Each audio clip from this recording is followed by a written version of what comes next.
here from Eddie's house over in Redacted, Australia. We are, of course, here today with another edition of OSC King of the Hill.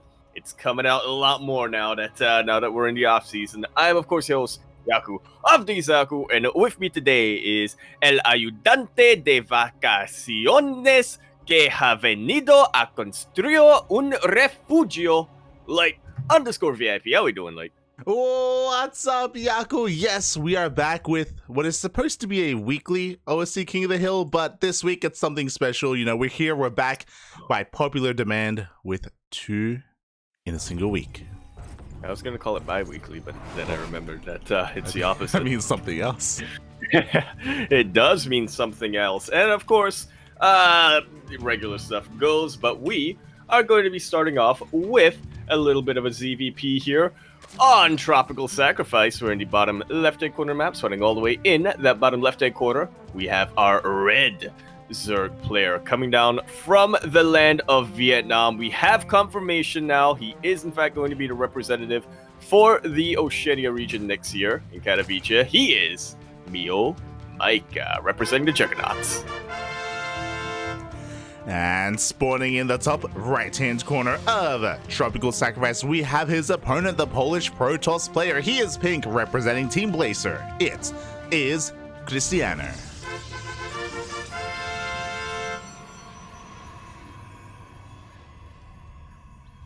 It's all coming back to me.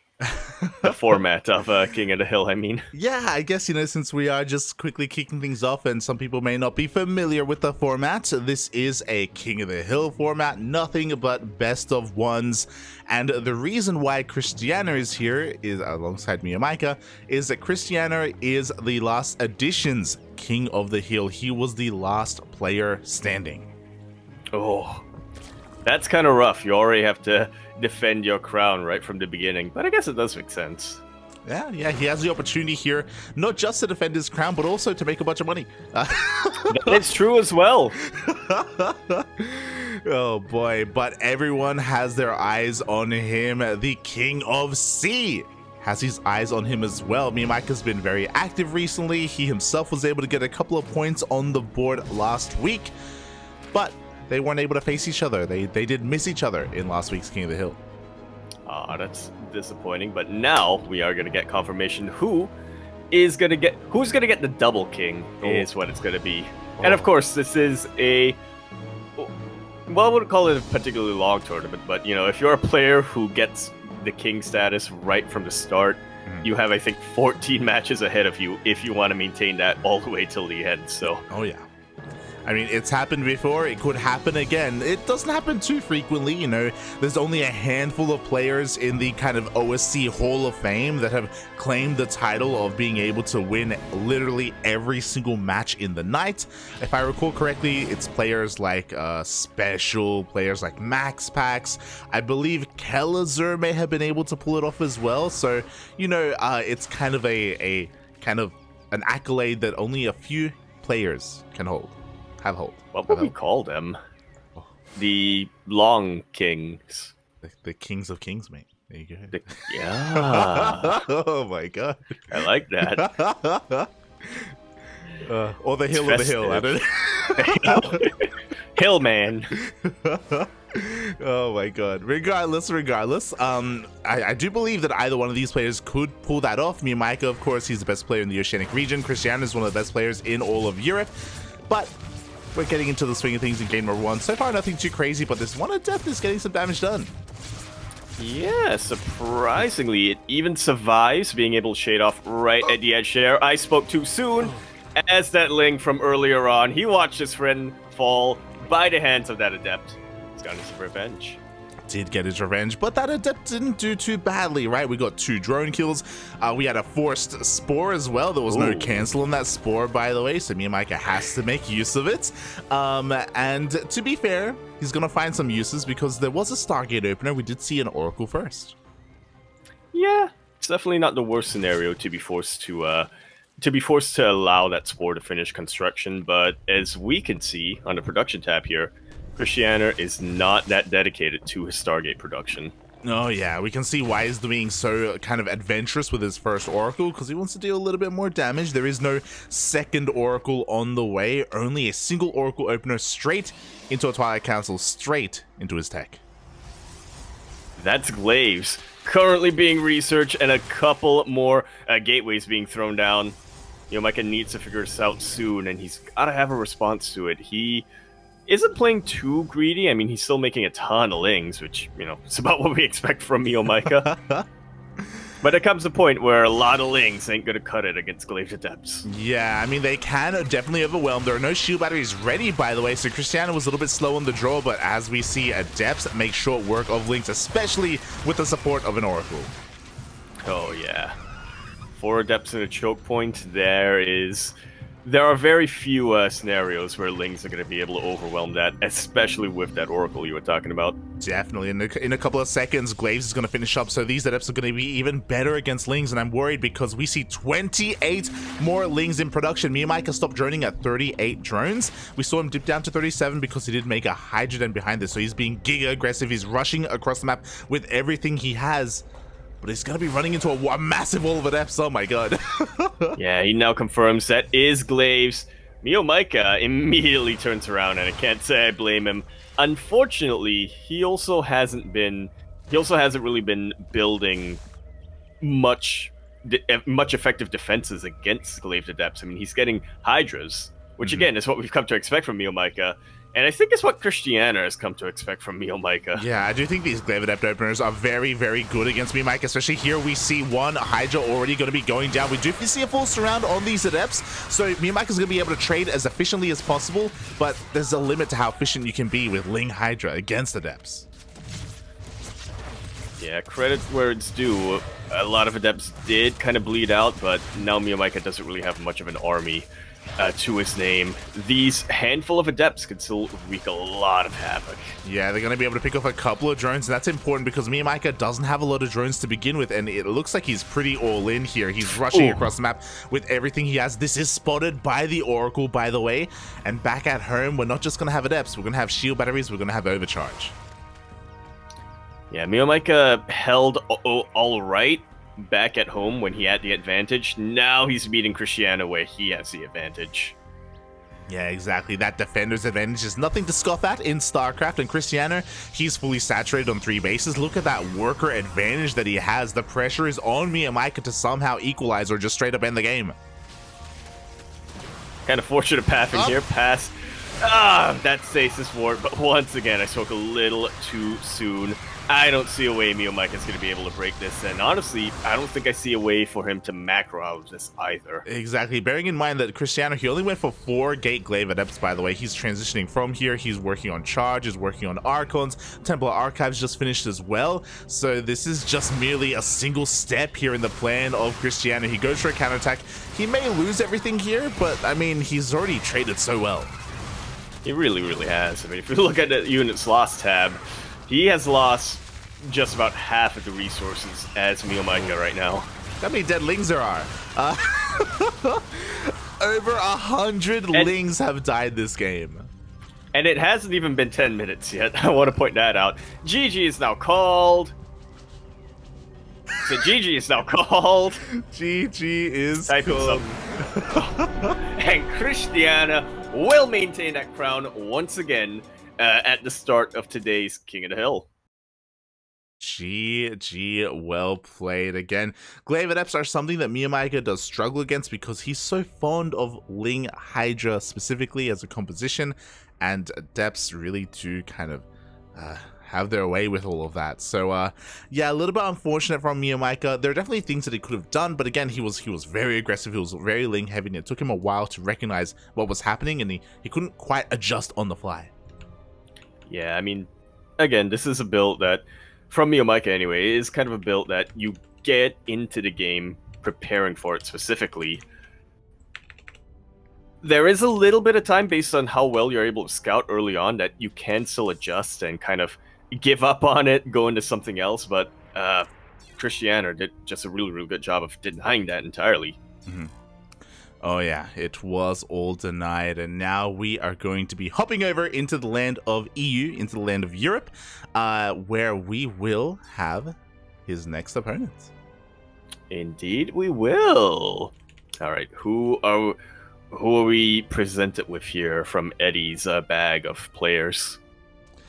Yeah, that's going to be the question here. I mean, I have confirmation as we slowly make our way over to the land of Europe, but it's actually going to be another Zerg player here. So Krystianer, he's going to be able to show off his PvZ quite a bit here tonight. Warming up a little bit here with MeomaikA. Yeah, I don't know what he's going to be warming you up for. Like,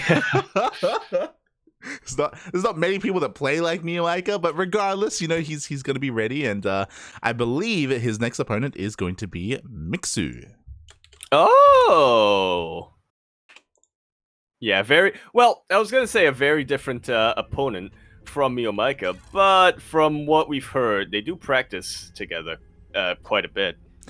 Yeah. I mean, Mixu, you know, he's quite receptive to practicing with quite a number of players, and he's a great player in his own right. He's been slowly rising the ranks in the European scene. He's been very active here in OSC King the Hill. He's one of the more regular Zerg players that we see. I wouldn't say he's a favorite, but, you know, I do think that these two, they have a pretty competitive matchup before them. Yeah, I definitely agree with that. I do expect Krystianer to win here, but Mixu's going to make him work for it. Yeah, he's going to have to work for it. And you know what? Especially because we have a little bit of time before us, I may as well open things up for the people watching at home. Predictions, Papi. Predictions. Oh, I thought you meant your shirt. Oh. That's already open, Papi. What do you mean? What are you talking about? Oh my god. Ay, man. I'm gonna need you to calm down, okay? Oh god. But yeah, you know, you can kind of put your money where your mouth is in the chat. Put your grapes on the line. Who's gonna win this best of one? Well, we'll find out. Soon TM. Now, I know the laws of Singapore, Yaku, they yes, they do stop you from betting, but if you even could, if it's currency that isn't real currency, it's true. Oh god. But I can click a name, but I can't actually put down any channel points. Smoge, if you could, who would you? Well, my brain is saying Krystianer. But I never listen to my brain, so I'm going for Mixu here. Okay, there you go. Thanks. My sense is made, yes. Yeah. But yes, as we get into this, I want to give a special shout out to the people in the chat as well. Thank you so much. I see Demi here, Soundo, Iron Ringed, once again getting that verified first quacker. Thank you so much. Do appreciate it. Iron Ringed or? Yeah, Iron Ring, yeah. Ah, okay.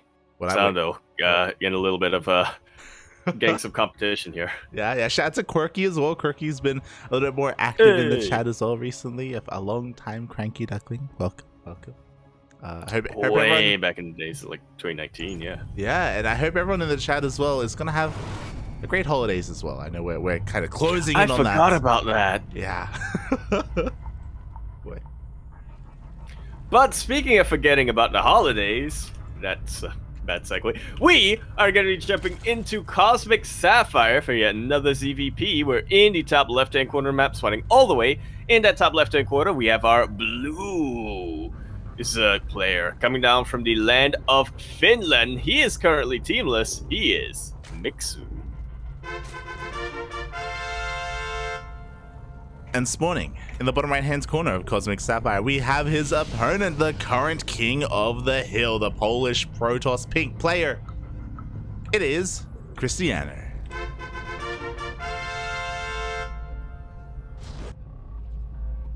I appreciate that alliteration. Oh yeah. There's a lot of them. There's a lot of the pink Polish Protoss players. There's also some purple ones as well. Yeah, they're all about that P. Have we? Man, well, I was gonna say, have we ever had a Protoss player specifically that that had a name that started with P. I was gonna say Piotr, which I believe is Spirit, but Spirit plays Terran, so. Yeah, in general, a Protoss player that starts with P. Are there any players that start with P? That's a good question. That's a very good question, yeah. Pain user? I think he was Terran. There we go. Oh. Gub, but not Polish, so doesn't count. Puzzle, I think was Protoss, and Panic as well. Panic was Protoss. There you go. Yeah. There we go. The old school Korean Protosses. None of them Polish. One day we will achieve the dream of having 7 alliterations. We will have the Exodia of P. We will. It'll be amazing. Even if we have to force it, we're gonna clan have to. Tag, the clan name will also start with P. We're gonna have to speak to Iba because he is on Platinum Heroes, and we have dubbed him as being Polish. He just needs to change his name, and we'll be good. He just needs to change his name and his race. He's been playing a lot of Protoss on stream. He has. Yeah, it's a problem. I'm hoping that it's a sign. He knows, mate. He's on it. He's working on the Exodia. As we do see, Mixu is actually, so far standard openers, we had the natural taken from our Zerg player. We're droning. Up until a point, we do see an extra wave of Lings, though, so Mixu's going to be a little bit cheeky here. Yeah, it seemed like a little bit of a safer opening from him, which I was questioning a little bit, but then he threw down that Baneling Nest, and that can mean only one thing, and it's not defensive. Roaches. Exactly. But yeah, we have a Bane Bus. I know, right? We do have a Bane Bus coming out here, a Ling Flood coming out from Mixu. Krystianer is in the dark for the time being. We do see no drones are being made right now, and I worry a little bit here for Krystianer. I mean, he doesn't quite have eyes on this. He's actually gonna go for an expand. Oh, that may just about be the death blow for him, but we'll see how well he can defend against this. He does have the Oracle out, doesn't have any stasis wards, but I mean, it has a decent amount of energy on it. It can still chip away at the Lings that are going to be flooding in, or not flooding in. Yeah, the Banelings, only 2 of them were morphed in. So never mind, we do have 3 more Banelings rolling on in. The wall is, at least the first wall is going to be broken, but we do have a second wall behind this. Yeah, very, very clutch here for Krystianer to target down these Banelings with his additional Oracles. He has just enough energy to force the GG out from Mixu. Krystianer, I forgot that the rule was if they win 2 in a row, we'll have the GG button 1 sec. Krystianer will maintain his crown.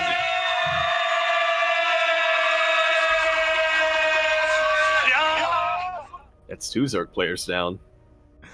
There you go. GG, well played. Krystianer does take it. To be fair, we can say a lot of the onus was on Mixu this game because he is the one who chose to go for the all-in. And to be fair, Krystianer didn't really know it was coming. He wasn't particularly getting ready for it. But what's important is, I don't know if you noticed, the first Banelings that were being morphed in were actually in range of the Cybercore. Wait, were they? Yeah. They were actually close enough to be seen by Krystianer. So as soon as that happened, Krystianer, he was getting his second wall up. His Oracle turned around and came back home. So yeah, it was a little bit of a haphazard execution there from Mixu. That makes a lot more sense. For a second, I thought it was a Stalker that actually tipped him off. Because he very aggressively was chasing after that Overlord. Yeah. For a quick second, I thought that he just caught a glimpse of where the majority of those Lings were congregating by the third base location. So, yeah, pretty excellently handled defense here from Krystianer. Oh, yeah, definitely. He was able to respond on the fly quite quickly, and in the end, he was able to come out on top. He's going to be continuing his reign, but for how much longer? Because we are going to be going over to land of the Americas, and his opponent of choice is going to be a Korean Terran. Ooh. I like the implication here that he gets to choose his opponents now. He's the king, you know, he has the power. Yes, he does. It's not just a piece of metal on your head, mate. You know, it does come with some responsibilities. You know, you do have to look after your people, the Polish Protoss posse, as it were. Yeah. And yeah, defend them. he is one of our favorites. One of my favorites. Can you hazard a guess? Is it Bunny Jaw? I don't think he's an OSC Elite member. I don't think he is either. Is it Quanta? Ah, you're close. I like where your head's at. Oh. It is one of the other. Quantel, no. It's It's HonMonO. There you go. Coming down. It is gonna be the most honorable of monorables. Oh. Is that his full name? There you go. Yeah, that's what it stands for. Now, I don't know why I remember this, but I remember many, many months ago, I think we were informed by somebody that HonMonO's name in Japanese means like a quiet place or something like that, or a peaceful place. Something like that. We got like a rough translation of it. I remember that. I think it was during like the DreamHack cast for the regionals. I can't quite remember what exactly it was. Yeah, it was a something place. Mm-hmm. Or was it a corner? Was it a quiet place? Was it a movie that came out where you have to blindfold yourself? Was it the Bird Box? Yeah. His name actually means Bird Box, yeah. His name actually means, what's her name? What's the writer? Oreo's aunt? Yeah, he's actually related to Oreo. That's a deep reference for those of you who understand what we're on about.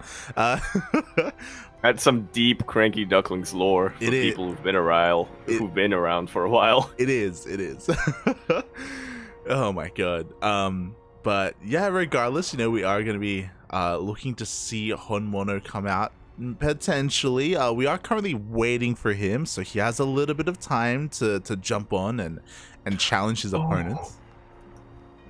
We actually got the name wrong completely. Okay. Okay. So apparently his name is related to Hontoni, which means the truth. Oh, okay. So he stands for the truth. And justice. Beautiful. And BCs. HonMonO, I love him more and more as days go by. Is that on the encyclopedia or did you just Google that? What is... No, chat is telling us that Hon... Thanks, Cassid here in chat. Hon equals real, and mono means thing. There we go. He's the real he's like thing. The OG. Yeah, he's the OG. He is reality. Dude. But he got kicked out of Korea. By the other reality. There you go. Yeah, thank you so much, Cassid, as well, for letting us know, giving us some very rough translations. Thank you.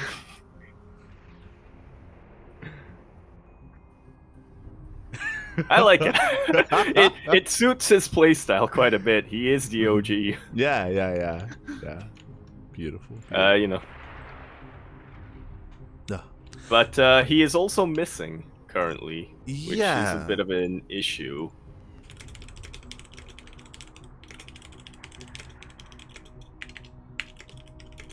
Yeah, I'm just letting the players know that he does have a couple of minutes, and if he doesn't show up, then Eddie will replace him. Of course, this doesn't kind of add to the matches we have today, in the sense that HonMonO, if he comes back later on, like in half an hour or something, then he can reprise his role. Oh, I thought you meant like we would get an extra match at the end. No, I look, more HonMonO is something that should always be encouraged. True. Yeah, we need some more HonMonO in our lives. That's you can't go wrong with that. I also need to update you on some of the memes as well, because we did. I do. Asher and I, we came to a consensus that HonMonO, he's one of the three Terran bears. All right. So the way it works, you know the four horsemen of the apocalypse, right? You know your Bjorn, Ty, Innovation, and Maru. How could I forget? And Maru. They're the 4 horsemen, all right? But lower down the totem pole. Yes. Of the Korean Terrans. Yes. Yeah. I've heard of this. Yes. We have the Squires. Yeah, we don't know. I don't think we've cleared up if these Terran players are the bears or the bowls of porridge from Goldilocks and the 3 bears. But they are dubbed the bears. They're dubbed HonMonO, Quanta, and Jinyo. That makes sense. I was thinking Ryung for a sec, but yeah, Ryung isn't quite as he's not an animal. How should I put this? Yeah, exactly. He's not quite enlightened enough. He's knowledgeable. He is aware of the bears and how they operate, but he's not quite there yet. Yeah, exactly. Maybe he's Goldilocks. I don't know. You know, it's possible. He may be. Oh god. But if I remember correctly, oh my god. Okay, I believe HonMonO, he's too hot. Right? Obviously. Right. Makes sense. Yeah. I support this. Yes. HonMonO's too hot. We had, I believe, Jinyo is too cold. He's too cool. Yeah. That track. He's a lot more cautious than the other 2. Yeah, and Quanta. It's just right. Okay. You know, the more I think about it, the more I think I agree. My initial response was to say, well, it's debatable which one is too hot and which one is just right, but yeah, thinking back in my memory, there was at least some kind of logic behind what Quanta did, right? Yeah. Compared to HonMonO. HonMonO does nothing but cheese. That's the thing. He's very... He's very spicy. And Jinyo, we came to the conclusion that he's too innocent. That's why he's too cold. He's pure. He's pure of heart. You know, we have to protect his smile. So yeah. We just need to come up with some other kind of terminology for some of the other groups. We'll figure it out. Oh, the races as well. In general, yeah. In general, oh. I like just grouping random players together. They're not random, okay? They aren't random. There's logic that binds them all together, okay? It could be some CranKy logic that doesn't really make any sense, but it could be logic TM, yeah. Yeah, in the cinematic universe where we have, you know, a flow chart of different amounts of mutaflux, it tracks. Yep. The lore is getting deeper. What can I say? It is. We need Steel Mold to work on the next graphic. We do. That's what we're saying.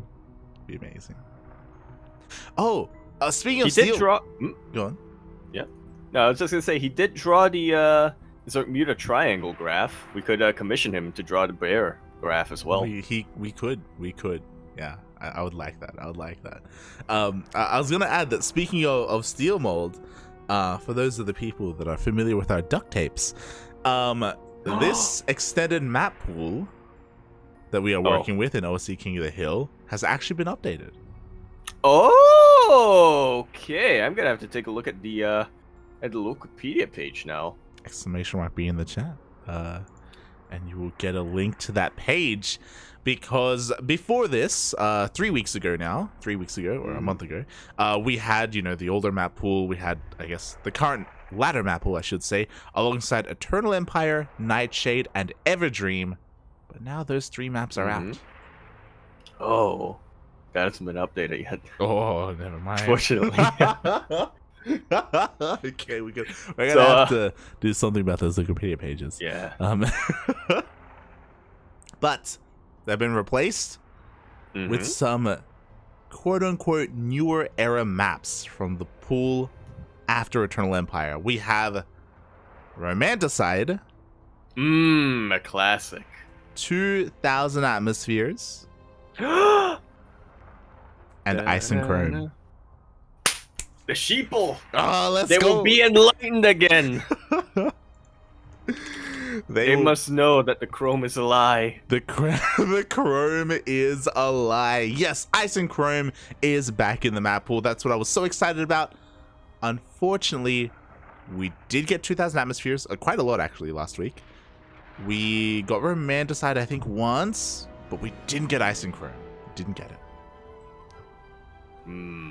Smooth. We need to bring Steel on at one point. That's how we guarantee it. Yeah. It fuels the conspiracy. Yeah, it does.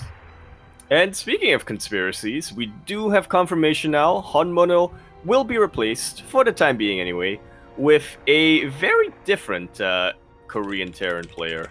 So different that he's actually the Latin American representative. There you go. Yeah, we're going from South Korea to South Korea because he's also in Korea. Yep. But as you can see on the screen right now, we are going to be having a different Terran, a very special Terran. Ooh. It's Kellizer. No.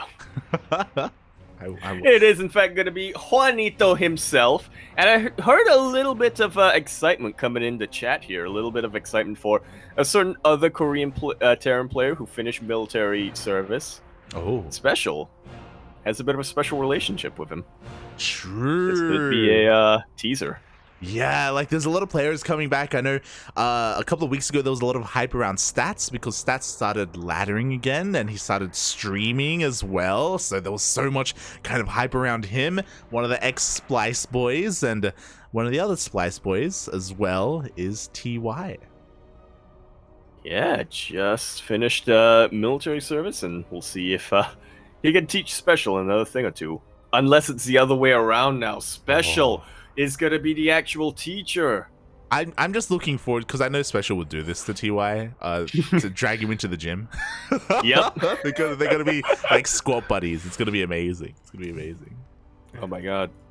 SpeCial's going to pick him up from the base camp, and TY's not going to recognize him. I thought you were going to say SpeCial's going to pick him up and bench him, man. He's going to... Oh my god.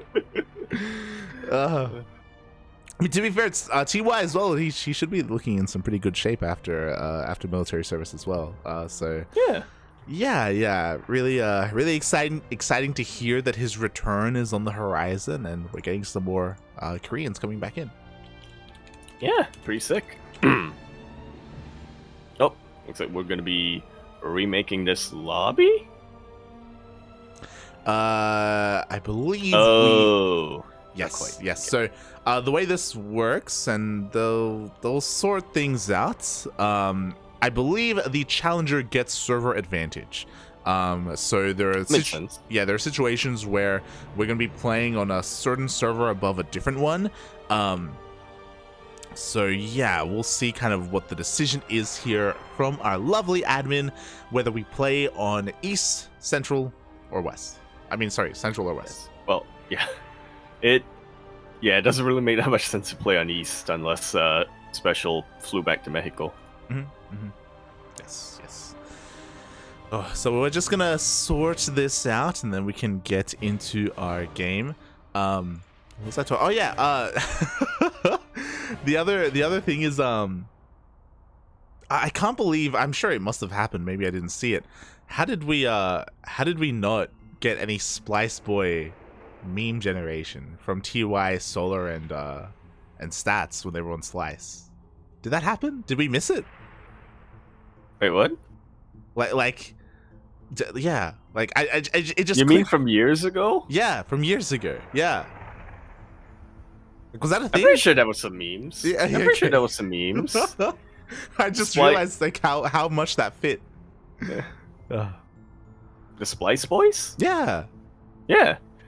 And the Spice Boy? Oh, yeah. You mean like having them be Spice Boys? Yeah, that wasn't a thing. That was 3 of them. How could they be Spice Boys?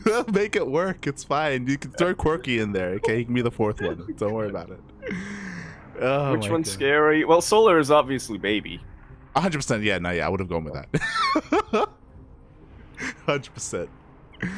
I don't know the names of the others. So you had Baby, Sporty, Scary, I was gonna say Spicy. Was it spicy? Spicy. No, Spicy was not a thing. Ginger. Posh? Those Ginger and Posh. Ginger. That was the other one. There you go. So kind of spicy. Kind of spicy. Who would be sporty? I don't think any of them are. Maybe TY? Special. Special. That's an honorary Spice Boy. There you go. There you go. That's how we make it work. Who would be scary? Who is scary? I think TY can be scary. I'm thinking... okay. Yeah. Like like looking at all three, like looking at like stats is not scary. there's no way. Well, no, that's the thing, because then he's not scary, but then you get in game. Oh. Until you get in game. And then he's posh. Yeah. Oh god. But yeah, alas, we do apologize for any kind of delays that we're having. Shouldn't be too long before we get some of these things sorted and we can get back into some StarCraft. You know, it just gives us some time to kind of catch up with everyone, to settle down and figure out where the hell we're going, you know? Yeah, in the west or the central. Well, we do have confirmation on our map. Vetoes have been conducted and completed earlier on, so yeah, we're just trying to get some confirmation on which server we're getting into. Yep, and once we have that sorted out, we can jump into our next game. So look forward to it. Again, the night is still young. We still have plenty of games ahead of us. The first two were relatively short, especially game 2, especially the Mixu series. But yeah, you know, we still have plenty of StarCraft ahead. Yeah. We have 15 matches planned, but you know, if some players were up for it, maybe we could get something a little bit special at the end. Yeah, a 16th match. I'm not actually allowed to. I'm not actually allowed to promise anything. Yeah, we can't. Because nothing was actually planned. But I'm just saying, you know. Yeah, you know, maybe. Yeah, you have to stick around to find out. Yeah. Corky brings up a really good point. TY would make sense as baby because of his brute war ID. That's the problem. They're all babies. That's the problem. They are all babies in their own way. It's the problem. Oh god. But the other thing that I wanted to add as well that I'm pretty excited about is that we had a very different player base last OSC King of the Hill. The reason for that is because of Home Story Cup. A lot of players were still traveling because of Home Story Cup. They were still kind of mid-flight, so we didn't get to see Beyond, we didn't get to see NightMare, Trigger. There were a lot of these, you know, top-tier American or Korean players that just weren't available because they were in the air. Now it's been a couple of days, so they've been able to settle down back at home, and that means kind of things open up a little bit more for our player base. Yeah, it's still going to be a little bit of a mystery. You know, we like to have some surprises going on here with our OSC King of the Hill, but yeah, our player base should be substantially larger than it was earlier this week. Yeah, I still want to give a shout out to all the OSC Elite members that did show up for 119, because we did get 15 unique or 16 unique players. It just kind of gave an opportunity for some of these other players to really kind of go for some deep runs. And we still had a lot of top tier talent, but a lot of it was European. You know, we had Krystianer, we had Spirits. I believe we had, I want to say, actually, I can just check. We had Spirits, we had Gerald, we had MaxPax. MaxPax was the other big name. But yeah, obviously, like a lot of the Europeans that attended the events didn't have to travel too far to get back home. Yeah, as we can always count on MaxPax. It's true. Yeah, it's true. Yeah, to not travel. You're not wrong. So yeah, I'm sure some of them will make a return tonight as well, if there's room, room for them. Yeah, we shall see. Speaking of room, we should have about room for another prediction going on here. True. There we go. Oh, we have time here, yeah. I just want to make sure we have a game first before we jump into anything. But that makes sense, yeah. Oh boy, here we go. Oh, beautiful. Oh, so, nice. People in the chat, you guys have 2 minutes to place your bets on who you think is going to be the King of the Hill. Yeah. Is Krystianer going to continue to run, or is SpeCial going to kick him off? Ooh. Yeah, exactly. Who is going to be the King of Kings? I mean, that's going to be later on tonight, but we'll find out as we are finally loading into our third match of the night. Oh, let's go. Beautiful. This time, no Zerg. Yeah, I appreciate that. Okay. Just for you, Papi. Just for you. But regardless, we are going to be jumping straight into Moondance for our next best of one over here.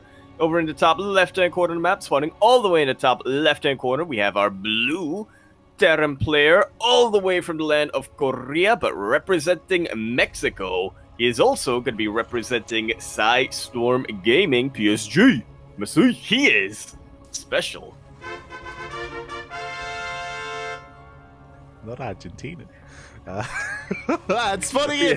The bottom right hand corner of Moondance currently getting proxied. We have the Polish Protoss Pink player himself representing Team Blazer, the current King of the Hill. It is Krystianer.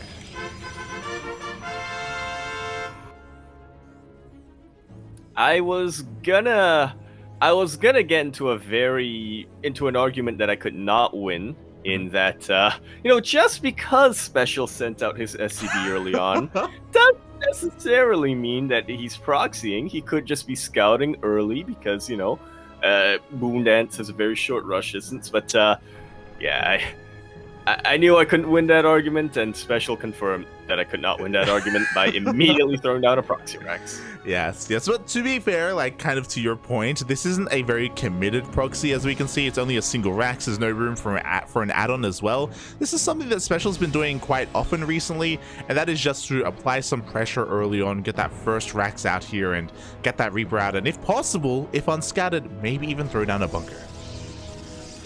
Yeah, I mean,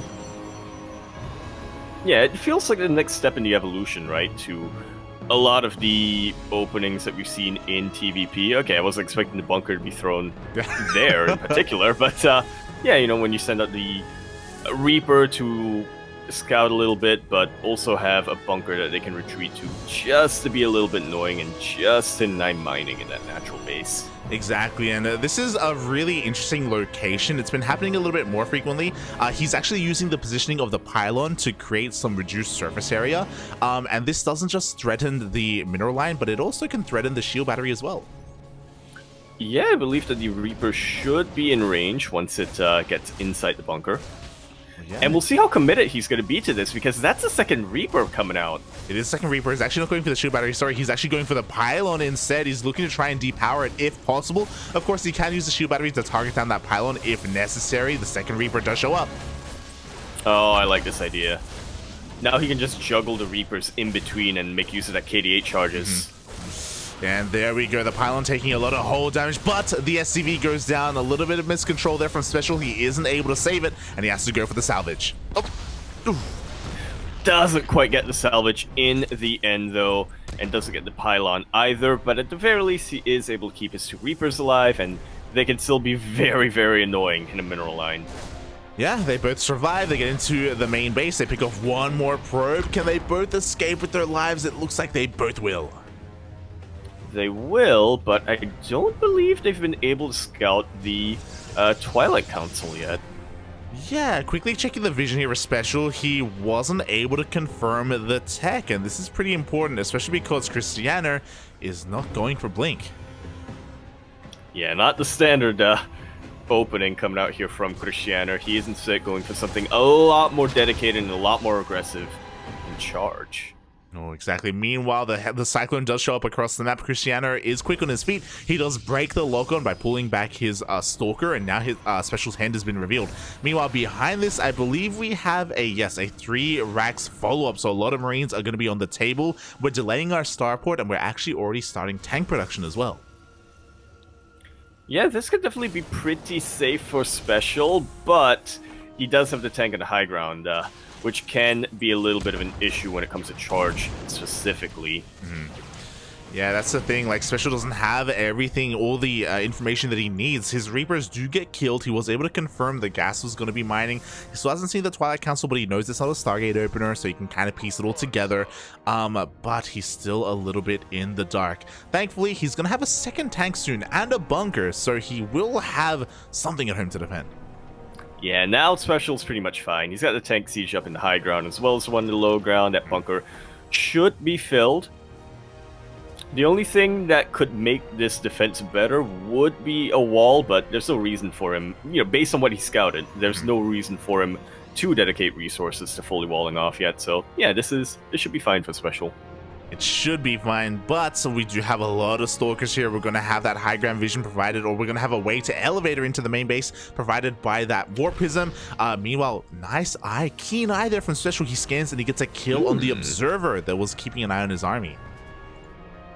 Yeah, it can be very difficult to spot if you're not zooming in and zooming out. Now, without blink, this becomes a little bit more awkward. Was charge a misclick? It was a misclick. I was so curious. I was like, I didn't want to question him. I didn't want to be like, mate, why does he have pure stalkers? Is he just gonna warp in like zealots offensively across that? What is happening right now? That was my thought as well. I thought he was gonna just, you know, slowly elevator the stalkers and then just warp in zealots from there, but oh no! I wanted to believe in Krystianer. I wanted to believe. Regardless, he's got a lot of stalkers. He's got a lot of stalkers, and SpeCial's pulling some boys.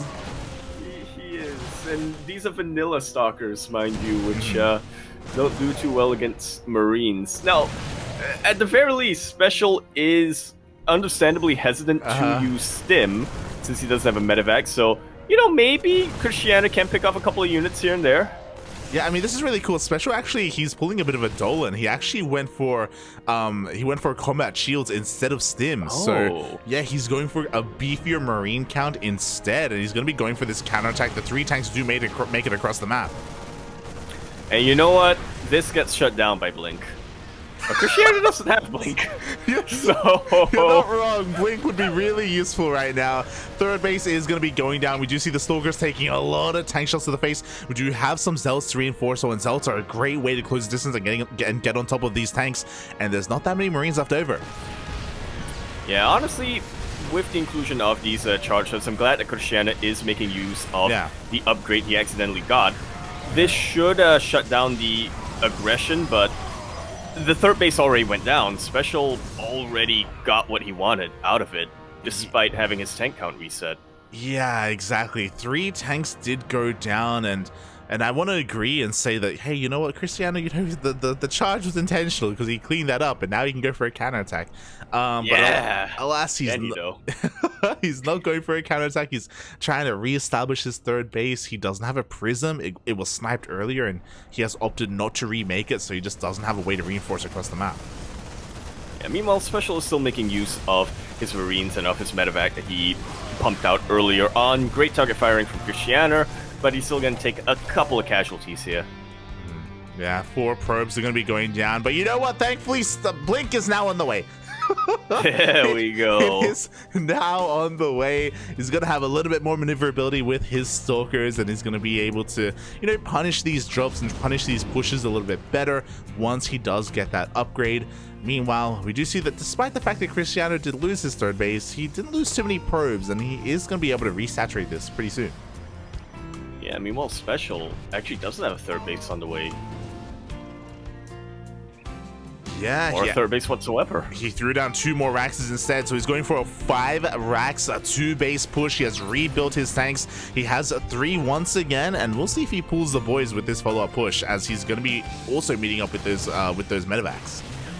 Yeah, I feel like he may as well, but considering how not as beefy this push is going to be, but he can always pick up these Marines that were dropped and have them meet back home. There are no shield batteries over here, which means that the Archons, with good enough target firing from these Marines, did get completely taken out.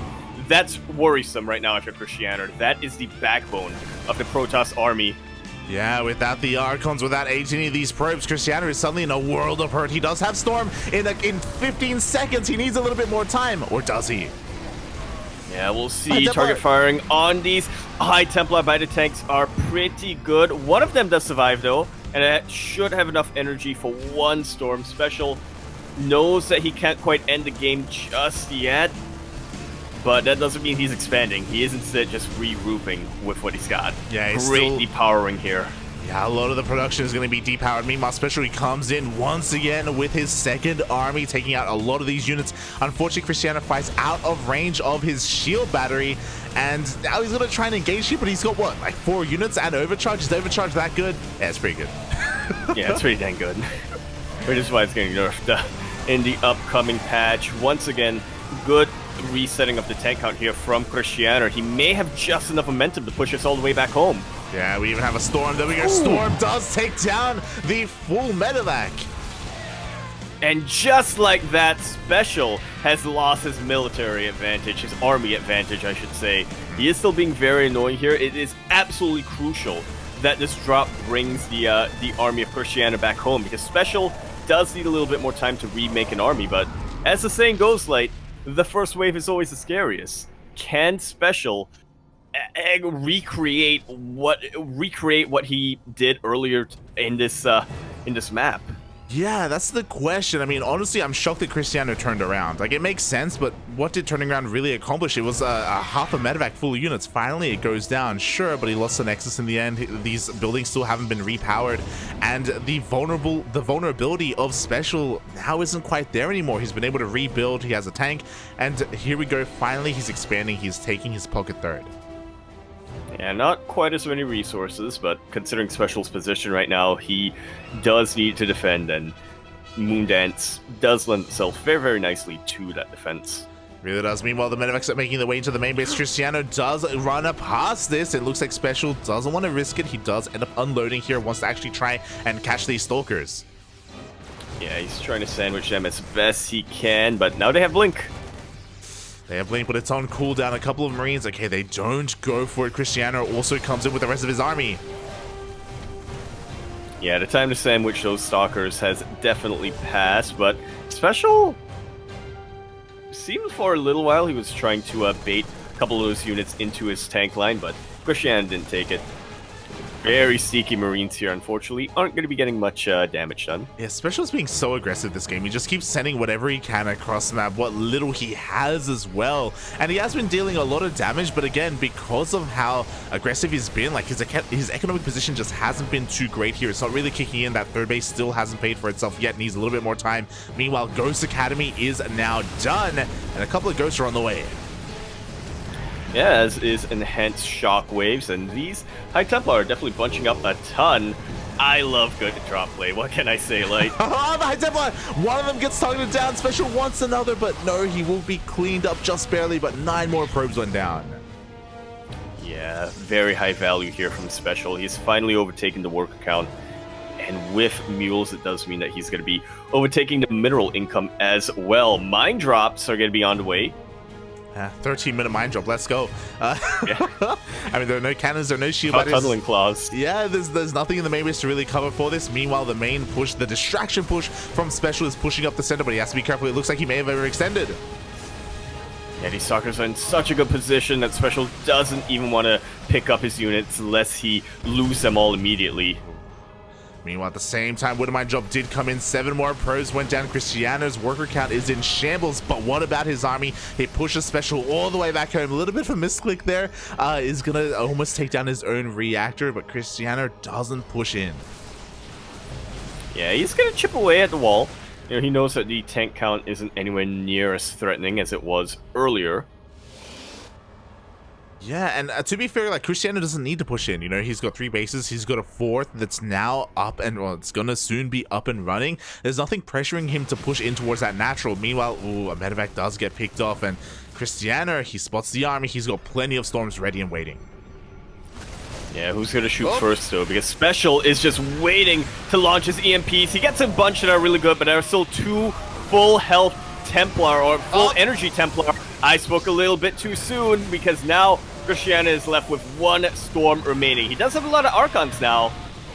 And we'll see if that's enough for him to win this engagement. It is. Yeah, it looks like it is. You know, even though we had a lot of EMPs, even though I think 3-4 of them did land, it looks like at the cost of every single ghost, and there were still storms anyway. Yeah, those are some of the best EMPs Special could have gotten, but he just didn't have enough of them. That 1 ghost wasn't feedbacked earlier in the engagement. Maybe he would have been able to turn the tables a little bit sooner. Yeah, but it wasn't to be. Wasn't to be. Nice target firing there. He does pick up an Archon as well, the low HP, the low shield Archon, but Krystianer, he now feels not quite confident enough to push in towards the natural. He's really respecting this defensive position, even though Special doesn't really have too much. He's reinforcing from across the map. He still hasn't made that prison from the start of the game, so he just doesn't really have an easy way to keep the pressure up. Yeah, one thing can definitely be said for Special though, and it makes it a little bit understandable why Krystianer is being this cautious. Special's control has been impeccable this game. Yeah. He doesn't have a lot, but he's making the absolute most use of them. Oh, yeah, he really does. Even there, he was trying to snipe the side temple, but the storms are just a little bit too good. The boys are being pulled, and they're being pulled into storms. And it looks like Krystianer is about to maintain his crown. 13, 16, 18 SCVs have gone down, and so is the rest of Special's army. GG.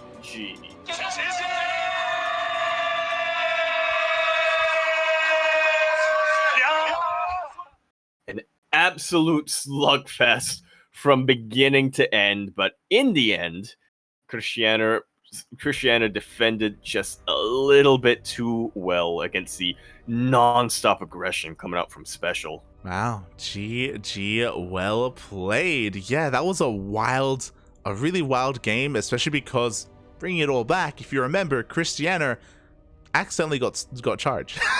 He did. It was very when he clear. wanted to get blink. It was very clear to everyone watching that the charge was not intentional, that he was intending to blink into the main base, and as soon as he tried, he realized that he couldn't. Yep.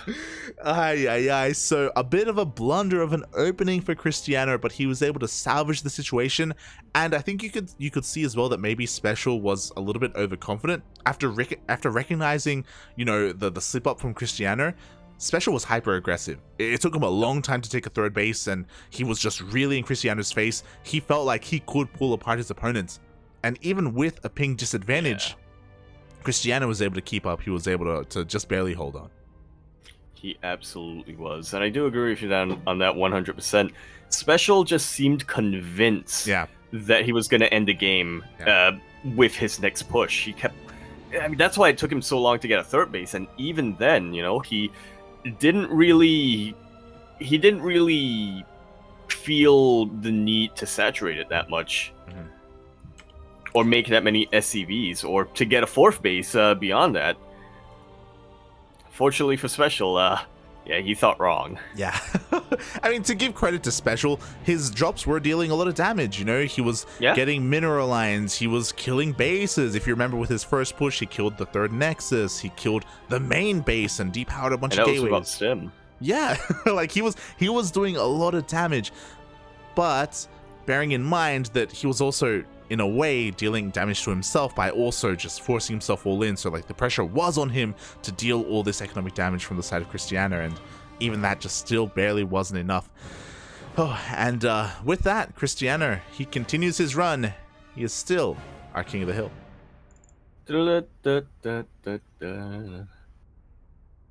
What song was that? I don't know. It's the Hank Hill song. Okay.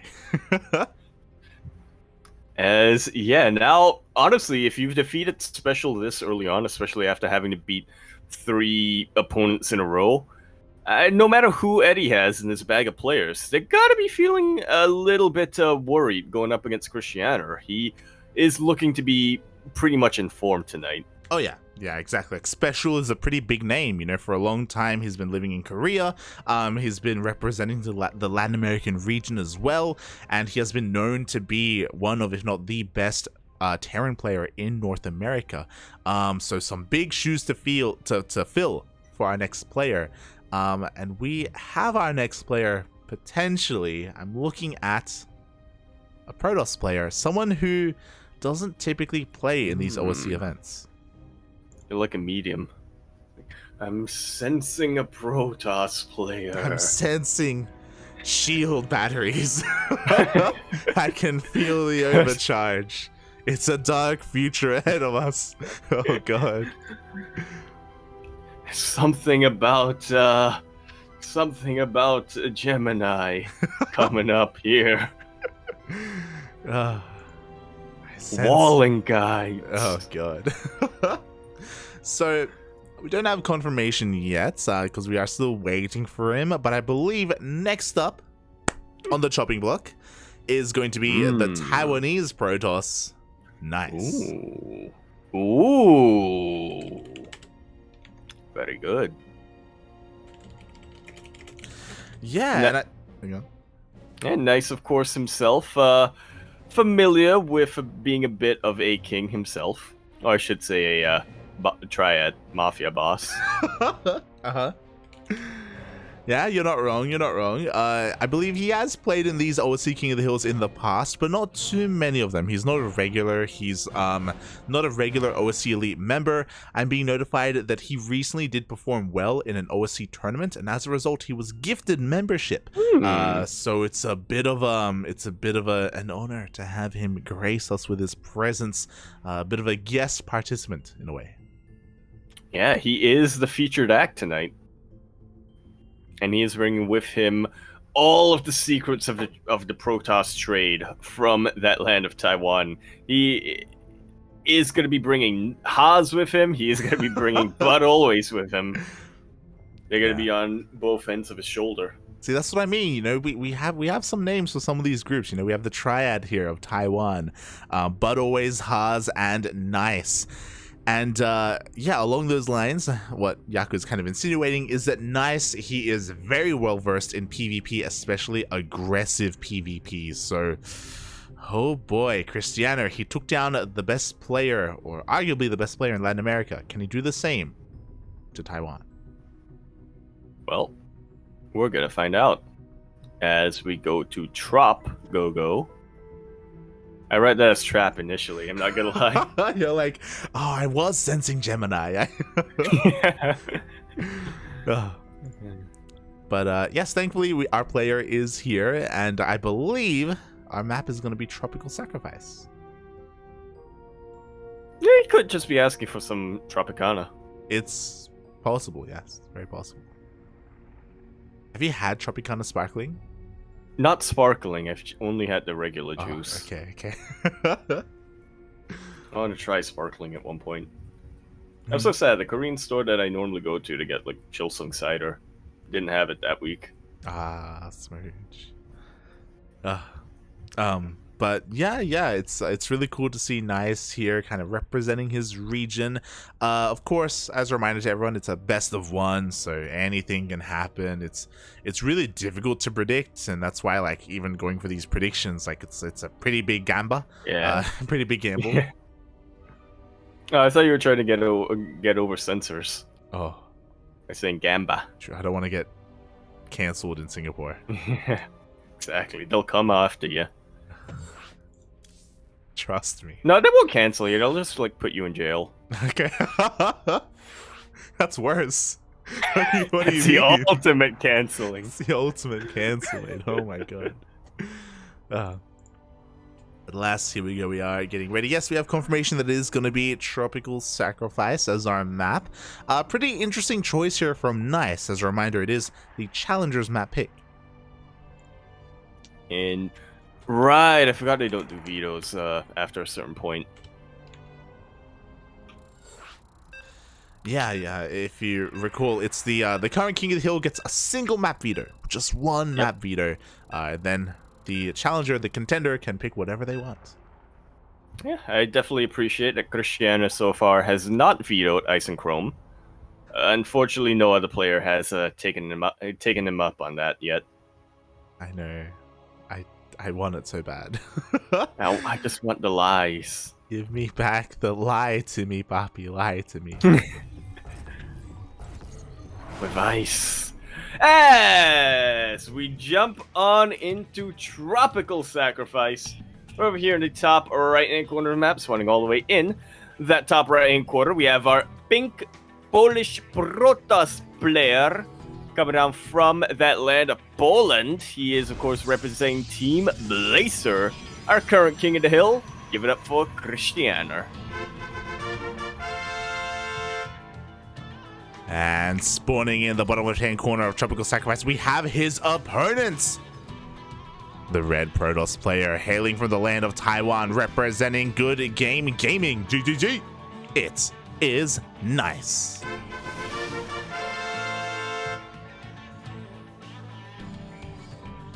Definitely a team that's been in a little bit of the up and up towards the end of the year. And a lot of that does have to do with the fact that, well, Nice is, well, I guess not the definitive ace of the team, but yeah, he's definitely a very, very strong player. Very, very strong part of the team. Definitely. Nice has been having a hell of a year, really kind of laying down his own groundwork in his own region, kind of excelling amongst the other players in Taiwan, in Hong Kong. But now he's up against a European, and we don't see this too often, which is what I find exciting about OSC King of the Hill. We get to see a bunch of different regions clash and collide, and a really interesting thing that we're seeing here is that Krystianer opened up with a 2-gate opener here on the high ground. The hill knows no region, and yeah, this is pretty odd to do on Tropical Sacrifice just because this signals that Krystianer wants to stay on one base for a little bit while longer, or at the very least wants to be able to retreat to his main base if need be. Nice, meanwhile, did something a little bit more orthodox. He is walling off at the ramp in the natural base. We'll see where he goes from there. Yeah, he's going for his typical gate expand. This is something that you can do on these maps that do have a ramp leading into the natural. Because of the pylon block, he's forced to throw down some tech. So there we go. A star gate has been thrown down first. But from the side of Krystianer, I believe both of our eyes are on him, whether or not he even expands. Nice as well wants to know. He has his own probe patrolling here across the map, just trying to figure out if he's going to be up against a one base all-in or not. Yeah, well, one base or not, regardless, we do already have a couple of stalkers coming out, looking to be very much of a nuisance across the map, I imagine. Yeah, stalkers do take down that probe, but not before the Nexus is thrown down, and Nice did see that with his own vision, and now he's going to have a stalker disadvantage because Krystianer, of course, opened up with a 2-gate opener, so he has to try and leverage his own defender's advantage, and that is that shield battery. Yeah, there are a couple of things you can do with a Zealot when it comes to trying to make up for a Stalker disadvantage, but obviously, yeah, this happens. Stalkers can kite Zealots for days. Well, not for days, at least until either the Protoss player researches charge, Krystianer, or they reach the end of the map. Pretty much. So Krystianer, he doesn't find a way in. Nice defense here from Nice. I don't know if this was intentional, but he actually allowed the pylon to finish, so I believe this is a full wall-off here at the natural, so interesting. It goes to show that he clearly really doesn't want to deal with Adept harass. Like, just in case Adept slipped out across the map and tried to shade in, he's like, nah, I don't want to deal with it. I don't want to handle all of this nonsense. Yeah, let me say on these two bases, my units that can fly over the wall. My units that can be warped in at the other side of the wall. Exactly, we can make do. Meanwhile, his trifecta comes across the map, the Zealot, the Adept, and the Stalker. Just deal a little bit of damage. It looks like he maybe get a couple of probes. At the very least one. He is starting to reinforce his force with another Stalker now. Oh. I'm really liking this. Yeah, I'm really liking this mobility from Nice, just hurting the Stalkers into where they'd be most vulnerable. Yeah, the Oracles come in to add a little bit of DPS as well, but they do tank a lot of shots. It looks like they're going to be making their way into the main base. How many more probes can they get? Man, a couple more, 3 more to be exact. Right, Krystianer has had the Stalker advantage for so long, but because he was forced to just split them up so much, Nice was able to find some really impactful damage. Yeah, very much so. I mean, he's not stopping either. He has another Adept coming out across the map. Does get caught out by these Stalkers, so he is going to take a lot of shots here. We do have a couple more Stalkers waiting for him. It looks like he will not get another probe. Like so. And when it's all said and done, both of our players are on pretty equal footing at the end of the day. I mean, okay, Nice does have a Stargate that Krystianer doesn't, but Krystianer does have a little bit of a worker advantage. Yeah, Krystianer has been able to rebuild his probes. He has a third base on the way. Nice's own third was delayed because he had to wait and kill his own pylon. Now finally he's set free to take his own expansion, and we have to wonder if the investment into these oracles has been worth it here. I mean, he has been able to cause a lot of havoc. As we've seen, he's been able to get a lot of scouting information as well. And I'm sure Krystianer, he would have liked to spend his resources on getting maybe even a faster third base, not so much replacing his probes. As we can see, he's lost 5 in total. Not the biggest of deals, but you know, it is impactful nonetheless. Yeah, definitely is. But like you said, it's not something that he can't macro his way out of. Nice, just poking around, seeing what's going on when it comes to Krystianer's tech. I don't believe he's scouted the Robo facility yet, but it shouldn't matter that much at the end of the day. Yeah, Krystianer, he just waddles across the map. He still has a Stalker advantage. He just blinks on forward and he's looking for a cancel on this third base. Nice cannot afford a cancel, by the way. He cannot let this happen. Yeah, he's been late for so long. He can't afford a delay, but he can't afford a kill either. Thankfully, he was able to cancel that, but even then, this is going to be extremely rough. We already see Krystianer does have that worker advantage. We already see his third base is finished and up and running, but what he doesn't have is a shield battery in his main base. Nice is able to get a little bit of damage and is able to buy himself a little bit more time. Yeah, this was pretty important. As we can see, Krystianer is still ahead by 3 probes and would have been ahead by a lot more if these 6 probes hadn't died. So Nice is still able to make use and get value out of these initial oracles. Again, as you were saying, punishing Krystianer for not getting a shield battery, not really respecting a single oracle as it should be. Nice, he's still in a rough position. We just saw him lose his third base. It was already late to begin with and he has to do something drastic, and what he decides to do is double expand. Yeah, definitely a very, very risky move here, especially, again, since he is at an army disadvantage. Especially because these 2 bases are so far apart. How are you going to jump between how are you going to jump between them, even with Blink? It's really hard because, of course, your opponent has Blink as well. They can outmaneuver you, so it goes to show that's why Nice is being active right now. He needs to make sure he gets an eye on the army if it does move out. Meanwhile, he's kind of pushing Krystianer out of position. Yeah, taking a little bit of a gamble here, blinking into the third base position. Doesn't get a lot of damage, but is able to distract the army, I guess? Yeah, he distracts the army. We did see a couple of adepts shade in. 5 probes do go down, but a lot of stalkers are falling, and this is triggering a counterattack, by the way. Krystianer is rushing across the map. He's sending some reinforcements as well, and Immortal is on the way. That may just about be the final nail in the coffin. Krystianer actually pulling back a little bit. Okay, I was definitely worried for Nice for a second there. I mean, there's no shield batteries. Maybe too much momentum for him to really overcome. Yeah, I'll be honest. I think if Krystianer pushed at this third base location, I don't think Nice could hold. Yeah. Nice had a Stalker disadvantage, and he didn't have any sack defense ready. But of course, Krystianer doesn't know what we know. He did not see, so he doesn't know how vulnerable Nice is. He backs off. He regroups his army, and now he's going in for another stronger push.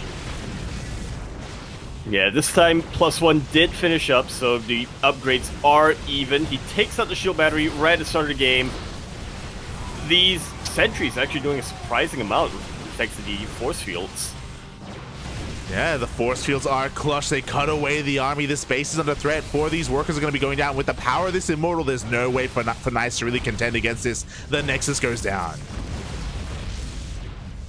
Game's not over yet, but it might as well be at this point, because Krystianer is putting his foot on the gas. He is continuing to press his advantage. He knows that there's no way Nice is going to be able to economically recover from this, or even muster up a defense force that can really counter this. Yeah, he finally has his own Immortal, but it's honestly looking a little bit exposed. Krystianer is going to respect this, though. He's going to back off. Oh, nice. Pick up micro there. Does save that Immortal. Just before it got taken out. Yeah, Krystianer, he knows the power of battery overcharge. He's a Protoss player. He didn't not want to mess with that. Yeah, like Krystianer, we can see that he's being very tentative. He doesn't want to throw away any lead. When he feels really secure and decisive, he kills the base, he kills the Nexus, he backs on up, and now he has his own 4th base fully up and running. Like so. All of a sudden, you know, our worker counts were even for a little bit, but now Krystianer has shot all the way back up, and he's continuing to climb. It really is. We can see Nice forced to expand here towards the south instead, and this base is fairly secure. It's fairly far away from Krystianer. Meanwhile, we have a 5th base on the way from Krystianer. He's expanding behind his army. He's moving in with his Stalkers, looking to cancel a Nexus if it was going to be retaken. Instead, he finds the army. Oh, it doesn't feel like he wants to engage, though. Not quite. Not when there are still 2 Immortals against a pure soccer force. Exactly, the Immortals were at home as they're a little bit less mobile, but here we go. Krystianer reinforces his army. He's got a bunch of Zealots and he catches Nice. And that is an absolutely huge pickoff. He even surrounds the Immortals. One of them will go down by the looks of things. 2 of them actually. No, just one. Just one. Oh, just one goes down. The other is barely saved by that prison, but charge shots really do change the dynamic of this fight. They tank so many Stalker shots and Immortal shots, and the Immortal goes down. Try kiting from this. Says Krystianer, as now the Stalkers are all back into a corner, and I don't see a way for Nice to recover. Yeah, I don't see it either. GG gets called, and Krystianer, he continues his reign. He will not be stopped. He gets another win on the board.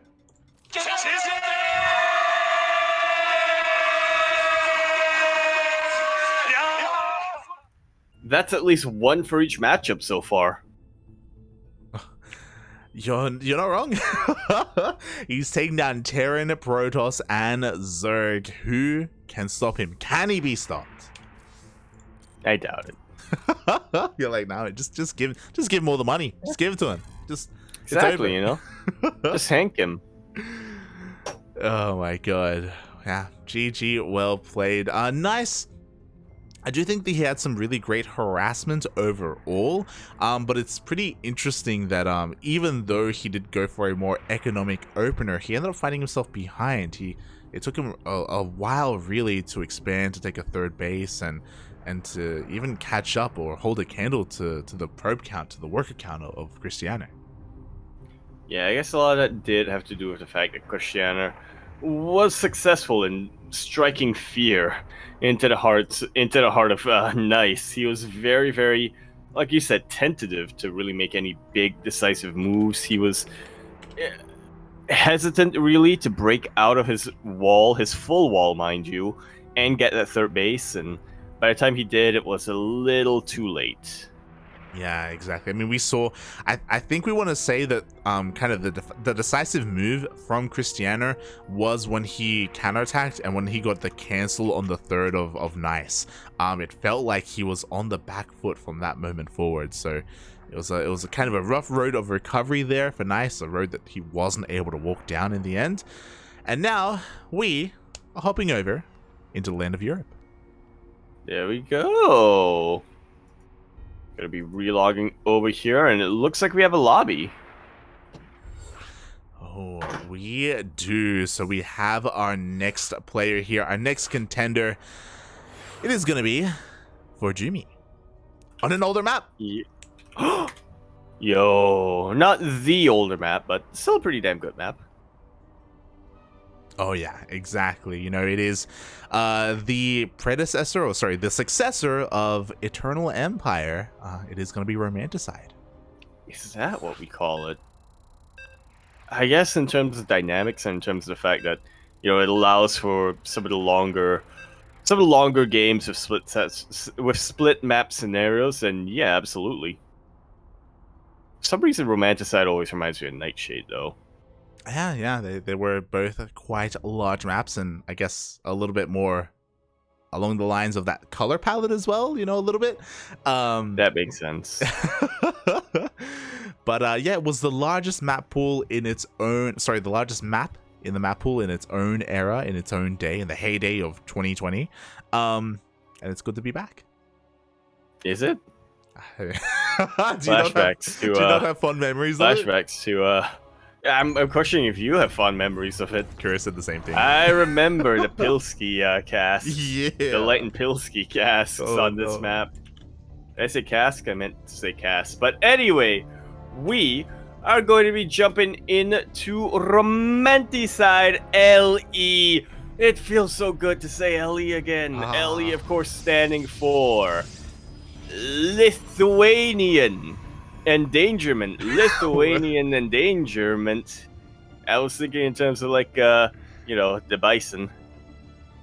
I think they have a lot of bison over in there. Anyway, Romanticide, we're in the bottom right-hand corner of the map, starting all the way in the bottom right-hand corner. We have our red Protoss player coming out from the land of Germany. He, of course, is going to be representing his brand new team, K10. GG! He is ForJumy. And spawning in the top left-hand corner of Romanticide LE, we have his opponent, the one and only King of the Hill this week in OSC King of the Hill 120, the Polish Protoss player. He is pink, representing Team Blazer. It is Krystianer.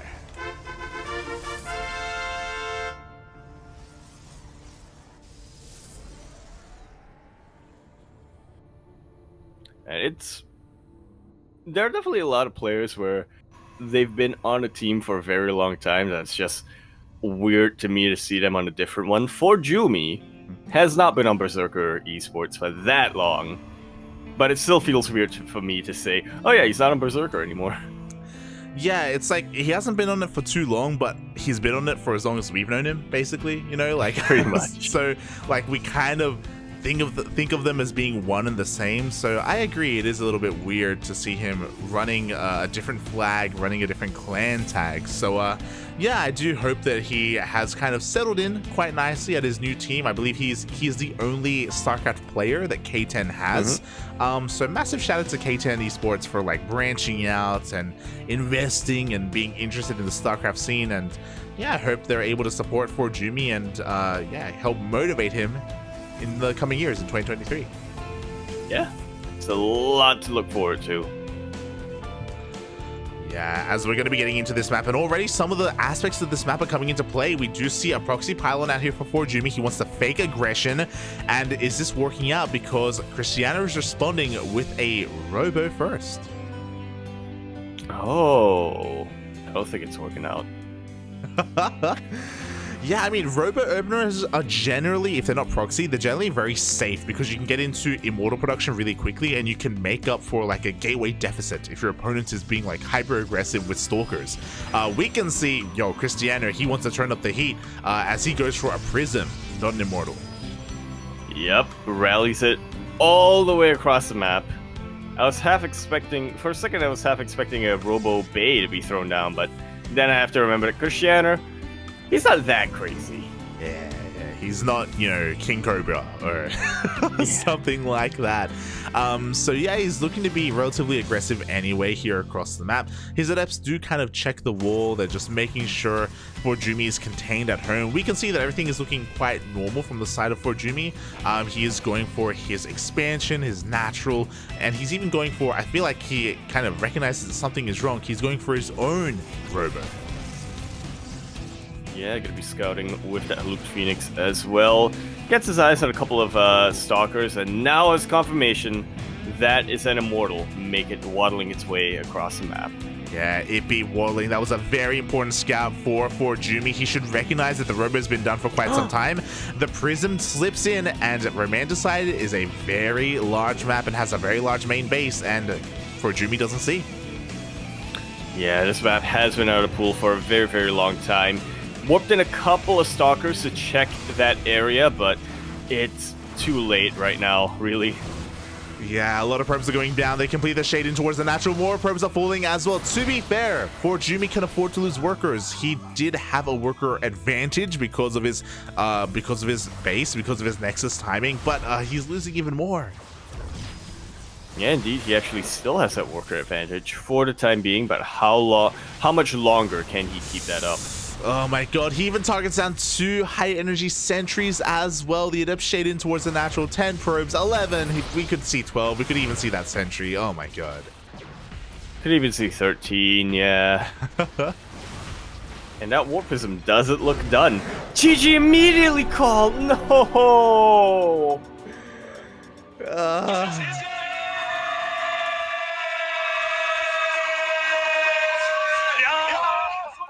Why does this always happen when we cast ForJumy Light?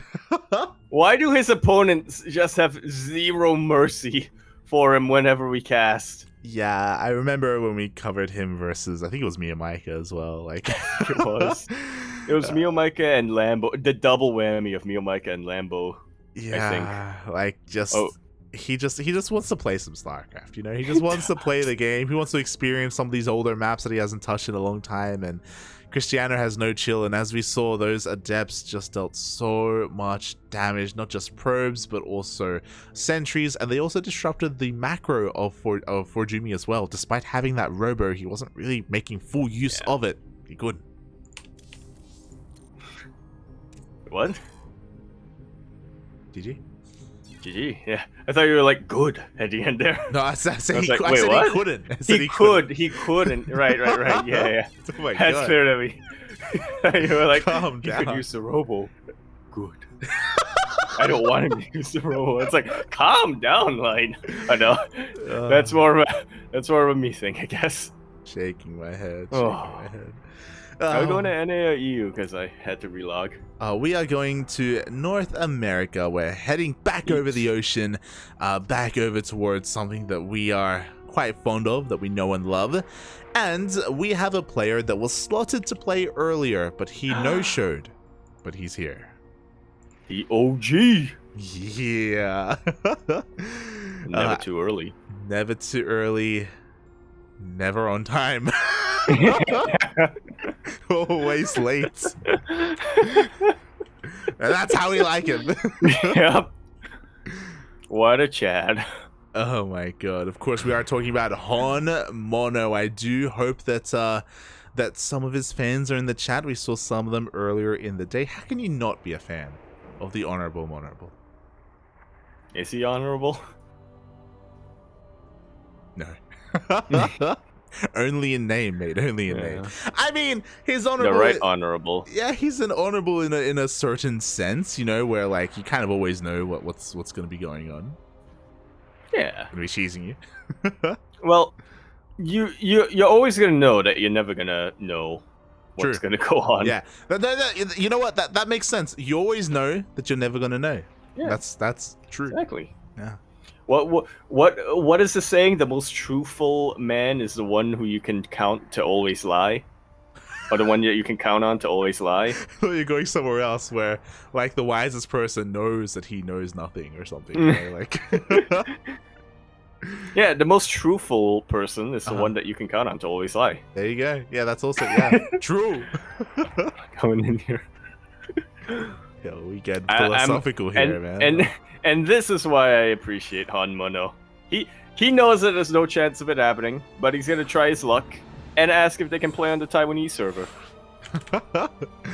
Oh my god, why not? See, he's the guy that always goes for the chances. He goes for the opportunities, mate. Let's go. Yeah. What's the saying? You see it good.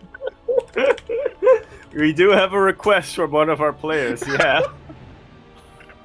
HonMonO has a message. Try to remember this. Screenshot, puppies. This is screenshot worthy. He has told us he wants to be known as HonMacro. All right, I'm gonna have to remember that when we actually cast. Yeah, you gotta earn that title, mate.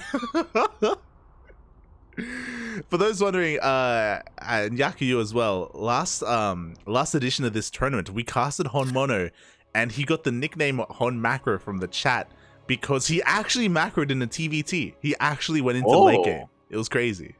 Interesting. Yeah, it's something we've never seen before. My game just closed. Oh no. I can screen share. But I don't know if it's gonna affect the loading screen. It probably will. It probably will. Yeah, a little bit unfortunate, but yeah, you know, HonMonO, he did show us something that we've never seen before, and that is a mid to late game situation in a TVT. And is he trying to tell us that he wants to do that again here against Krystianer? Is that what he's saying? It could be a fake out. We'll see. Yeah, I mean, he didn't whisper us. He did say it in the open lobby where Krystianer. I'm hoping it's a fake out. It's gonna just send his SCVs across the map immediately. Yep. The most truthful man.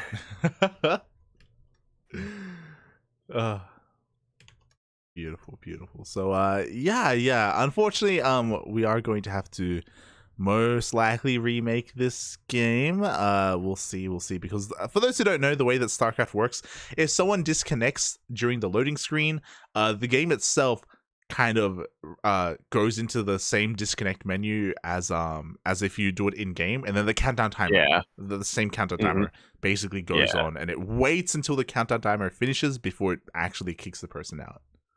Yeah, and on top of that, there's also the grace period that it has for some weird reason. It was like, but what if they reconnect? Well, there's no option to reconnect. Yeah. That's just some inner workings of the engine of StarCraft. So it is going to be we're going to be stuck here for a little bit. just for a little bit. Yeah, I'm going to try to reopen as quick as I can. Yeah, all good. Oh, let's make sure everything is okay on your end. Worst case scenario, I can always screen share and we can try and make do at least for a game or two. I'm pretty sure what happened is that I alt tabbed in the exact wrong moment. Mate, you know better. I thought I could. I'm living on the edge a little bit now. You know, it's towards the end of the year. I want to live a little. Yeah, that was a mistake. Yeah, that's another fun fact for people in the chat about StarCraft. If you ever load into a game, there's a window where you do not want to tab out. Or even click on anything. Yeah. In game or out of game. Game paused. We're remaking for you, Poppy. We're remaking. Woo! Shout out to see, he is honorable and honorable. Yeah. Oh, beautiful. So we are gonna be remaking here, which means Yaku will be joining us in the lobby. Will be joining us. Beautiful. Don't tab out, please. Yes. My hands are gonna be tied behind my back here. I don't know how to tie them without string, but Yep. Hands off the keyboard. We just need the game to just lead us, take us away. Yep. I can't actually get the T-pose on camera because my room isn't big enough. Isn't wide enough. The WTL logo is taking you in. It's taking you away. Has anyone in the chat ever accurately guessed what your drawing is? I think Jadolf was the only one. Oh, I remember. Yeah, Jadolf. Yeah. He's like-minded. Yeah, the dolphins. Dolphins are smart. They are smart. They are. Beautiful. They're well versed in the smooching. No, Jadolf doesn't smooch that much. Nah, he doesn't smooch. He makes people smooch, Bappy. He does. That's why he's so smart. Yeah, beautiful, mate. Beautiful. As of course, we are going to be continuing on here. As a reminder, Krystianer, he is our king of the hill. He has plenty of wins already under his belt, and we just who's going to be the one to stop him? Who can do it? Could it be HonMonO? We'll find out.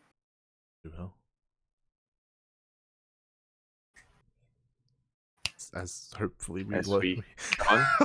I'm holding my breath a little bit right now. We got it! We made it.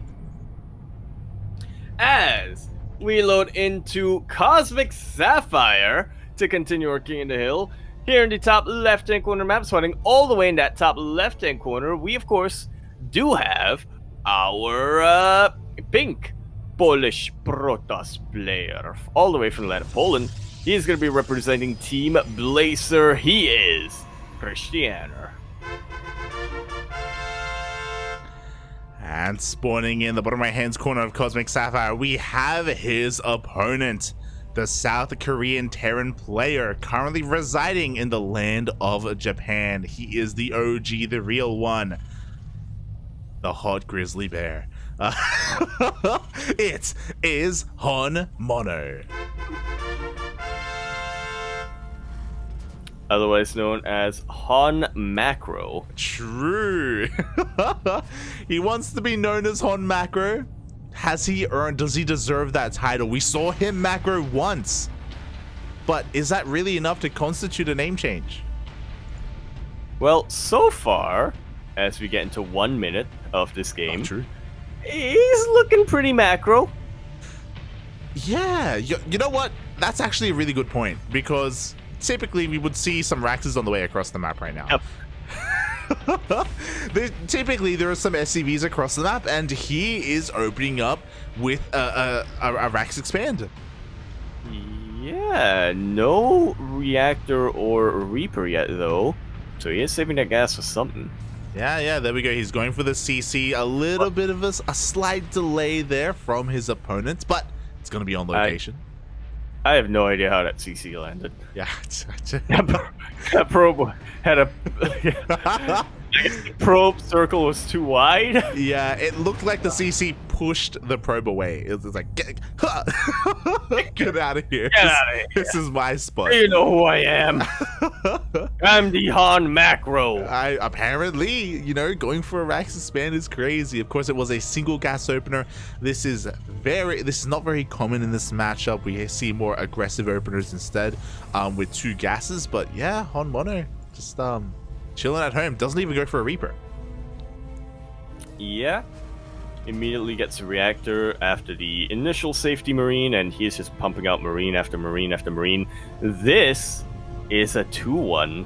I don't want to call it a 2-1-1 yet, because HonMonO, there we go, has been known to go for some weird factory 3 Raxes in the past, and that's exactly what we've got.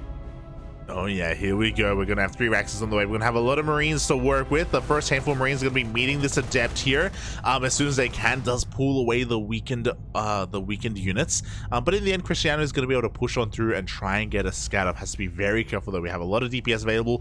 Unfortunately, HonMonO is skipping his bunker, so his units are actually a little bit more vulnerable than they usually are. Yeah.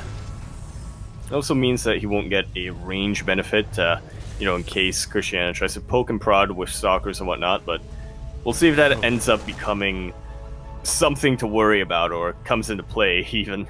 Yeah, we have a couple of units coming across the map, by the way. We do see the Hellion has come out, going to be forcing this back. The Stalker comes in, does focus on one of the weakened Marines, does get a second, and a third. But not yet a 4th.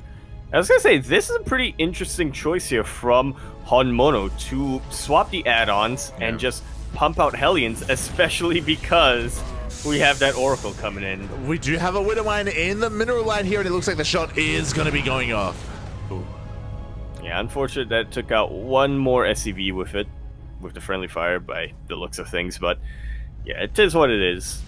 Yeah, I mean, it could have been a lot worse, right? I mean, that Oracle could have just gone even more ham. Meanwhile, another one of these SCVs is going to be focused down here by Krystianer. Back at home, of course, he did go for a Stargate opener. He only went for a single Oracle, not double, and he is going straight into Phoenix production. Yeah, that's a very safe choice for him right now. If he is worried about any sort of aggression coming his way, whether it's by a Widowmine drop or whether it's by these Hellions, but that's not what he actually has to worry about. I was curious about that probe earlier, Light, but now we and HonMonO do have confirmation. Krystianer was trying to go for a bit of a proxy gate. Yeah, this should be dealt with. There we go. We have a cancel on the gateway. The pylon is going to be going down as well. What's important is that Krystianer isn't committing into Phoenixes. He only made a single Phoenix, and I believe, yeah, he's only just having a patrol for some drops. Yeah, it's important to note that Krystianer isn't committed to the Phoenixes. He is, however, committed to the proxy, one way or another. Yeah, another pylon is on the way here to provide some vision and also to harass across the map. It looks like the Hellions are going to come across this, though. Very, very good catch. And I guess it's also fortunate for Krystianer that they did catch it relatively early on, but at the same time, you know, most of his game plan was banking on the fact that he would be able to get a proxy up and running here. He has to switch gears drastically, and that's exactly what he's doing, walking across the map with Blink Stalkers. Yeah, bearing in mind that there's only 3 gates behind this, we have a 4th on the way, but like this isn't hyper-aggression from Krystianer. He did expand behind this, he has a 3rd base on the way. What's important though is that HonMonO is dedicated to 2-base play. You know, he's been pumping out nothing but Marines. He does have Stim, Combat Shields is on the way, and he has a single Angie Bay. It does look like he wants to go for a big push. He may even pull the boys with this as well. Does he have a starport? He doesn't. Yeah, he is 100% pulling the boys with this. Oh boy, but before that happens, Krystianer has Blink, he has high ground vision because of the Phoenix, and he can get into the main. Oh! Like so, but it may have been a little bit of a, what's the word I'm thinking of here? Like, reckless blink. Tank was already able to siege up the Phoenix that got taken out. All of these Stalkers are getting back into a corner. Yeah. A lot of them being taken out. Oh my god, so many Stalkers go down, but at the same time, so did a lot of Marines, and that's really scary, especially when you're going for these 2-base pushes. You need, I mean, you're kind of committing to a big all-in push, and now he's throwing down more production. I was expecting to see a transition into a 3rd CC, but nah, mate. Instead, HonMonO doubles down. Yeah, so was I, honestly. I mean, look at how stim these Marines are. There is no way HonMonO can march across the map with them right now and end the game. Well, he can end the game, but not as Victor. Yeah, like I feel like HonMonO wanted to hit a timing with +1, but because of all this aggression, like he's been forced to stay at home, and I think he's missed his window of opportunity. I do think the tank count, to be fair, the tank count is quite high, surprisingly high actually. Oh my god, he's got 5 tanks, mate. He does, and he's moving across the map. Yeah, I was gonna say it's still possible for him to get away with a bit of some 2-base play. You know, rally the medevac across the map, which is what he's doing right now. Pull the boys as well. There we go. The boys are being pulled, and now HonMonO has a fighting chance. There we go. You can do anything with the boys. The tanks do end up sieging quite far behind, but we do have a lot of tanks available. We do have a Phoenix to try and help CC, but only a single Phoenix. Yeah, and we have 5 tanks, so. I'm not great at math, but I don't think it checks out. I don't think so either, but we do have a lot of charge outs. Charge is done. We have a couple of arcos as well. The bunkers aren't finished yet. That they are not. The Marines are trying to do their best to protect these tanks, but the Zealot's got on top of them regardless. This is gotta be the end of the game. Yeah. HonMonO's getting a 3rd? What? He really wants to be called HonMacro. I don't think he can be called HonMacro. Oh my god. Alas, he lost every single tank, and that was really the scary thing about his push. We do see, unfortunately, the wall is not a wall either. The charge, let's say, rush in towards the natural. Even though we see a 3rd CC on the way, there are barely any workers left. None whatsoever. We have to follow this tank. That should just about be the end of the game and the end of HonMacro. GG. Krystianer continues his streak.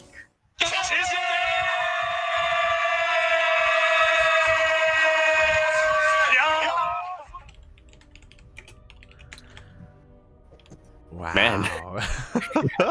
GG. I mean, I appreciate that HonMonO was going for something a little bit different. He was going for some a 2-base all-in, basically. It's just unfortunate that he was up against a player who was as active with their Blink Stalkers as they were. To be fair, it wasn't like Krystianer was doing anything too special. Like, he wasn't hyper aggressive or anything. Yeah.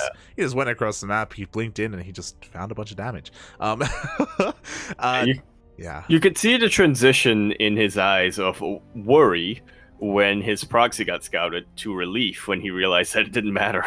Yeah, it didn't matter in the end. And HonMonO, he lost a little bit too many Marines early on. He lost 24 Marines before the push happened. And that's really the difference maker there. The difference between having enough to protect your tanks and not. Also, he would have hit earlier as well. Just if I'm sure he was just hoping that Krystianer would be a little bit more defensive and just staying at home. Yeah, it's definitely an unfortunate opening situation here for for HonMonO, but I do definitely also think, once you lose 24 Marines, before you actually push starts, Yeah. that's when you transition and get a third base. Not after Yeah. you pull the boys and push out with what you have remaining. This is why I love HonMonO. Yeah. He's an enigma. This is I think what we saw that game was HonMonO's heart and his head like fighting, conflicting, Yeah, that's exactly what it felt like. He's like, I want to pull the boys. And he's like, no, we have to be on macro. It's like, no, but I could still pull the boys. And at the end, he realized, no, but I gotta be on macro. Yeah. See, this is the thing. Like, you can't compromise. He can't be in the middle. He's not just right. Okay, he's too hot for a reason. Exactly. There's a reason why Quanta is Goldilocks. Yeah. Or not the Goldilocks, Little Bear. Look. There you go. There you go. It has been a while. Yeah. So HonMonO, he was trying to do, he was trying to go for the middle ground option, a little bit of column A, a little bit of column B, and in the end, it just didn't quite work out. But now we are hopping over once again to the land of Europe, and Krystianer, he's got another opponent. And they just never end. Yes, like no breathing room going on here. Oh my god, no breathing room whatsoever. It is going to be one of the Synthex boys. Yeah. It's going to be NoMercy. Let's see if he lives up to his name. Yeah, shout out to NoMercy, by the way, because I don't know if you recognize this, but he did change his name on EU.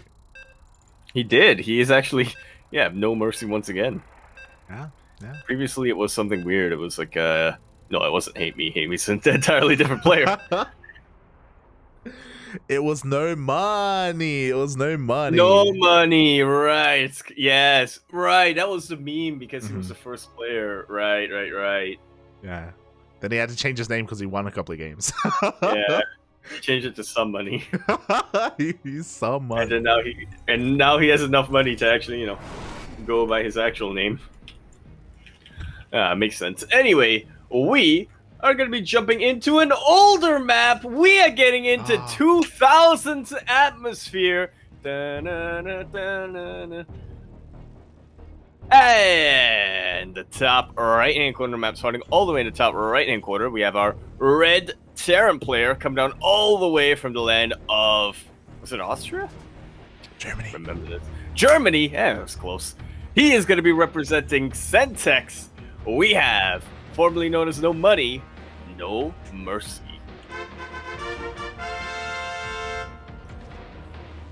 And spawning in the bottom left-hand corner of 2000 atmospheres, we have his opponent, the pink Polish Protoss player, not just the current King of the Hill, the only King of the Hill. He is undefeated so far tonight.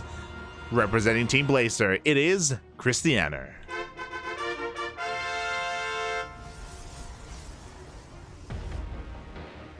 I miss this map so much. I know, right? We had some fond memories, some great games. There was a period where it was thought to be like more of a Zerg map, and then it became more of just a balanced map overall. Yeah, a lot of memories were had. That's a Zerg map, which is why it was a balanced map. True. As already, Krystianer having a decent start here. NoMercy was able to get an NG Bay block off, but Krystianer was able to scout this pretty early on. He pulled some boys, and he did force a cancel. Yeah, pretty early. I mean, it's not like it was going to go through in the end, but at the very least, Krystianer was able to minimize the delay he would get with his natural base. Yeah, exactly. The NGB had less than half HP, so it was definitely viable to try and focus that down, and he wasn't forced to make a Zealot or anything like that. He wasn't forced to take the unnatural natural like other Protoss players are forced to do if there's just too much progress. So yeah, not a bad start overall, but a different start here. Again, NoMercy having a very different approach to the game as, oh my god.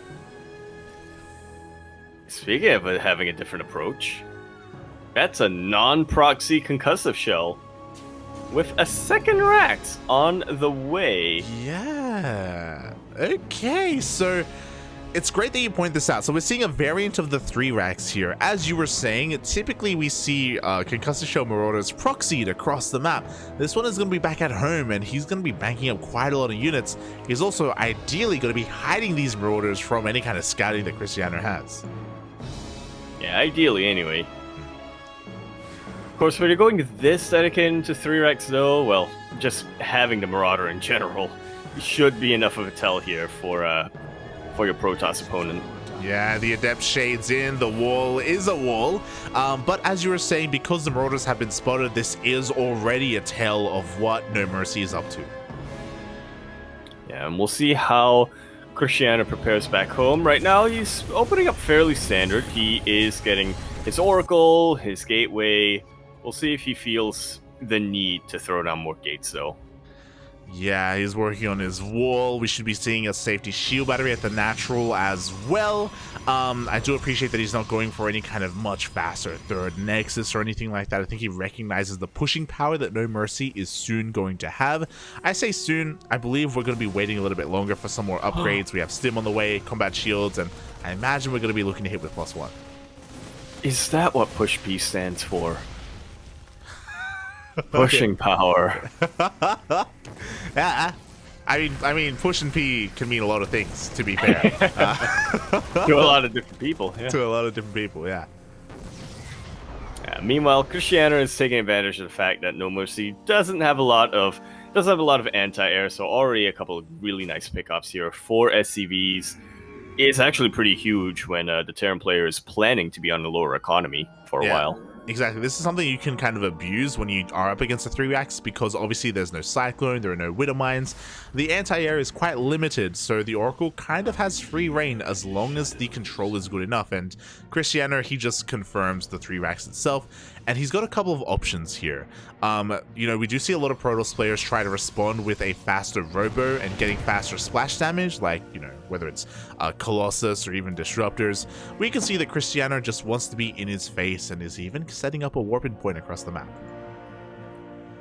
HonMonO denied his proxy, but by God, Krystianer will proxy a Terran player tonight. Oh yeah. He will. The Stalkers are moving out across the map, and even though Krystianer, I don't really think there's a way for him to break the natural, he is going to be slowing down and chipping away at these Marines as they move out across the map, if they move out across the map. Yeah, not only that, this is basically the entire army of NoMercy. As long as Krystianer is able to keep him on 2 bases, he's going to be able to slowly starve him out.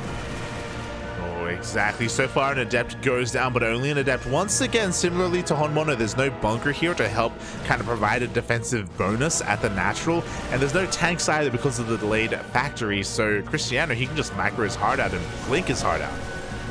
Yeah, NoMercy was definitely banking on not needing to be in a defensive position. Ugh. Just about every single unit gets caught in that stasis ward. Krystianer with the bait and the hook. The bait, the hook. Now the Stalkers can blink on forward. They have free reign of the natural. They are breaking on through, at least until the stasis trap does run out. Only 2 SCVs are going down, but that is no more mining at the natural, and that is huge. Oh my God, he goes to it! He gets the second stasis trap! I don't blame NoMercy for just leaving then and there. Oh my God. You rarely see that. I want to rewind. As do I, yeah. I'm gonna rewind a little bit because you rarely see the layered stasis traps. Oh my God. I'm gonna try to time that. Okay. But I need to line it up as well. We need to see this. We need to see this. Oh my God. Oh, it's so hard to do. I just assumed you were lined it already. Yeah. I'm banking on stream delay to help me out there. It's so good, man. GG Krystianer just shutting down the push before it even becomes a push. Oh my God. My God. And NoMercy really didn't show any mercy when it came to his opening, but Krystianer responded in kind. That was rough, man. Yeah, almost styling on NoMercy there again, just baiting him the way that he did into the stasis trap and just never letting go of any of those units. Oh, wow. Man. GG. A moray eel. Uh-huh. Or like a one-sided animal that just grabs and doesn't let go. A crocodile. Yeah, just I almost said barrel rolling. With a death roll, there you go. So with that, Krystianer gets another win on the board, and apparently Eddie says, nah, I believe in the power of the Terran. HonMonO may have failed, SpeCial may have failed, NoMercy as well. Now we're trying again. We're bringing out Nicoract. I'm gonna need some of Eddie's copium. He thinks any player, especially a Terran player, is going to be able to best Krystianer tonight. It's like, this guy really thinks that TVP is winnable. It's crazy. But we'll see. Maybe we'll be wowed. He did say, Eddie, that is, that this player is his secret weapon. Oh. We're going into Cosmic Sapphire. We're in the top left-hand corner of the map, spawning all the way in the top left-hand corner. We have a red Terran player coming out from the land of, not Belarus, Russia. He is, of course, going to be representing Storm Gaming. Everybody give it up for Nicoract. And spawning in the bottom right-hand corner of Cosmic Sapphire, we have his opponent, the pink Polish Protoss player representing Team Blazer, the King of the Hill. It is Krystianer.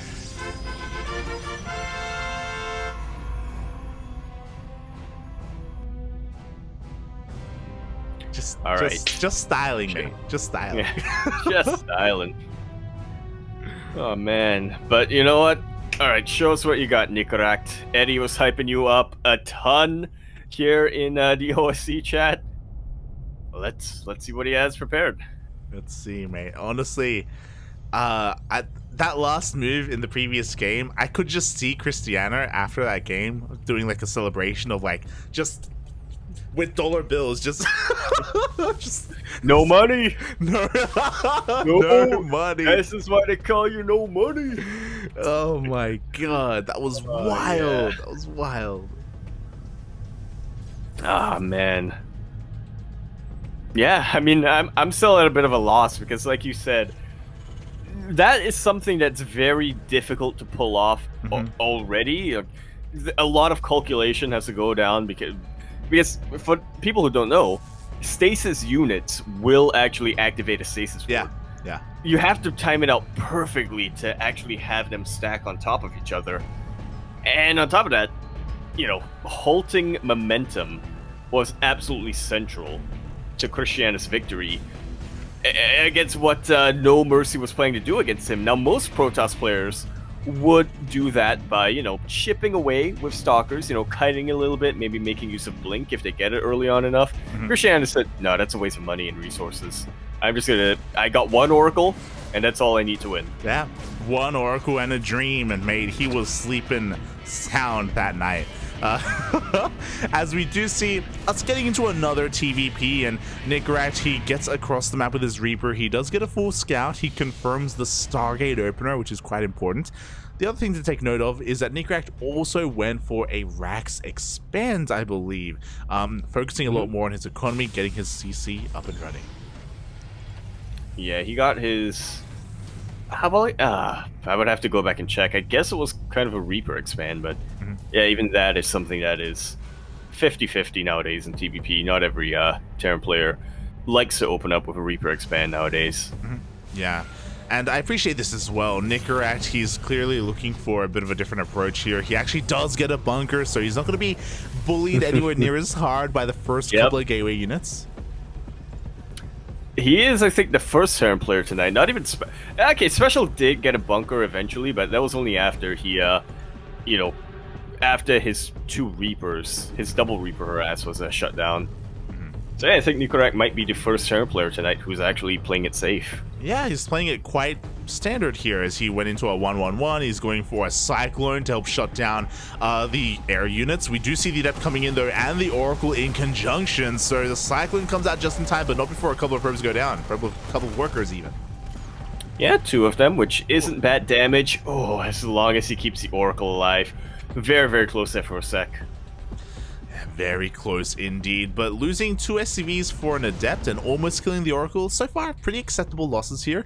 And Nicoract actually went He went straight for a medevac. He didn't go for the add-on switch, he didn't go for the Raven. Yeah, he's trying to do as much as he can across the map, trying to just disrupt the early game economy of Krystianer as much as possible. And I think this is probably a good move for him, because as we can see light across the map, there's still a probe and there's still a pylon. Yeah, we just see Krystianer going straight for a 3rd base as well, so he's working with very minimal units, and his units are out of position. He's here at the natural, and it looks like damage will be done in the main.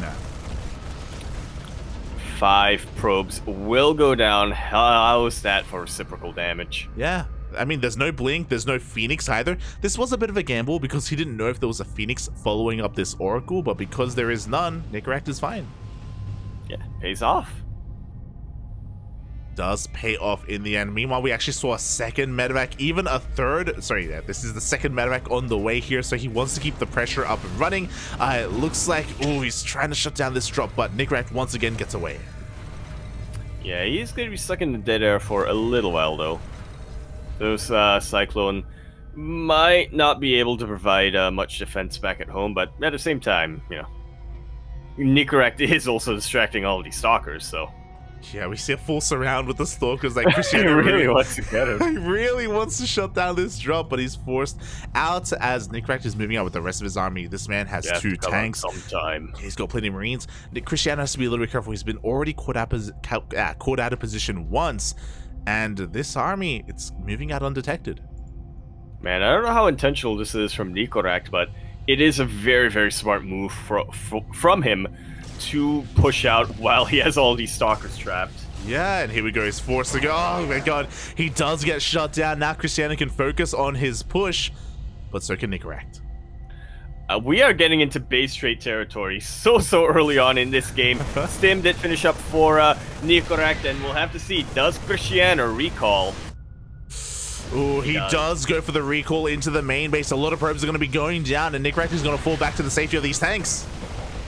Well worth it here for Nicoract. Takes out just about a pretty much an entire mineral line. He does have to be careful now, though. He doesn't have the medevac to retreat. He loses his entire army, but since he did force recall back home, there we go. He already remade his defenses.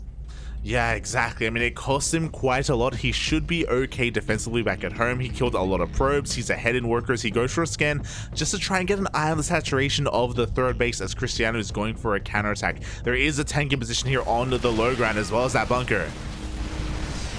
Yeah, it's a little bit trickier for Krystianer to push in here, but he'd still cause a little bit of damage. Yeah, Krystianer, he committed a little bit too hard there. He really wanted the kill on that tank, but the tank with the repairs does survive. A couple of Stalkers are going to be going down, and now Krystianer can actually make use of this proxy gateway. He's warping in across the map. Indeed, he is. Charge also finished up for him, so he can have a little bit of a buffer for his Stalkers here. But he is also down on upgrades, which is actually pretty worrisome in a TVP. Yeah, he's pretty far behind in those upgrades. He's going to be evening up soon with +1 armor, and that will help those Zealots survive and actually be able to close the distance here between them and the buyer. The boys are being pulled! Alright, there we go. This is gonna be the death float! No, he's actually not. He's actually main-arting them. Yeah, interesting. Okay, so he's going to be long distance mining from the 3rd base, but Zealots, they come in, they're going to be wreaking havoc here, and they're forcing Nicoract back. They are. He's even pulling apart the army right now. Yeah, the interesting... Nicoract's having a pretty tough time trying to split his forces. Yeah, it looks like he's going to be able to hold on here, and he's going to be able to actually land this 3rd CC. But any kind of pushing power that he wants out... Yo, the tanks are they're exposed! Oh, okay. Very exposed, but powerful enough to deter these Stalkers.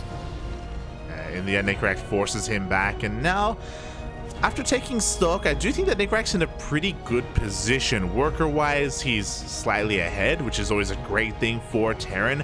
We have sensor towers on the way. We're continuing to tech up as well, working on our upgrades. We could do with maybe a second NG bay, but yeah, like he's not looking too bad here. Yeah, since Krystianer stayed this long on gateway units, I'm definitely in agreement there. I want to give the advantage to Nicoract just because he has been able to, you know, go deeper down in his tech tree. We are starting to see Krystianer get tech up quite a bit, though.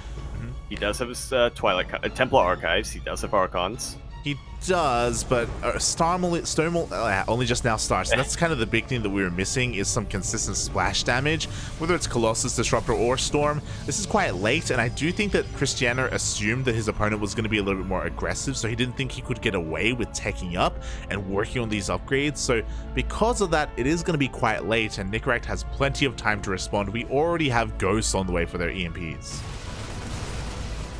Yeah, funnily enough, the answer to Terran aggression is either tech up very, very early or tech up very late. Yeah, meanwhile, we do have a cancel here onto the fourth base. At the same time, we just see the Prism going down in the main. Oh, I did not expect that. It went down to the missile turret, no less. Yeah, it went down to the turret. At the same time, we have a Zealot here at the natural base as well. There's a lot of chaos going on throughout the map. Even had a couple of Zealots coming in towards the third base, but all the aggression from the Protoss is going to be cleaned up. 7 workers went down, which is okay, but I'm sure Krystianer wanted a little bit more than that, especially after losing that Prism. Don't we all want a little bit more than that? But yeah, I agree. It's a lot more important for Krystianer to be able to put these dents to Nicoract's economy. Once again, he has mules. He's actually ahead when it comes to the mineral income and not too far behind when it comes to the gas income, despite having a worker disparity. Yeah, and now the fourth base is on the way, and after canceling the fourth of Krystianer, like again, Nicoract is staying on top of his eco. We do see a Zealot run by here, but it looks like it's actually going to be caught out. We do have an EMP available. There we go. It does hit the majority of the, and the Zealots, they're going to be cleaned up. Like so. At the very least, Krystianer does get confirmation that Nicoract wants to expand there. Yeah, we do see the army. Yeah, the army is rotating over to try and meet and try and deny and punish that fourth base. The Prism is slipping into the main, this time not in range of a turret. Whoo! Finds the one little blind spot in this main base, and while this is going on, he pushes with a little force towards this fourth base as well. No planetary yet. Very important to take note of. Yeah, the planetary is still on the way. We did see one Storm get a decent connection. At the same time, the Zealots are still wreaking havoc in the main base. Reinforcements are going to clean this up, and the Prism is going to get away. Like so. 10 SCVs go down. And now Krystianer is finally starting to, is finally able to make use of his worker lead. Yeah, Krystianer has been just hammering that pro button, and he's up to 92 workers. Look how oversaturated he is at the fourth. That's 32. That's literally twice the amount of probes that should be mining from mineral line. It's arguably too many workers right now. We'll see if we can make use of it. Here we go. Nicoract is finally pushing on out. He's got his Ghost for EMPs. He's got a lot of Widow Mines. Storm does not connect. Yeah, not yet anyway. These EMPs did connect with the Archons, which is pretty good. Yeah, meanwhile, oh my god, a juicy Storm does connect with the majority of the Bio army. The fifth base is going to be denied. The Robo's over, the Disruptor comes out. Yeah, he ate that Storm. But that was also the last Storm that he had. Now there are Disruptors though, and that was a very juicy connection. Krystianer is down when it comes to the army supply, but he is fighting his heart out. He is making absolute use of his shield batteries and his defender's advantage. Yeah, the defender's advantage, the overcharge, the disruptors alongside the Storm, but here we go. Nicoract is not going to take this line down. He's pushing in once again. We only had one disruptor, but the Nova resets. Oh, the second one does not connect, however. Ghost should go down, but it was able to land one very good EMP. Krystianer's on the run! Oh, Krystianer's on the run. Another Nova does go off. It does connect with the army. Do we have enough at home to defend? We have a shield battery. We do not have overcharge available. We need a little bit more time. But this is a really good choke point for Krystianer to utilize. Yeah, and A Nicoract, very good choke point. even though Nicoract is ahead in the army supply, a lot of that supply are in these medevacs. I just realized he's got a lot of medevacs with his army and not a lot to keep alive on the ground. That's 9 medevacs. Way too many medevacs. One for each unit, and now Krystianer, he survived. He can Maynard his probes over. He still hasn't, but he can, and I'm sure he will soon. Stepping on the gas. Yeah, we have double robot production. We can finally get into some Colossi. Whew. This is the breathing room Krystianer needed. And he's making full use of it too, like you said, just teching up and macroing up as much as possible. Despite kind of being beaten back and not taking the most efficient traits there, he didn't take economic damage. And that's really the issue right now for Nicoract. He has not been able to slow down the economy of Krystianer. Yeah. Or at least he wasn't able to slow it down enough. Krystianer's economy is about to explode. He's been oversaturated for a long time, but he is double expanding. He accidentally cancelled. I think maybe it was off center. I want to give him the benefit of the doubt. But we do have a drop across the map, forcing a recall. I like that analogy of the economy about to explode. It's like he was building up to it, you know, he was getting all the gunpowder, and now he just needs to light the fuse. He needs to light the fuse, and the fuse is on the way. Meanwhile, we do have the drops that are going to be kind of distracting Krystianer for the time being. And again, this is what Nicoract needs. He needs to try to slow him down, but he loses a medevac. And that was a medevac full of units as well. As much as I want to be relieved at the fact that Nicoract isn't going to have as many medevacs now, losing those barracks units, those bio units, does hurt quite a bit. Yeah, I mean, Nicoract, he needs every unit right now because he is not maxed out. Here we go, Krystianer, he smells blood in the water, he pushes on in, another Nova goes off. Ooh. And another one takes out a very high energy ghost. And thankfully, because of the choke point and because of the tank, Nicoract is able to deflect Krystianer for the time being, but for how much longer? Krystianer, because of his worker count, because of his bases, he's maxed out. Nicoract, meanwhile, still struggling to get there. He's on 155. Out of 180, he doesn't even have enough supply depots to max out. He really doesn't. Meanwhile, a lot of probes are going to be going down, but I think this is a good thing for Krystianer. Like, I think he could afford to lose some workers right now. I would argue he needs to lose a couple of workers so he's able to keep up when it comes to army supply. Yo, those are some sexy splits from Nicoract, not gonna lie. He was able to last second split and avoid both purification nodes without losing anything. I was very impressed. Oh yeah.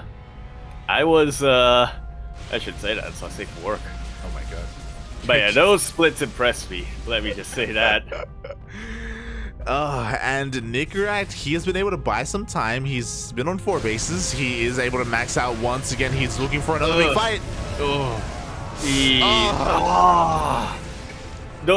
Those 2 splits earlier on, that was all of the Nicoract put all of his micro into that, and now he's run out. Those were some very, very, very unfortunate connections here for Nicoract. I have a feeling Krystianer himself, like, can't believe he got away with those Novas. I mean, he just dropped 60 supply in like the blink of an eye. That was not a pretty sight.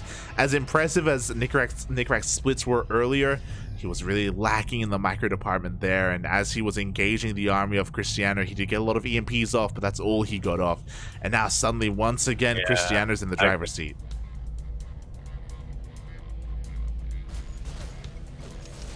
As we do see a little bit of a push out here. Once again, fantastic EMPs, but it's going to need to do a little bit more than that. Now, in fairness, the gateway units are very badly bruised. They're in about half health, but he still does have to worry about these disruptors and these colossus. He really does. Meanwhile, a lot of Zelts are going to be going down here on the right-hand side, so not a bad trade from Nicoract, but the main army is still what we're kind of focusing on. We have a lot of disruptors. We still have 3 colossi as well, and we don't really have what it takes to fight these Colossi, to fight this army. We need Vikings, we need Liberators, we need a better transition point. At the moment, it seems like Nicoract just wants to brute force his way through this army. And he may be able to, depending on how well his EMPs land and how well he's able to split against Novas, but he also needs to make sure that his army isn't split up. If you want to brute force your way through, you need to make sure you have everything in position. Decent splits this time, but unfortunately, Nicoract has bled out enough that decent isn't going to cut it anymore. Yeah, a lot of units still end up going down regardless, and Krystianer, he is not stopping anytime soon. We do see a bit of a minefield ahead of him, but he sees it. Oh my god. Even able to take out the majority of that minefield. He's taking Nicoract's bases.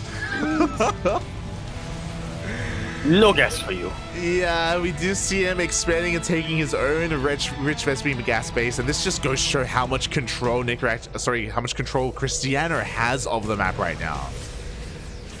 All of it is that answer, yep. Surprised he hasn't taken the gold yet, just to flex. He honestly could, not gonna lie. I'm surprised he didn't take that before taking one of Nicoract's own bases, as we do see him catching a couple of ghosts here. The Novas are gonna be going up there, no splits! Very spicy Novas did connect. We're at the point now where half of Nicoract's army is medevacs, and that's not gonna cut it. GG is called, and Krystianer maintains his streak yet again.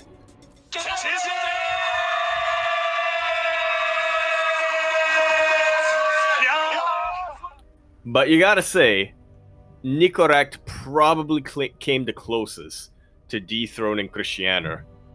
Even closer than SpeCial. I would agree. Like, Nicoract, he definitely had some moments this game. He was doing a great job when it came to his drop harass, when it came to his initial defense as well.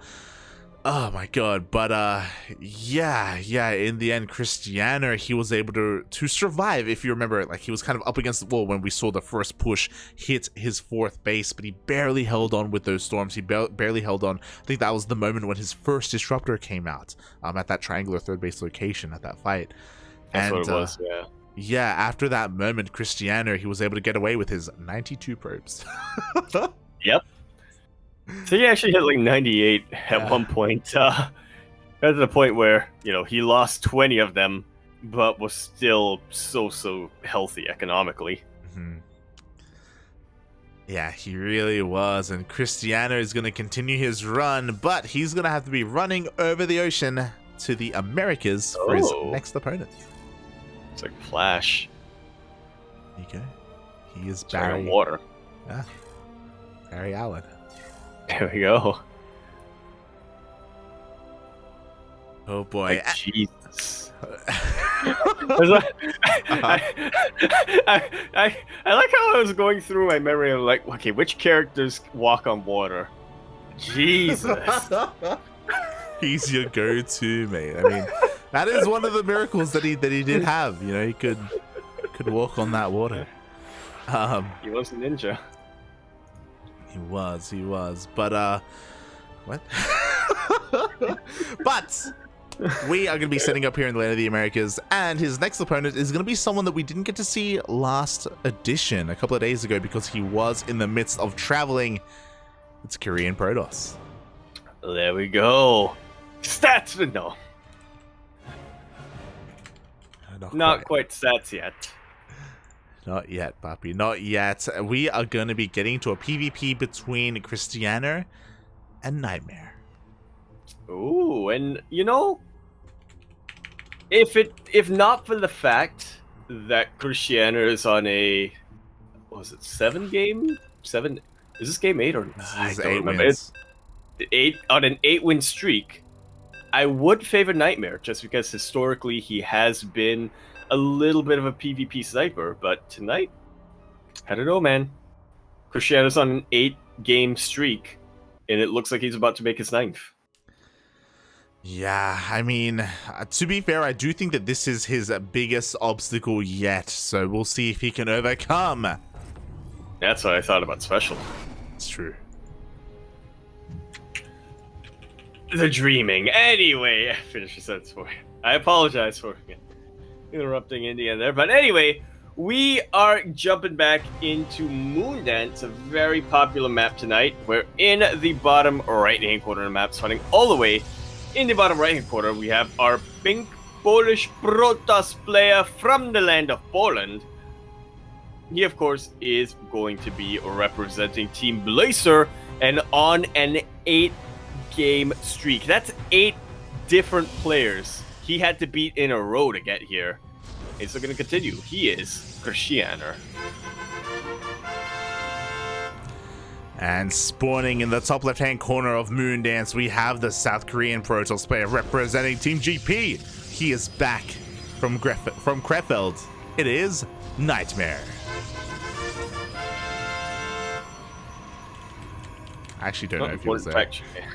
Yeah, we'll see. Yeah, I was going to say, actually important fact check here from Eddie. Krystianer is technically on a 10-game streak if we include the previous edition of King of the Hill. True, true. I mean, he has been on a massive tear this week. He wants them at League points and money. Taking down a lot of names. But can he take down one of the stronger Protosses that we have to offer here in OSC King of the Hill?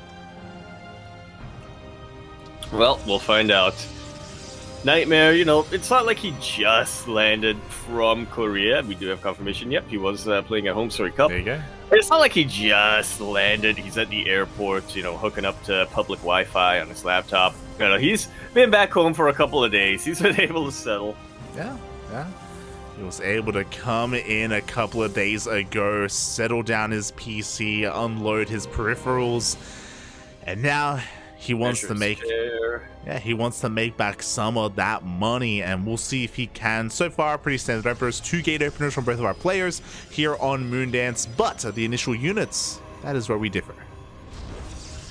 Yeah, a couple of adepts coming out here from Krystianer and a handful of stalkers from NightMare. As usual, this usually indicates that, or rather as usual, the stalker player typically is a bit more defensive, whereas the adept player wants to be more aggressive, wants to get some mineral damage done across the map. Ooh, and we saw this in the previous PvP earlier today against ForJumy. Krystianer, he's going straight into a robo behind this and a 3rd gateway. Uh-oh. This man doesn't want to expand. He does not. He's faking out an expand. Much like he's one with the NA. Yeah, but NightMare also is getting a proxy. Wait, it's 1 base versus 1 base. Let's go. Cue the Spider-Man meme. Cue the meme. All right, so we do have a 3-gate opener here from NightMare. The adepts barely miss the proxy. They do get past it. So NightMare is going to be hyper aggressive here with mass gateway units. He's expanding behind this. Bear that in mind. Krystianer also with 3 gates, but with the addition of the robo with the prism and maybe even immortals. That's the thing. I worry that for NightMare that expanding may have just killed him because, like you said, Immortals will just about shut down the aggression and the proxy that NightMare's going for. Yeah, exactly. But here we go. NightMare, he's testing the waters right now. He confirms the lack of Nexus. Already 2 Stalkers going down from the side of Krystianer.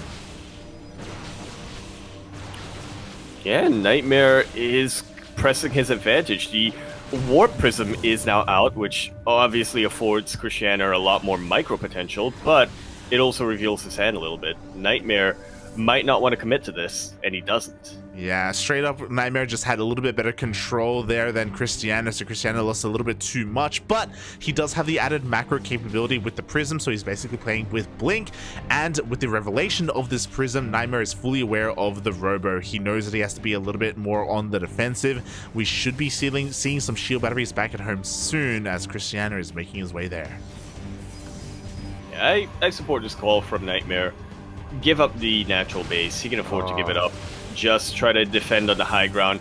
NightMare. Oh man, this is why this is him living up to his name. Yeah, we have an overcharge back at home, so he defends forces a recall as well, and half the production, the majority of the production is already depowered. And remember, NightMare could always recall as well. Yeah, he can always recall. Krystianer's 1 base push, 1 base all in is now in shambles, and he's gonna try and recover with a Bay. All right. Couple of disruptors, you know, be a little bit of a wild card here. One base disruptor, mate. This kind of oozes desperation, but power to him, you know. Let's go. Look, it only takes one. Well, I guess in this case, it only takes one Purification Nova to win the engagement. After that, you know, Krystianer still needs to push across the map, take out key infrastructure, maybe take out a base as well. Yeah, Krystianer has to do a lot to win from this position. Yeah, the thing is that Krystianer's on a timer, and 2 Adepts slip into the main base, and they even get a full scout as well. They confirm the bay. He knows how much he knows mentally what to prepare for, and even more workers are going to be going down. Look at that, he's even winning the Adept fight. Yeah, the Adept fight. We do see the Prism across. We can't afford to lose the Prism. Oh my god, Krystianer, please. The fact that NightMare didn't get Blink yet is keeping Krystianer in this game. It really is. Like, without Blink, it means that the Nova can even get a juicy connection on the army. Meanwhile, we have a couple of force fields as well. The Adepts are trapped. They'll be focused down. Wow.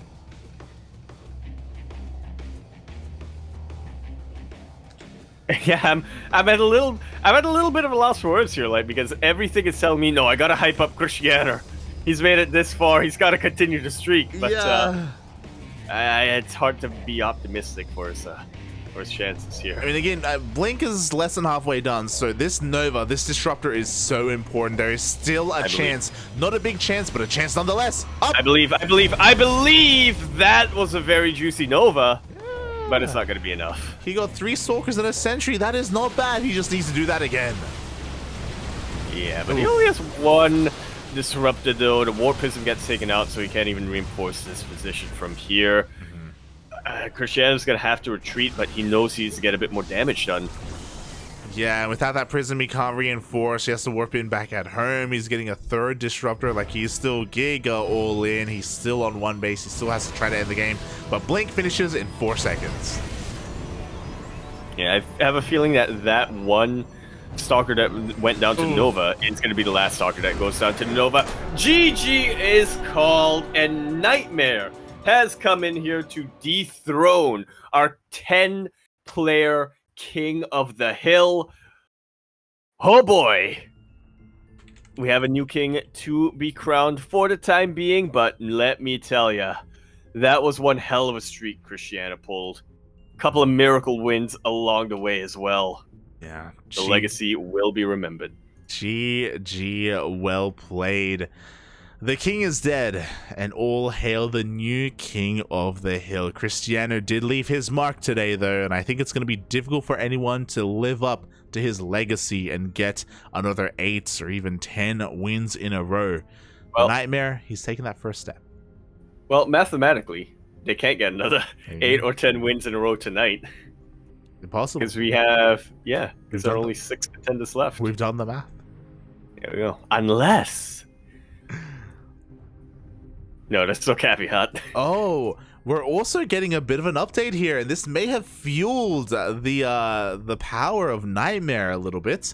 Apparently, because he took down someone who was on an 8-game win streak or higher, that win was worth a little bit more. It's a bounty, yeah. A bit more, get a little bit more of a payday.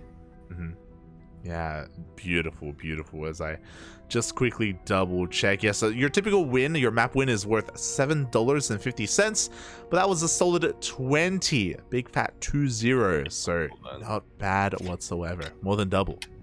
Indeed. Wait. Are you trying to do some math? 20. I am trying to do some math, yeah. So yeah, that does mean that Krystianer will end the streak with a $75 pot to take home. NightMare, meanwhile, does get that $20 bounty. From here on out, though, I believe it is going to go back to $7.50. It is per win, and we have our next contender.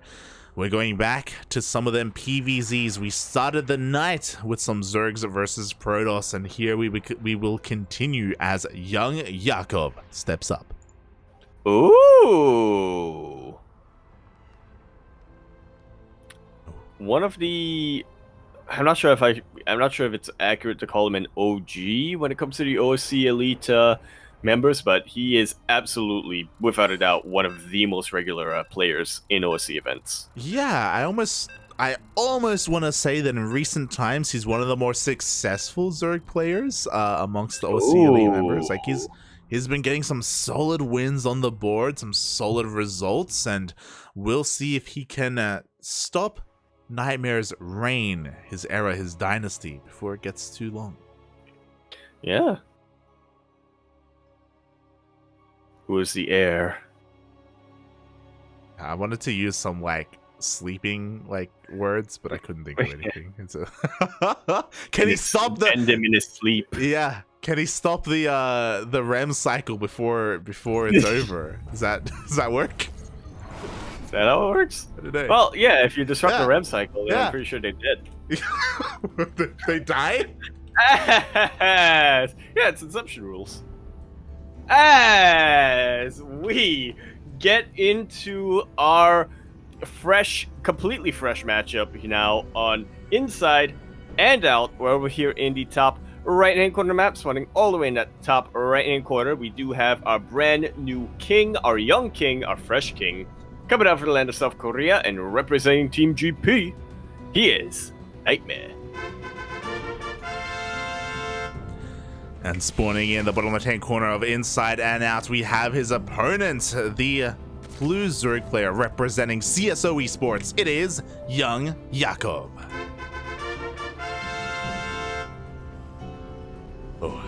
But just quickly touching on our previous king, you know, a special shout out to Krystianer for having a reign as long as he had, for taking down so many big players, and being brought down by someone of the caliber of NightMare is nothing to be ashamed of.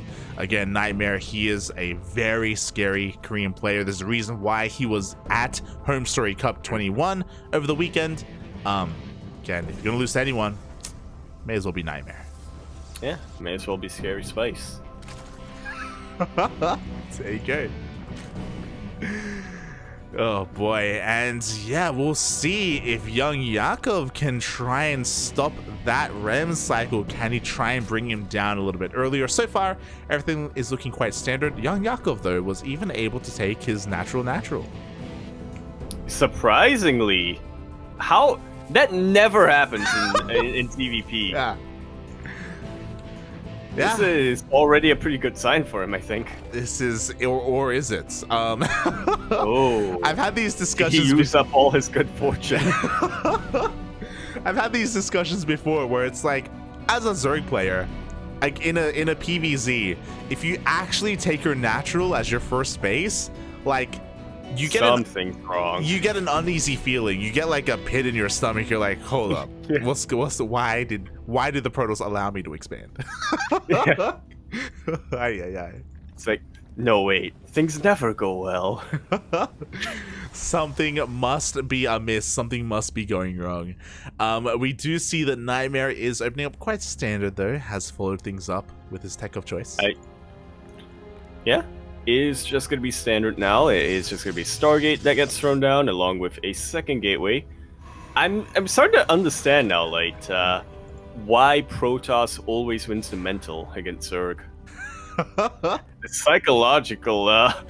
psychological warfare potential is absolutely it's limitless for Protoss.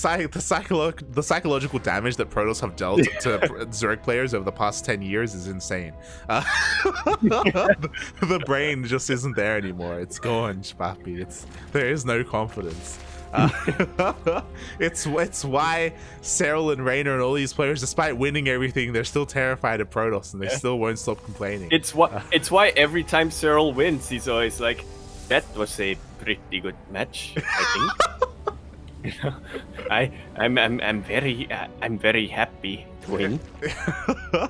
Yes, you think it's just how the players are? No, it's how the Protoss made us, Kappa.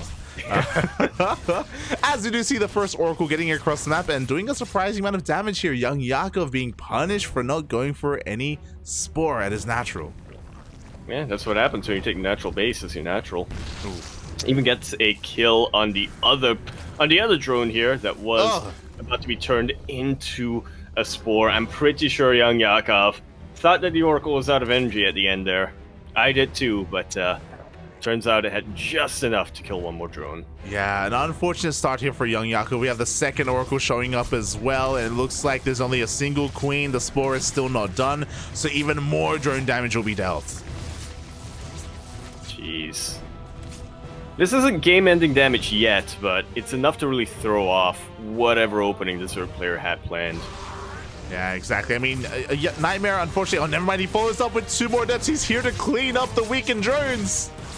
Now it's looking to be game-ending damage. Yeah, especially because, like, there wasn't anything special here. It was the first 2 Oracles and 2 Adepts. You know, this is just designed to harass, and both Oracles even survive, so they can come back in for even more damage.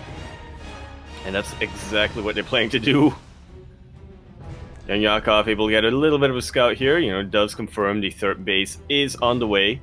But like you said, Light, I don't know how much of a relief that would be for the Zerg player at this point. Yeah, exactly. As YoungYakov is still struggling to saturate all of his bases, he isn't taking this lying down. We have +1 melee on the way. We do have a lair on the way as well, so he's getting ready to deal with, say, the hero style with Blink Stalkers.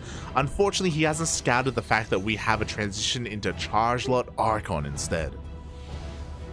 Yeah. Well, at the very least, he is starting to get a couple of Banelings out, so there's a little bit of a window where NightMare won't have enough Archons out yet. He can still take advantage of the fact that it's also going to be a Zealot army with these Banelings, but I don't think NightMare's going to allow that, really. I really worry. So NightMare, he's about to finish up a Prism. He's going to be moving out across the map with a lot of gateways. I believe he has 5 gates in total as he throws down another, and he's going to be hitting quite hard with Charge Out Archon. And I feel like, obviously, ideally to defend, we will have Roaches, but we skipped the Roach War and we're going straight into Ling Bane Hydra from YoungYakov. Yeah, Banelings, they're not too bad against Zealots, but now we start to have to worry about the Archons that just finished up and morphed in. Also the fact that YoungYakov just droned up. He just got a round of, I think, 14 drones, something like that, and he's looking to get the 4th base. I don't think he's realized what's coming his way yet. Yeah, I mean, we'll see how much NightMare has. As he pushes out through the center of the map, he's going to be clearing up a lot of this creep. He's going to be setting up another wave of reinforcements as well. He's forcing YoungYakov to respond with Ling Bane. So YoungYakov should be okay here, especially because it looks like NightMare isn't looking to commit to a push towards any of these bases, only clearing up creep. All according to plan. Because now he's forced YoungYakov to make much more Ling Bane, when I'm sure he would have preferred to have some Hydras, maybe start transitioning to the more late game tech. But now a Robo base about to finish up for NightMare. Colossus could absolutely shut this down, and it doesn't even have to be Colossus. Yeah, and there, as you say it, there it is. I believe NightMare was able to actually see those Hydras, so now he's throwing down a second Robo as soon as he saw that. We're getting into Colossus production, into Disruptors after that. And YoungYakov, because of this, I don't believe he should be able to hit a timing with Ling Bane Hydra. He may be trying to go for one, but he will be running into some defensive Colossi. We may end up going even further into this game. We may end up in Lurkers. Oh, don't say Lurkers. I played a TVZ for the first time in a long time today. Oh no. Did you get lunkered, Papi? I actually didn't. My opponent made a Lurker den, but never made Lurkers. It was great. It was beautiful. Anyway, huge counterattack here. Just as NightMare is completely out of position. Oh, even gets that pylon while it was warping in. Can he kill this? Great surface area denial with these force fields, but it's so close. He does get the Nexus. huge victory here for YoungYakov. Let's go, Poppy. That's a kill on the Nexus. NightMare stuck on 4 bases, and that is huge. And that is the cue here for YoungYakov. He throws that infestation bit. He's going to be going for a hive. He's going to be going for Vipers to help yoink and shut down any high-tech units.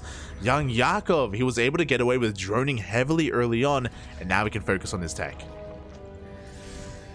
Yeah, and as we can already see, Infestation Pit is about to finish up. Hive shouldn't be too far behind, and from there, I'm sensing the lurkers too, like the lunkers. Yeah, we can get into those lunkers quite easily with those upgrades. We do see YoungYakov just focusing on spreading his creep. He's going to be taking some more hatcheries as well. He could even double expand if he really wanted to. You called it. There is that lunker den, so Hydra Lurker Viper should be the composition of choice here from our Zerg player.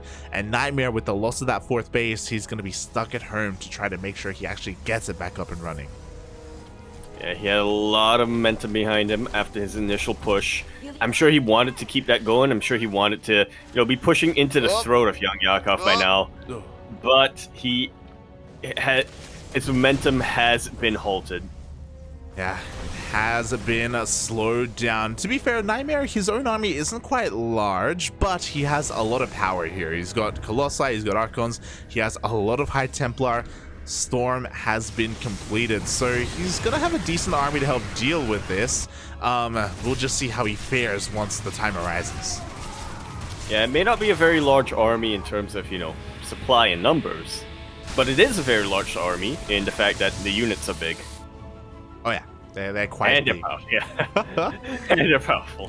And now that the 4th base has been taken, honestly, I wouldn't be opposed to NightMare throwing down some Stargates. I do think now would be a decent opportunity to transition into Skytoss, but he wants to work with his ground army for the time being. He's pushing out. I feel like the window is closed, though, because here we go. 8 lurkers are being morphed in. On the other side of the map, though. Yeah, and I believe they are, they are vanilla lurkers for the time being, so that does give NightMare a bit of an... This is giving me so much anxiety. Stasis ward. Yeah, we've seen some solid stasis traps in the past. Meanwhile, it looks like this hatchery is forfeit. We do see Lings come in. Oh, they do get trapped by the stasis, but in comes some Banelings. And it should be enough to wipe out a mineral line or 2. Okay, just a mineral line. Mineral line is going to be going down at the same time. YoungYakov is stopped in his tracks by all of these lurkers. He cannot find any more room here, and we end up losing essentially a base for a base. Yeah, it kind of evens out, but at the same time, YoungYakov is reinforcing his position. NightMare, why don't you recall? It's a little bit of mispathing. He goes past all of these lurkers. He takes a lot of spots. Oh, God, mate. Calm down, buddy. he really needs to kill these rocks. Like, the AI pathing is messing him up. Oh, man. Yeah, a couple of unfortunate volleys, free volleys, being taken there from NightMare. I don't believe he's lost too many key units in that, though. Okay, maybe a High Templar or 2. So, yeah, at least he keeps his valuable units alive. He can go for round 2 now. But it's going to be tough now that the lurkers are upgraded. Yeah, and to be fair, we're missing something pretty important here for YoungYakov. We have a lot of lurkers, which is quite impressive. He's going for all these run-bys, and looks like once again he's going to be able to deal a lot of damage as he rolls into the mineral line. But he's going to have a hard time fighting head-on as he kills 17 probes because he's actually neglected Vipers. Indeed, he has. We don't see any yoinks to get into lurker range. We're not going to be seeing... Well, I guess you don't really want to make use of Blinding Clouds in CVP. But still. Yeah, Abducts, Blinding Clouds, I mean, they do have their place as well. We see a lot of these Colossi. We see a lot of Disruptors to send out their balls, and a big way to deny these Purification Overs is to Abduct. Meanwhile, once again, just running headfirst into these lurkers. Yeah, that's a pretty good revelation, but the Hydras are acting as an effective enough buffer for the lurkers. Exactly. Meanwhile, the Novas are going to be going up, and 3 lurkers go down. Again, there's still no counterplay option against these Disruptors, but at the same time, because there are so many lurkers, NightMare is still having a hard time breaking through. Yeah, it's like a siege line of Zerg. Oh, yeah, exactly. And it looks like NightMare, he's trying his best to try and break this line, but he's losing a little bit too much in the process, and YoungYakov just goes for a counterattack. May as well. Protoss army is going to be completely tied up here. Do see a recall just in time. to chase this away. YoungYakov needs to either retreat now or find some other use of this attack force. Yeah, it looks like he's gonna get the hell out of here. He turns around. He's got a lot of Hydras. Arguably too many Hydras. He tries to get the Prism, but the Prism survives. It does survive, but the Oracles went down. Oh, that is an observer. Okay. Yeah, we have only one observer, to be fair. Like, it could be sniped. There's a world where he can get sniped. Meanwhile, here we go. YoungYakov, the first Viper, is on the way. Yeah, only one for the time being. He needs to clear up some supply to get a couple more. 3 Vipers out of the way.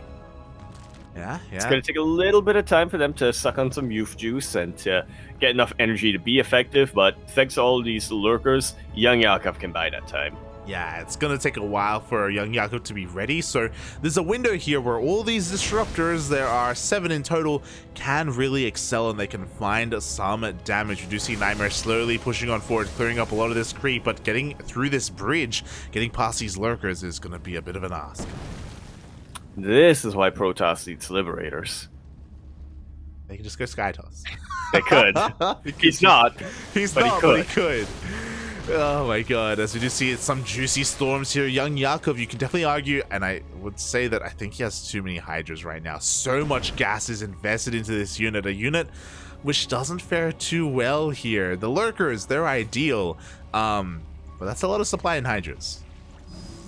Yeah, I, for one, have not fully drank the MeomaikA Kool-Aid, so I agree with you, Light. That's too many Hydras for YoungYakov right now. I mean, it'll ensure that he's going to be able to replace his lurkers when they go down, but they're just not that effective of a force against, especially against a Colossus like this. Oh, but here we go. The first Yoink is revealed. One disruptor goes down. The Novas go off, and they do take down some of these lurkers, and once again, NightMare takes control of the high ground. Yeah, this base should go down. A couple more. Oh, Purification Novas do get sent out. That was a very juicy connection. But there's still plenty more lurkers where that came from. The storms kind of tickle them, but like you said, they annihilate the Hydras. They do get the Hydras. We have a couple more Yoinks coming in, and YoungYakov does force NightMare back. And again, I'm a little bit shocked. NightMare has a bank. Bear this in mind. He is refusing to transition. He's refusing to get into Sky Toss by just making 4 more disruptors. Why? We have no idea. He's honorable. I guess he just doesn't. Yeah, he's macro. It's one of the good ones. He's HonMonO in disguise. He's committed to the ground toss. He wants to make this work. He knows he can. And to be fair, like, he has been getting some decent trades. Like, he has been killing a lot of workers. And like, look at YoungYakov's kind of economic situation right now as he loses more Hydras. Like, he is not going to be able to rebuild his army anywhere near as quickly as if he loses a big fight. That is true. Which I guess does make sense why he doesn't really want to transition just yet. All of these disruptors aren't going to go down. Yeah, 3 lurkers get picked up for free. At the same time YoungYakov rotates over, he does deny another one of these bases of NightMare. But I'm really worried because YoungYakov is losing these drones and he hasn't replaced them in a long time. Finally, he's redroning. Yeah, but even then, you could argue that you don't really want to be... Ideally, you know, you wouldn't be redroning this late in the game. Yeah, it's something that he's going to be trying to work on, and he needs a little bit more time to really kick in. We do see both armies kind of avoid each other, but we have a lot of lurkers at home to defend. Way too many, I would argue. I believe, if I'm not mistaken, we were talking about all those Hydras earlier. I believe the majority of them were turned into lurkers. They were. Oh, Some of them died, but almost all of them got turned into lurkers. Decent connections, but even better abducts coming out here from YoungYakov. 18 lurkers, and that's not counting the ones that just got taken out. Yeah, but at the same time, time, a little excessive. There was a Zealot round by the left-hand side. 20 drones just went down. YoungYakov is losing a lot of supply here. He's lost a lot of his army. At the same time, so has NightMare. Yeah, NightMare's losing a lot of disruptors, but like you pointed out, NightMare can afford to lose units. He can afford to lose battles. YoungYakov cannot afford to lose his Vipers or his Lurkers. Yeah, but because he had so many Lurkers, he's going for a massive counterattack, and he's actually fighting some ground here. He takes down an entire mineral line, and oh my god! No! There's no detection yet! Oh. That was the crispest attack path I think I've ever seen from lurkers. Yeah. One volley, it takes out a Colossus and so many disruptors. Oh my god, even here the stalkers are going down. Even now that we have detection, these 3 lurkers are holding the line. I think that was enough to break NightMare, actually. YoungYakov has so much momentum on his side. You know, even though he is going for disruptors instead of Sky Toss, it still takes a while to build disruptors, and if they get yoinked, they're not going to be useful at all. Maybe NightMare will be able to defend, but he's down to like 1.5 mining bases, essentially. Yeah, he just lost 2 Nexi, and he's going to be losing the top left. This is the last real mining base. This is the most important base here for NightMare, and he cannot hold on to it. He's down to half a mining base. That's it. That's it, mate. And you know what? The Hydras, they come in clutch. They DPS down that base, and now NightMare is all in. What you see is what you get. And oh my god, no, not again! Should have never questioned the Hydras. MeomaikA is coming after me now. Yeah, some very good volleys on that army, even though the lurkers did get cleaned out in the end.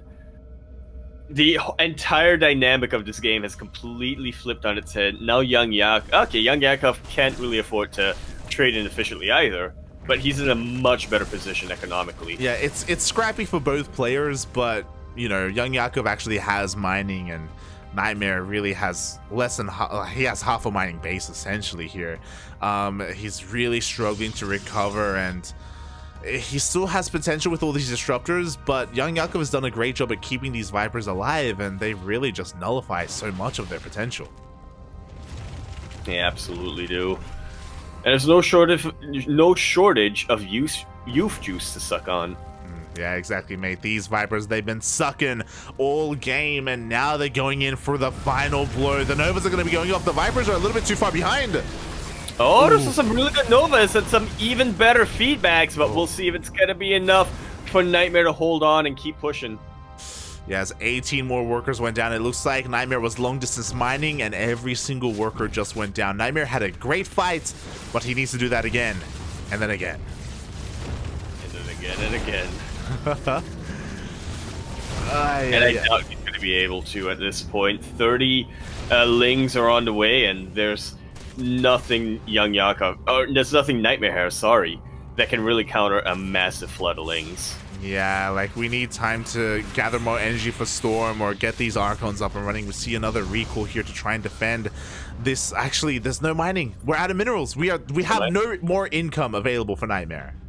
Literally zero mineral income. He can't produce anything right now. He can't even build a second Nexus. He can't. He could try to long distance mine, but he's got 5 minerals to his name, and that is all he has. We do see the final engagement of the game. We still have plenty of disruptors. We do have an overcharge being popped as well. But I don't think it's gonna be enough. The Vipers come in to deal the final blow, and this has got to be GG. Remember the I'm not sure what to call this base here. Oh. Remember the NightMare. That's what I'll call it. Remember the NightMare, as it looks like in the final moments here, his internet may have stumbled a little bit, but even despite that, like, YoungYakov had been doing so well these past couple of minutes here, just pulling apart the economy of NightMare. And even though NightMare stopped the streak of Krystianer, looks like his own reign won't be too long. Yeah, it looks like NightMare ain't gonna be streaking tonight. No, he will not. The REM cycle is going to be disturbed here, and yeah, YoungYakov is looking pretty good. I mean, obviously, if NightMare does time out here, we can resume from replay if he so wishes. We will leave it up to the player. So we don't want to call things too early. Yeah, it's up to him, but I think the writing is very much on the wall. I would be very surprised if he asked to resume from replay. Yeah. We will get to the bottom of whether he wants to or not. I mean, he had 0 income, 0 mineral. He had 5 minerals, man. He had 5. There's no way for him to come back. But he will have the option to play it out if he so wishes. Yeah, we can get into a loading screen for a game that's gonna last 5 more seconds. We've done it before. We have actually. We've been in situations where DC happens, and then we get back into the game, and then after a couple of seconds or maybe a minute at the most, like the game gets called. Oh, he's in game. His cat chewed up the Ethernet cord. Is how I choose to interpret that. Yeah, NightMare. He's letting us know that apparently his cat jumped on the. This happens. This fun fact. This actually happens to Chase often. It does a lot. Whenever I'm casting with him, every now and then he has his router on top of his PC tower. So whenever his cat jumps on top of the PC, he also knocks over the modem, and then he loses internet. There has to be a better way of securing the modem. You know, there has to be. I'd like to think that Chase is aware of that. Chase, buddy, you may need to look into that. Yeah. Oh my god. Oh man. All right. Well, NightMare has just told us that he's like at 99% certain that he lost. Yeah. NightMare. He said he might recover anyway, just for honor. We'll see. NightMare himself has said that he loses. So yeah, it looks like we have our next player. So GG, congratulations to YoungYakov. That was a pretty intense back and forth game.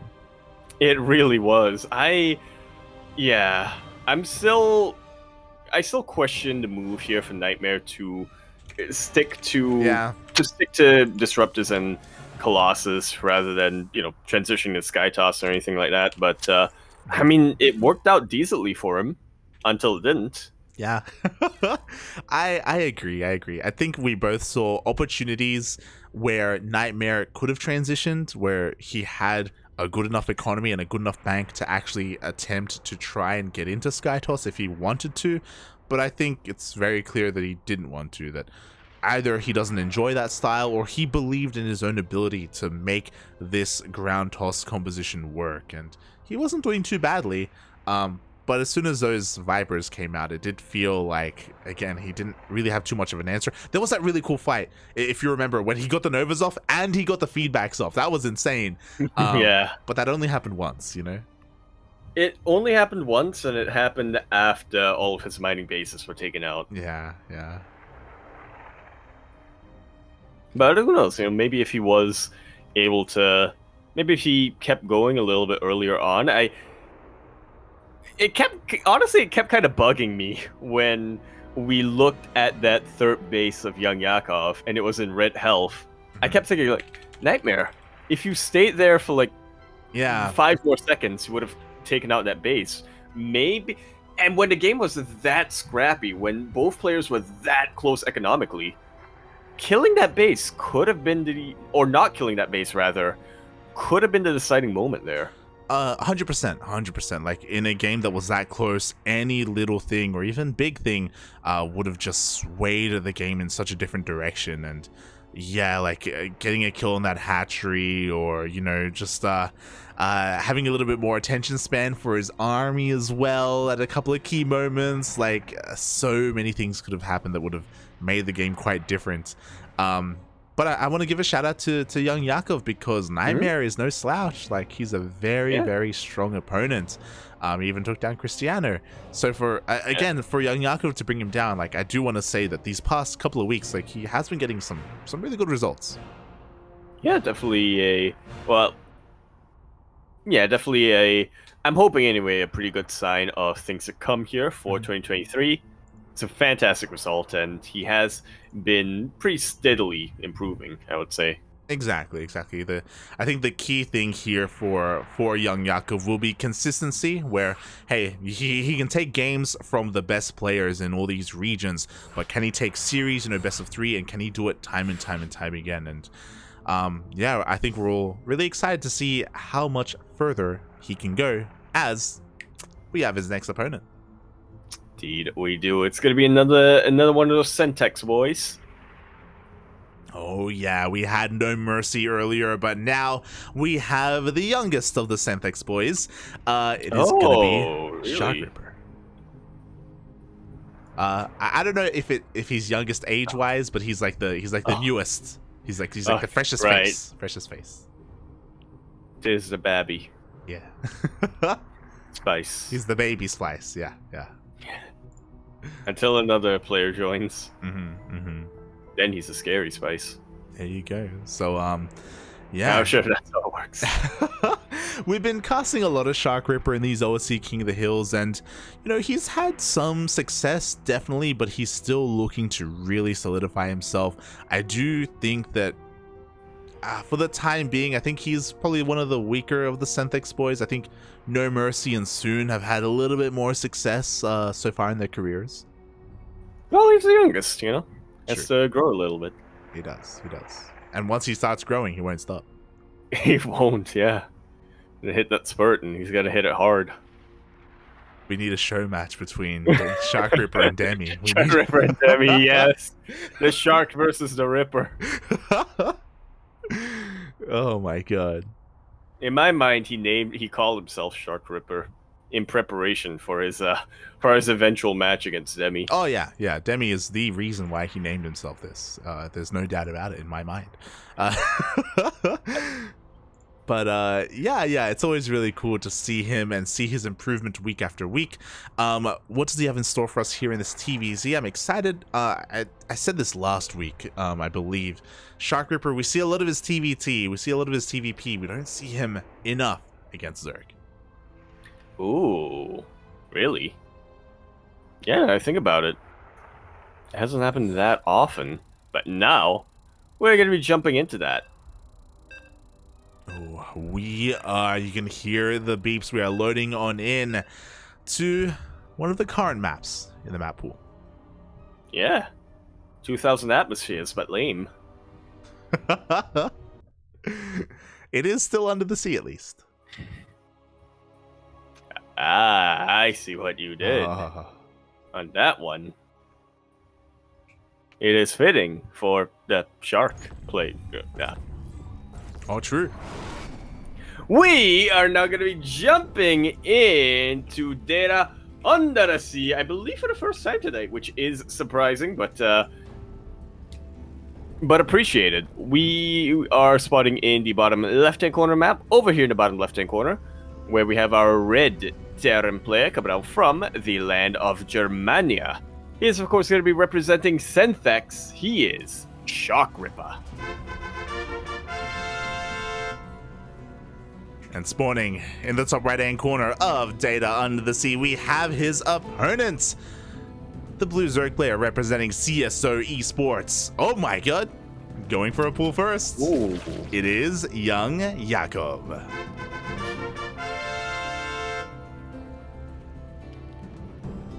Keeping my eye on the gas, because I have a feeling this isn't a defensive pull first. Oh yeah, so honestly my eyes were on SharKRippeR here in this series. I wanted to see what he would bring to the table here against a more established name like YoungYakov, but alas, YoungYakov says no, I want to be the aggressor here, and he opts to go for an earlier pull, but goes for a pull, then hatch, and then gas. Okay, so a little bit more economic from him. Yeah, so for the time being, it does look like a safety pool first. I say safety pool. He is committing to the 6 lings instead of going for 4 or even 2. So with this, he's going to be applying a bit of pressure across the map, and he's hoping to avoid both this SCV and avoid the Reaper to delay the CC. Yeah, that would definitely be ideal. Now, of course, it's a little bit scuffed, or I should say scuffed, but it's a little bit, it takes a little bit longer now. It's not as much of a rush, but it is still possible to get a Roach Warren from here if you're YoungYakov. Yeah, if he wanted to, he could skip link speed and go straight for a Warren. It is possible. Of course, the SCV does confirm the pool first opener. That means the Reaper is going to stay at home and protect the building SCV. So there's no surprise factor anymore. So YoungYakov, he's going to commit anyway. And yeah, despite the units being at home, he should be able to get a kill in this SCV. Oh. Well, we'll see. Oh my god. YoungYakov is focusing a little bit on the army. He's actually chasing the army units back, the bio units back. He is getting a lot of SCV damage. Yeah, 2 SCVs are going to be going down in the end. Not too bad. Oh! That Ling pulled away at such an unfortunate moment. Literally one more hit. Yeah. Would have killed it and delayed the CC. Exactly, and now I have to wonder. 6 Lings for 2 SCVs, a little bit of lost mining time, but he didn't delay the CC on the low ground, so was it worth it in the end? It's kind of hard to tell. Things are going to stabilize eventually here and equalize. But yeah, SharKRippeR, you know, things could have been worse for him. It could have been a lot worse. Up. Like to say he could lose his Reaper. Yeah, as he floats up to the surface there, a little bit of a misstep. At least he did confirm the 3rd hatchery, so he should be feeling relatively safe that there isn't a Roach Warren follow-up, so he can still get into his regular game from here. Yeah. And despite losing those SCVs earlier on, the important thing is his CC was not delayed. He does have an orbital command now that he can both produce workers from and also make use of that energy, whether it be mules or in scans, to clear up some creep. Yeah, you know, he is going to be able to get into his 1-1-1 opener. Again, more aggressive than a 3rd CC before Starport, so there's going to be a lot more pressure on SharKRippeR to deal some economic damage, and he's opting not to go for a BC or for a Banshee. He is opting to go for a Liberator instead. Yeah, pretty classic double prong attack from the Terran player earlier on. And hit him with the Hellions at the 3rd base location, or natural base, and then start chipping away at the main base mineral line. Yeah, we've seen this kind of fall out of fashion, but as you were saying, like, this used to be very, very common quite some time ago. I'm going for these kind of 2 prongs here. We'll see how YoungYakov splits up his queens. He already has a Spore on the way in the main base with his Overlord. I believe he did confirm the lack of add-on on the Starport, so he should recognize the Liberator opener, as the Liberator is already taking a couple of hits here and is trying to slip into the natural. Yeah, and there aren't actually that many queens in the actual base. It's not really the best position. The Lings do block the Hellions from getting even more worker damage. Very quick pull over here in the natural base. SharKRippeR should be able to confirm at least that, you know, what the lair timing is. Yeah, I did see the lair. He did get 1 drone kill. Looks like he'll get a 2nd drone kill with this Liberator, but only 2 kills isn't ideal. At the same time, Hellions try to find a way in, but every time YoungYakov keeps up with his Lings. He's trying so hard, but he can't quite find that opening. Yeah, it doesn't find it in the end. Loses the Liberator. Did get 4 drones for the Liberator, which is okay, but he lost a lot of Hellions, and he loses his map control. Yeah. Which isn't the worst thing to happen to a Terran player on Data C, in fairness. Yeah, you know, at least he keeps a couple of his Hellions alive, so he can get back out there as soon as he tops them up, and he can try and slow down that creep. But now YoungYakov, he's pretty free to drone up. He's double expanding, or at least he's taking a 4th, and he's getting a macro hatch, he's getting his Evo chambers. He's getting quite comfortable. Oh, yeah. He has full map control, and he intends to use it. Yeah, and SharKRippeR, he's going to have to try and fight back in some way. He does have his first 2 medevacs on the way, so he can go for a little bit of drop play. He's got plenty of Marines behind this, or plenty of Raxes behind this as well. And it looks like he's going for Biomine this game. Yeah, we don't have a tech lab on this tank, so... Sorry, on this factory, so we don't have any more tank production. Up! Hellions will finally be taken out, or at least one more of them will. This is probably the best use of the Hellions at this point in the game. Just try to poke around at the edges of creep, see what you can get away with.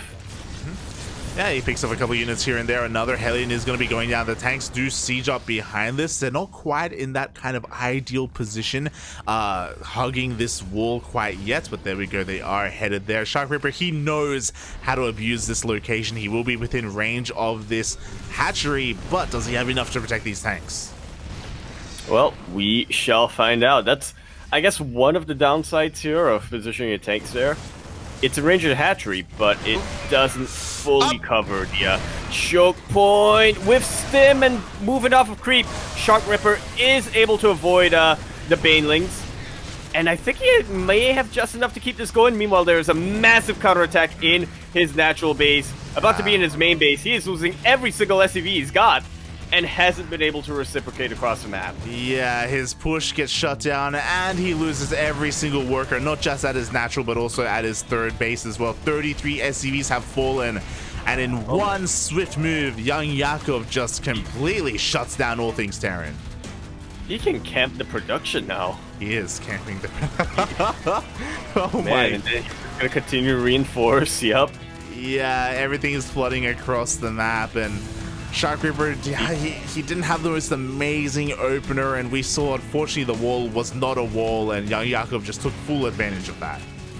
I'm getting flashbacks, like, GG is called, and YoungYakov is able to maintain the streak.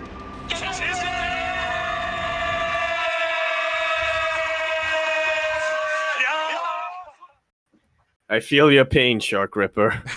As a fellow Terran player, I know all too well the follies of leaving one supply depot lowered for just a bit too long. Yeah. Or at the wrong time. Yeah, you do have to be real quick, and you have to have the attention there to try and make sure that the wall is a wall, or at least you have reinforcements to plug it up at any moment. And yeah, YoungYakov, you know, he just had a very, very solid, straightforward game there. Again, just showing that, you know, there is a reason why YoungYakov is a little bit more of a stable name, of a established name in the scene. Without a doubt.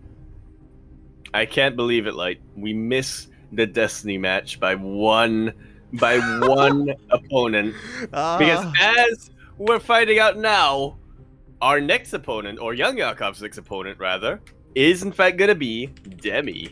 Yeah, the shark of the sea himself. Demi is going to be coming out. Unfortunately, he misses SharKRippeR. It would have been great to have seen them together. Feels bad, man. Feels bad. But we're getting into our very first ZVZ of the night. Yeah. Yeah, I didn't even notice that.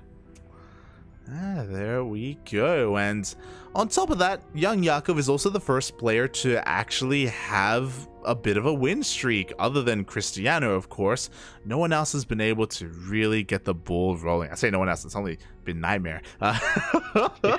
So we'll see if YoungYakov can kind of live up to his predecessors. Can he go on that long win streak? Because we only have a couple of games left.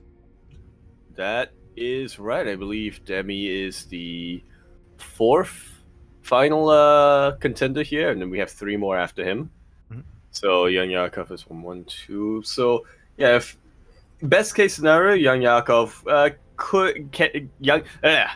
YoungYakov can still, best case scenario, aim for a 6-player streak, and then maybe continue that next week. No, I don't think we're having OSC King in the Hill next week, are we? It's Passioncraft, right?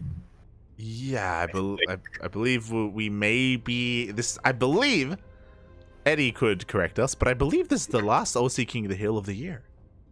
Oh, whoever wins tonight is king till next year. He's king of 2022. You know, that's there it. We go. That's the rules. We didn't make it up. Take it up with Eddie. Oh god, yeah. Maybe Eddie can give us a little bit of confirmation there, but yeah. I know that like we want to be taking a break for the holidays. You know, we have New Year's and we have Christmas as well. I know a lot of players are gonna be busy. I know, right? Oh my god, there's a year gone. I know we're already done with 2022. Only a handful of days left, but we want to end it with a bang here. We want to see if YoungYakov can go all the way. That we shall. Well, we're gonna see if he goes all the way. Yeah. As we do have our lobby getting ready here. There's going to be 2,000 atmospheres once again. Yeah, this is one of the kind of more popular maps of the old map pool, like 2,000 atmospheres. I think we saw it like 5 or 6 times last edition of the tournament. So yeah, it's really cool to see that everyone still has fun memories of this map. Yeah. Great soundtracks on this map. There you go. And yeah, Eddie's just confirming in the chat as well, letting us know that the OSC season ends in a few hours. Oh my god. Yeah, there we go. And that's going to be the end of the OSC events for the year, and we're going to cap it all off with the annual World Championship, as Eddie is letting us know in January. There we go.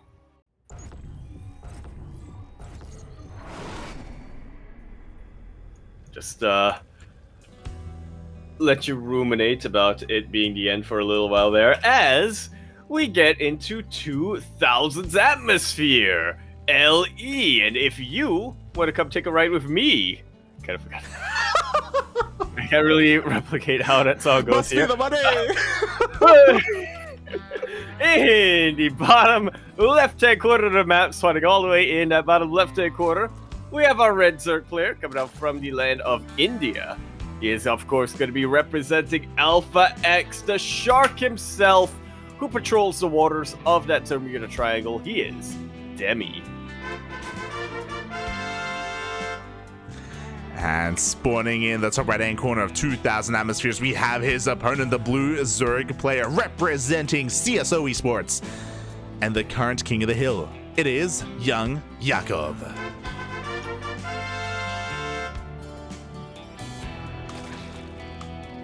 Feels like forever since I was last able to cast Demi. Yeah, it's been a long time. You know, he used to be a regular in Sparkling Tuna Cups when we used to run those. But since then, we only really catch him in these OSC King of the Hills. And even then, it's only every now and then, right? He's not necessarily here every week, or he doesn't have the opportunity to have too many games just because of how cutthroat and how brutal these best of ones really are. Yeah. But it's why, you know, it can definitely be an environment for somebody as aggressive as Demi to really thrive, and it is why I'm really excited to see what he can get done against YoungYakov, who has already shown a lot of promise. Conversely, YoungYakov has already won a ZVP. He's won a ZVT, it's only ZVZ left. Only ZVZ remaining. And I also want to give a quick shout out as well. I didn't notice in the chat, but NightPhoenix was in the chat as well. Mate, it's been so long since I've seen NightPhoenix play in these tournaments. For those wondering, he's of course a Protoss player, but maybe taking a break because of the holidays, and maybe we could see him later on. Oh, I'm holding you to that. Oh. I choose to. Don't hold NightPhoenix to that, mate. I mean, yeah. Oh boy, Eddie, whatever your plans are for the opponents, just write NightPhoenix in. NightPhoenix, of course, formerly known as Sly Crab. True. Yeah. Did go by Sly Crab. Currently known as Hot Phoenix. Wait, what? Oh yeah, his team. His team is Hot Headed King. Yeah. I remember. I don't know why I remember that. I don't know why you remember the things that you do, Yaku. I try not to think about that. As we're getting into our ZVZ, so far it was a hatch gas pool from both players. Nothing too crazy. Both players are also not going to base. We see third hatcheries being taken. So everything's looking quite normal, other than the fact that Demi Demi is going for some links. They are one and the same, to say the least, and that's a little bit more than some, I feel. Oh yeah, that's a lot of links. Banelings have, the Bailing nest is just about to finish up. We do have two Banelings being morphed in across the map. Demi wants to deny this third base, and maybe even more than that, he wants to go in and break the defenses of YoungYakov. But YoungYakov didn't skip his own Bailing nest. He does have his own defensive Banelings on the way. Ooh, a lot of them on the way, but they have only now popped up. Oh. We'll see if it's gonna be enough. One Baneling here backed into a corner, only takes out 3 Lings. The other Banelings need to pop up soon. Good denial, or good sniping, I should say, of Demi's Banelings by the Queen of YoungYakov. He didn't lose any drones, but he did lose a third, and that's definitely the more important bit. Yeah, and here we go. The Banelings of Demi are rolling on in as well. They're trying to get past these queens, but the queens are just a little bit too thick, and so far, YoungYakov has held on. He still has the drone advantage. He did lose his third hatchery, so he does have to kind of give that up, and Demi has that on him, but Demi is now forced to back off, and he's forced to drone. Yeah, already he's caught back up on the worker count. And yeah, we'll just see where he keeps going from here. YoungYakov, meanwhile, I think has realized that he can't, or rather doesn't feel too confident in consistently winning the Ling Bane fight, so he is getting a Roach Horn. He is planning to play this out a little bit safer. Yeah, he goes for a lair as well off of 2 bases, takes all of his gases, so he's going straight into... Oh, actually, especially with all 4 gases, he could go into mutas. Oh, he could. And he is remaking that 3rd. This is the actual 2 base. Run up! A Ling doesn't get into the main base, so Demi doesn't have all the information he needs right now. He doesn't know about that lair timing, and there we go. There's that Spire. Yeah, I guess with that +1 melee, that is the big indication. Demi, of course, has no idea what's coming his way, though. He is trying to be aggressive once again, just trying to delay this 3rd base for as long as possible. And there aren't that many banelings here, so maybe he can get another delay. Yeah, I mean, there are only 4 banelings, decent connection. Oh, no! Oh, no! Well, YoungYakov gets the juiciest connection possible there, taking down almost every single Ling of Demi. Now, YoungYakov, he is free to drone. He has no concerns whatsoever, nothing to stop him from getting into his Spire, from getting into his mutas. He even goes for a counterattack. I'm having trouble closing my mouth now, like, but because I am in just absolute shock that Baneling connected. But yeah, with that, like you said, YoungYakov not only takes the map control, I think he just takes the entire map. He can do whatever he wants. Yeah, and he's going to be a little bit more aggressive as well. He still has 2 banelings waddling on in, trying to get into the mineral line. The Lings of YoungYakov do get past. Oh, not the best baneling connections, though. Yeah, YoungYakov, a little bit bloodlusted, a little bit, I wouldn't call it tunnel vision, but definitely very ambitious. Isn't quite able to take out, isn't quite able to get that damage he was looking for, but 8 mutas on the way. And this is before Demi's Spire is even halfway done. Yeah, Demi's responding with a Spire of his own, but unfortunately he is much later in comparison. He needs more time, and he also needs to bring back his Overlords. Right now, there are quite a number of them exposed. Here we go, 2 of them are going to come back home. It looks like we are going to get a bit of a pause. Yep, a little bit of latency issues. Not the biggest of deals. Yeah, bearing in mind, we are playing on the European server, and Demi does get pretty good ping there, but just because his ping may be good, you know, the connection may be a little unstable. That's a caveat, yeah. I was going to say, India is a weird place geographically, at least when it comes to the, where the server... Oh, wait, are we refs? No, we're not. No. Okay. Yeah, geographically, when it comes to where the Blizzard servers are located, it's in a weird place geographically, where it gets decent ping everywhere, but not, you know, great ping anywhere. Exactly, and we'll see if it's going to be enough here to take on YoungYakov, because already one of the Overlords is going to be going down. I love this as well. YoungYakov, he leaves this Overlord alive because he knows that he can pick it up whenever he wants. He just wants a little bit more secure damage. He wants to be a little bit more efficient with his time. Like so. Exactly. He rotates around once again, just containing Demi here onto his 3 bases. YoungYakov is free to expand. He's taking a 4th behind this. Like so. And yeah, just trying to find a little kinks in the armor here of Demi. These little areas where, you know, the queens aren't in position and the spores can't quite reach the mutas. Meanwhile, the Ling Bane is coming in, and I think it may not matter how well the spores are placed because they do connect with the drones. 7 of them do go down. We must not forget, despite all these mutas, there is still a ground battle to be had. There is, and right now YoungYakov still has the muta lead. He's going to be able to dive on top of this spore before it does finish. No transfuses to keep it alive, and Demi just can't really engage. He's going to be going for a bit of a Ling counterattack, but there are Lings and even banelings back at home to defend. Yeah, just a handful of them, you know. YoungYakov not looking to be aggressive for the time being. He knows he has the income advantage. There's something really pressuring him to push into Demi. And just like that, Demi read the writing on the wall, and YoungYakov will maintain the streak.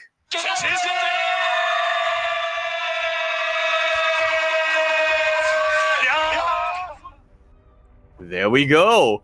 Wins a ZVP, wins a ZVT. wins the ZVZ. That's all 3 matchups.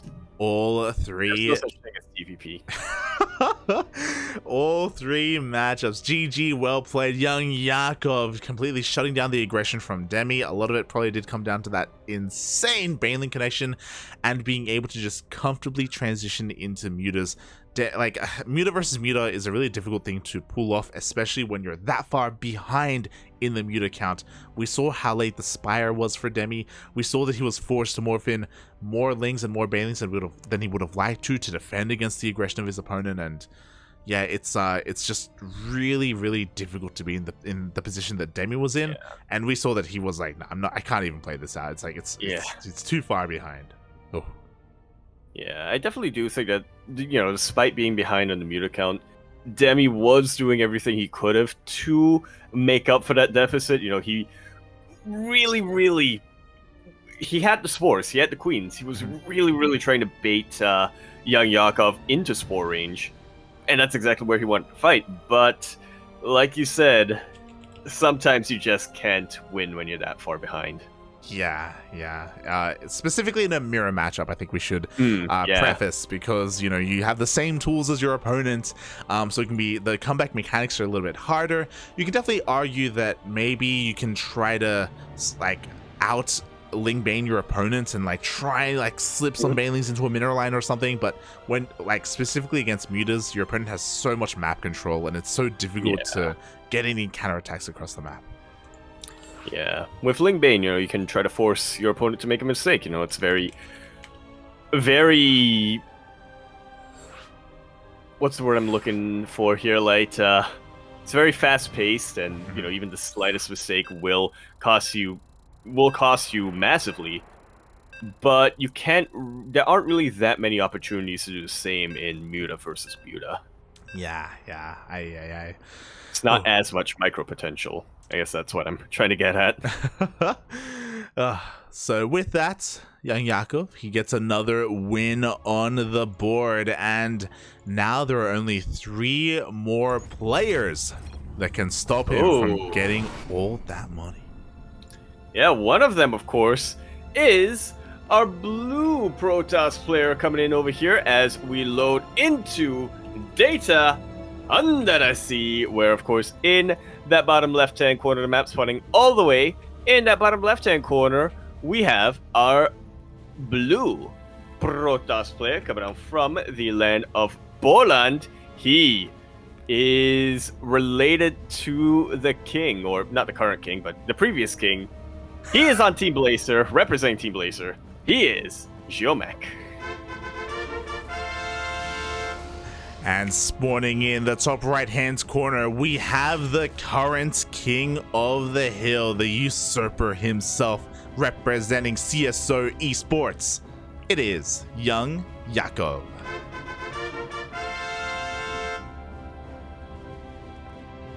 This is a plot to be written out. Pretty much. Ziomek, he's coming out. He's here to avenge his liege, his fallen king. And he only serves one ruler, okay? There's a false king on the throne right now. Can he stop him? Can he stop his reign of terror? I know. Yeah. What do they call it when you have the person who's related to the previous king, the pretender? Uh-huh. That's what Ziomek is right now, and we're about to find out if YoungYakov's rule is legitimate. Well, that's the thing, right? Is Ziomek the pretender, or is Ziomek the rightful heir? Because Krystianer's dead. He was next in line. That's the thing. He was next in line, yeah. But then, whatchamacallit? I threw out my knowledge of Game of Thrones. For good reason. Oh my god, yes, he's up against the Kingslayer right now, and yes. Well, the thing is, is he I feel like NightMare is the Kingslayer, technically, right? He technically is, yeah. Yeah. YoungYakov's the Kingslayer. Same time, he also became the king? Yeah. Yeah. Wait, no, but he's the Kingslayer, but he's also the king. He is. And things are going to get interesting here because Ziomek, the lovely Polish Protoss player that he is actually opening up Robo first. Yeah, no Stargate, no Twilight Council. That is, in fact, a Robo Bay, which usually doesn't mean he's getting Immortals first. Yeah, so this does typically lead into a Disruptor drop, or maybe even a Colossus drop if someone wants to be a little bit more spicy. We should be seeing a Bay after this. The other thing that it could be, if we saw some more Gateways thrown down, this could be a Warp Prism, just to be aggressive with like some Stalkers. But as we can see, we're only working off of a single Gateway here, but he's still going for the Prism. Oh my god. Oh. Without a Twilight. Yeah, this is interesting. We'll see how many gateways he gets behind this. There was... I do remember there was an opening a while ago, in about late 2021, where Protoss players were just going Warp Prism Vanilla Stalkers, but I don't think that's going to help Ziomek here as YoungYakov floods Lings across the map. Mate, I'm really worried because there's no Oracle, there's nothing really to help defend. We need a wall desperately. The shield battery is not going to be enough. We need something behind this Stalker. And we do have a shield battery in production, but it is not there yet. Plenty of surface area on this Cybercore for these Lings to nibble away at. Yeah, the Cybercore is 100% going to be going down. We're going to have to rebuild this. Meanwhile, Ziomek did go for a Bay behind this for a Disruptor, but the Bay is late. I felt like the build overall was a little bit wonky coming out from Ziomek, wasn't completely refined, and he's going to be able to get there in the end, but losing a Cybercore this early on does slow him down. Yeah, it really does. It doesn't necessarily affect the Disruptor drop, if he does commit to that, but it does mean that what he's building up behind a drop is going to be so delayed. Yeah, specifically this Prism drop. Like, initially it looks like he wanted to, go into Disruptors, but wanted to start off with some Gateway aggression, and he's going to be able to come across the map here with some of these Adepts. We'll see how much damage he can deal. For the time being, doesn't get any drones. He is forced back. Yeah, one Queen is scary when you only have two Adepts to work off. Getting a little bit of a pause here. Ziomek just brushing up on his Kingslaying knowledge. Yeah, I guess we're getting some latency issues around the world, not just in India today. NightMare, I guess maybe some cat-related issues as well. There could be a cat in his modem. Yeah. In the modem, yeah. Because, if the cat swatted the modem away, then, he would just DC immediately. True. So, yeah, maybe the cat is in the modem. The cat is the modem. That can't be stable. That is not stable, mate. So hopefully things do kind of stabilize here for Ziomek. It looks like he is okay. We can count in. Oh, and get back into the Or not. Or not. Okay. Yeah. But it's fine. Warp Prism speed is about to finish up. Yeah, we do have that speed on the way. We do have a second Disruptor coming out as well, and Ziomek is going to be rushing back home to pick them up. Unfortunately, his Prism was out on the map, so again, this is going to be buying YoungYakov a lot more time. The Overlord was able to slip in, and YoungYakov did indeed see the Bay. Yeah. He knows exactly what's coming his way, and he is reacting accordingly. Roaches are what he's focusing on for his army composition. That's a lot of gateways. Yep. Mate, that is 6 gates on the way on top of the 3 that he already has. So we have a 9-gate 2-base all-in coming out from Ziomek. Does he have enough of an economy to sustain 9 gates? Look, Yaku, we don't need to answer that question, okay?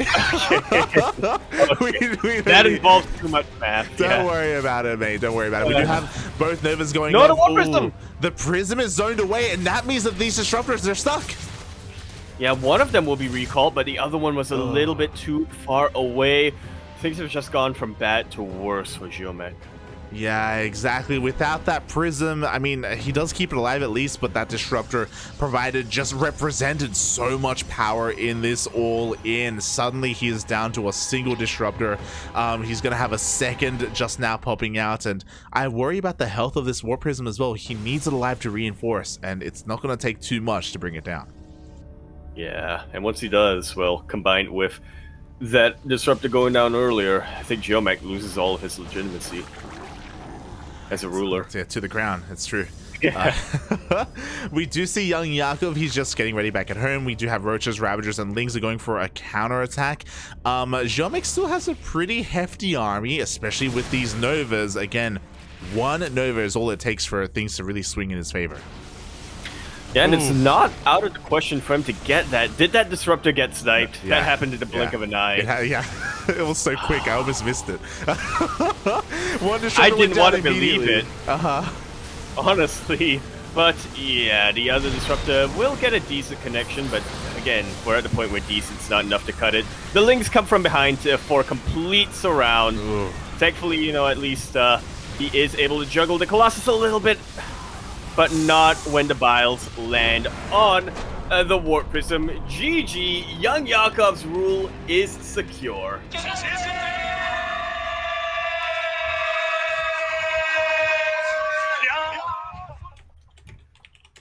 GG. Very interesting opening coming out from Ziomek. One that I definitely appreciated, you know, shaking things up a little bit, but we can kind of see in that game why it's fallen out of the meta a little bit, if it ever was part of the meta. Yeah, I mean, we have seen a lot of robot openers from Classic does it a lot. The South Korean Protoss player, of course, he's very fond of the robot openers in this matchup. But it did feel like Ziomek's build was a little bit wonky. It wasn't the most crisp build, and unfortunately, you are vulnerable to these like Ling counterattacks really early on, or this Ling aggression. So YoungYakov just had a really solid start, and it felt like Ziomek was like struggling to recover from that moment. As a result, YoungYakov, he just continues his reign, and we got our wish granted. Yep. Oh. Yep. Two more players left. One of them is in fact gonna be the Sly Crab himself, or as he is telling us, or as he's calling it, or as he's informing us in chat, the Cat Girl himself. What? What he's telling us in chat. Yeah. Excuse me? Yeah. Oh my Look, god. Once we call Cat Girl. It's too late. The weeb's got to him, Papi. The weeb. I failed another son.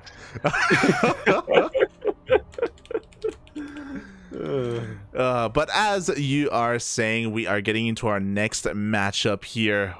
And our answer has been, our wishes have been granted. NightPhoenix is coming out, aka Cat Girl. I think he's been playing too much Final Fantasy. Yep. What have you done, Light?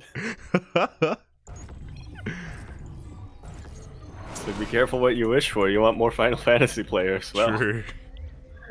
Anyway, we are going to be jumping into Tropical Sacrifice for our second to last map or match of the evening. In the top right hand corner, map swinging all the way in that top right hand corner, we do in fact have our yellow Protoss player coming out from the land of Ukraine. I have to double check this real quick. Yep, coming out from the land of Ukraine. He is going to be representing Hot-Headed Gaming. He is the Cat Girl himself, NightPhoenix.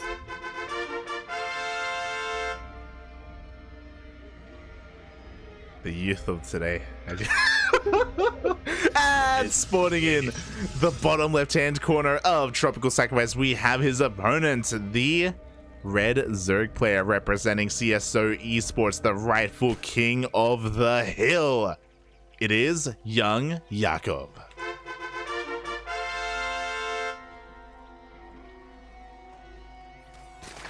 I agree with Demi here in the chat. What did Demi say? Oh my god.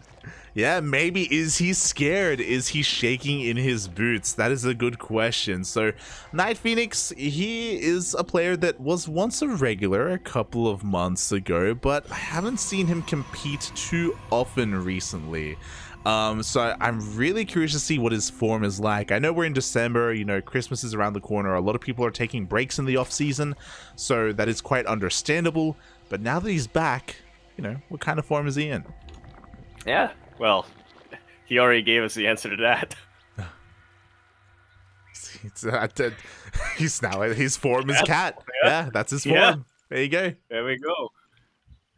Maybe it's his cryptic way of telling us that he has been studying MeomaikA, except that makes no sense. He plays Protoss. He's been studying how to play against MeomaikA. There we go. There you go. So we'll see how this all kind of comes together in the end for our Protoss player. YoungYakov has been on a massive tear, shutting down anyone in his way, even bringing down players of the likes of NightMare. So NightPhoenix has a lot to live up to right now if he wants to stop this king. Yeah. The Phoenix has to prevail where the Mare failed. And speaking of Phoenixes, we do have a Stargate. Yep. Plenty of Phoenixes to be made. I know. I appreciate you didn't dignify that. That was one of the dumbest things I've ever said. I didn't know why you said it. I know what. I appreciate. Yeah. I was like, the Mare? Yeah, the Mare, because he had the NightMare. Oh, I get it. Oh. So we do have an Oracle to start us off with here from NightPhoenix. I imagine eventually we will be transitioning to something a bit more Sky dedicated. Oh my god. I like where your head's at. You know, it's. Yeah, he could be NightPhoenix could be NightMare's brother. Yeah, I believe it. Yeah. NightMare is a cat confirmed. As you do see a bit of building my way. No, the wall is not a wall. The adepts were bypassed, and this is going to force a recall back home. The pylon, is it going to go down? Nope. It seems like there should just be enough DPS here, not to stop it, but the reinforcements come just in the nick of time. Oracle is now out, and that's going to help a lot in the defense, but the Lings are trying to slip in. And I mean, even just forcing some energy to be used early on. That's massive right now for YoungYakov. 100%, mate. We're forcing a shield battery. The Oracle was forced to stay at home. The gateway is depowered. So, YoungYakov, these things may have not dealt crippling damage, but they've dealt damage nonetheless. They're even getting some whole damage done on this Stalker. Can it kill the Stalker? Oh my god. Okay, it doesn't in the end. Instead, YoungYakov opts for the full scout. He wants to know just how dedicated NightPhoenix is to Stargate production. Once again, we're forcing the second Oracle to stay at home as well. We have a third Oracle on the way, and this is scouted by the Lings and the Overlord. So YoungYakov is on fire. He sees everything. Yeah, and while all this is going on, 3 Spore Crawlers just finished up for YoungYakov. He is so safe. These Oracles are gonna can still get a little bit of damage, but it's nowhere near gonna be comparable to what YoungYakov has done. Exactly. We just need queens in positions. We have spores as well. 3 oracles do pack a massive punch, and they can dive on top of queens. That's exactly what they do. There's not a penchant for a transfuse. Very good use of the oracles right now. Yeah, the best use that they could have gone for. They do also pick up a couple of drones. What's important is that every single oracle has survived. We can recharge our shields, and we can come back in as he makes a 4th oracle. No, that's a 5th. Let's go. That's a 5th oracle is on the way. 2 more gateways are on the way, and charge is about halfway done. Do you smell what I smell like? Oh my god. We are going for a timing. Let's go, mate. NightPhoenix, he understands something he understands something that a lot of Protosses don't understand. That is, if you really want to, you can just keep making oracles, right? Yeah. if you really want to, you don't have to stop. Yeah. A lot of people think it's against the law to keep making oracles. Yeah. But it's actually not. It's just a precedent. There you go. We'll see what he can get done. These queens are looking quite exposed indeed. He's just going to dive right on top. No, he doesn't activate the B1. Oracle goes down immediately. Yeah, it was the injured one from earlier on. Great target firing from YoungYakov. NightPhoenix still getting quite a bit of scouting done. He's remaking that 5th oracle, by the way. Yeah. Just 5 oracles. Apparently, that is the juicy number you want. Behind this, he's going into his charge. So if he's not careful, he may lose another oracle. There we go. He does pull back just in time. 5 drones go down. Behind this, he's not getting his additional gases. He doesn't need them. Not yet. He is going into Sky Toss. This early on, I dig it. It's quite risky. We do see YoungYakov is getting ready for a big push, by the way. He has Roaches and Ravagers. He has Queens. He's getting the creep highway going. Here we go. The Overlords are on the way. This is giving me some Warsaw subway vibes, but I guess we don't have a Night Swarm at the very least. YoungYakov, yeah, he wants to deal some crippling damage at the very least, denied at third base. He wants to do more than just deny the third base. He wants to break the Protoss player. The Queens are being dropped on top of the army. We do have the Oracles coming in from behind. They're going to be able to get the Ravagers. And they're sniping actually a lot of key units here. YoungYakov doesn't have nearly as many biles as he would like. And this is a very big map. Let's remember, it takes a while for reinforcements to make it across. Mate, the quintuple Oracle is actually the MVP right now. He killed the majority of the Ravagers, the Queens as well. NightPhoenix just completely shuts down this push. And now he's getting a carrier. Oh boy. YoungYakov was not expecting that angle of attack either. Like, again, his Queens were not in position to zone away the Oracles either. And he is committed. He has to go for a second wave. All things considered, the Oracles are out of energy now. True. And Roaches are going to deal very, very well against these Archons. That one carrier is still in production. But honestly, NightPhoenix, all he has to do is buy time right now. He has his third base fully saturated. He's working on a fourth. The Oracles are actually keeping YoungYakov at home. YoungYakov is droning right now. He's trying desperately to expand, and that means that he is not going to attack anytime soon. And he's not even going to be able to expand. That's how key these Oracles are. I can't believe I doubted them. Oh my god. 2 Queens just went down. Can we get a third? No, we do not have not enough energy. But YoungYakov is not taking this lying down. He did go for a Hydra Den behind this, so he's going to be going for a follow-up Roach Hydra push. And without splash damage, Hydras can do well against carriers in low numbers. Yeah, we have a couple of Archons right now, but no Storm. And I don't think 2 Archons is going to cut it. Yeah, it depends if YoungYakov goes for a push, because he's still droning. He's still working on another base. We can see a Lurker Den on the way. YoungYakov, I don't believe... Yeah, he hasn't scouted the Sky Toss. He hasn't scouted the Fleet Beacon. He doesn't know that he should be getting ready for anti-air, not anti-ground. He's getting ready for round 2. Oh boy. Is this round 2 or round 3? That's a good question, actually. He's getting ready for another wave, and we do see that this carrier count is getting higher and higher. The Dropper Lord gets scouted, but did NightPhoenix actually see it? Well, we'll see. Okay, he's getting into position. Yeah, and this is going to be the first time that YoungYakov sees the carriers, by the way. He's going to be so confused after this. He's getting a Lurker Den, which is not ideal, but thankfully he hasn't made any Lurkers yet. Yeah, no Lurkers only. Immediately a Spire is thrown down. Again, Lurkers are not what we want right now. We want as much anti-air as possible. Lurkers are being morphed in because we need something to deal with the charged out Archon on the ground. But is it too late? Has the Sky Toss been scouted too late? Well, we'll see. NightPhoenix is getting pretty close to maxing out, and once that happens, he's going to want to push out on the map. Yeah, and I just realized what you just said.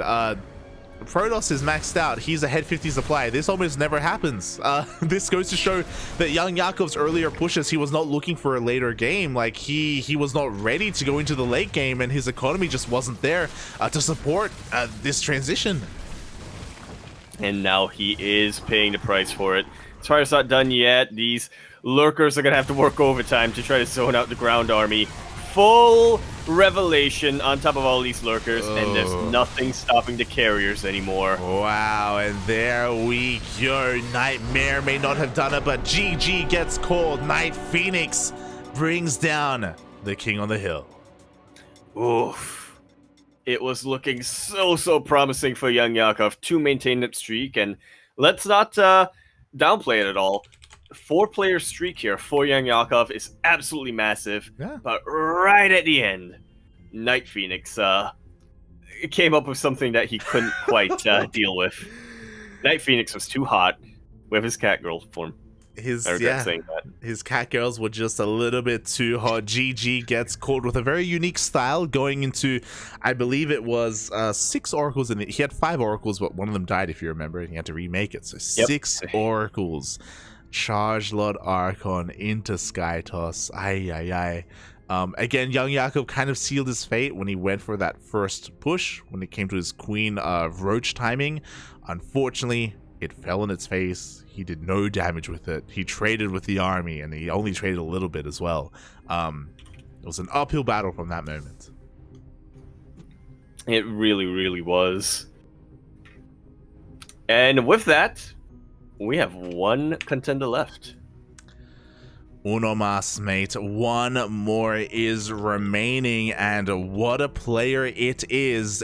We're staying in Europe. It's going to be a PvP. Oh. For a second, I thought Mixu got revived. No revives tonight. None necessary. 16 unique players. And it all comes back to where it kind of began. We have another Polish Protoss player. Not on Team Blazer, though. It is Gerald. There we go.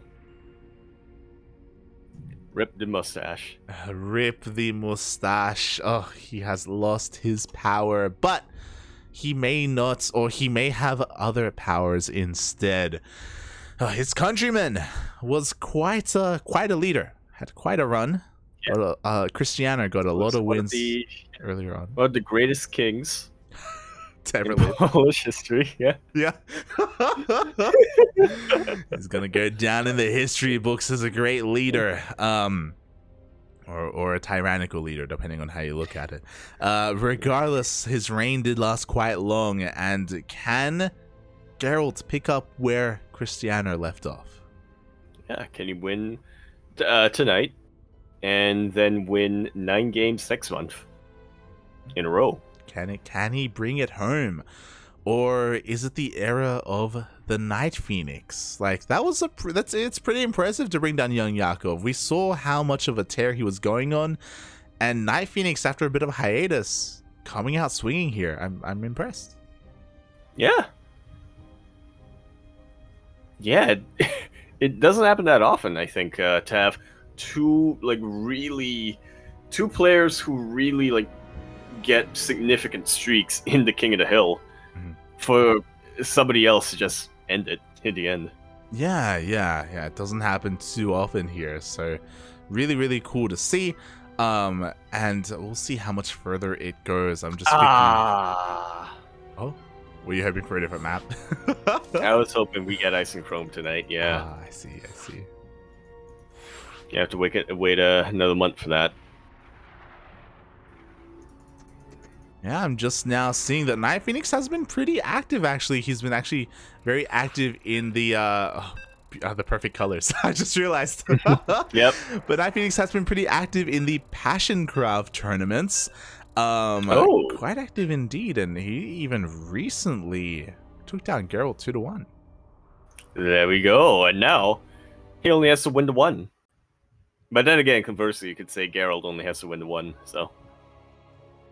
True. It's very much up in the air. I feel like, yeah, this is a matchup with endless possibilities when it comes to these 2 players specifically, but we're going to discover what one of them is right now on Data Under the Sea. We're in the bottom left-hand corner map, spawning all the way in the bottom left-hand corner. We, of course, have our blue Protoss player coming down from the land of Poland.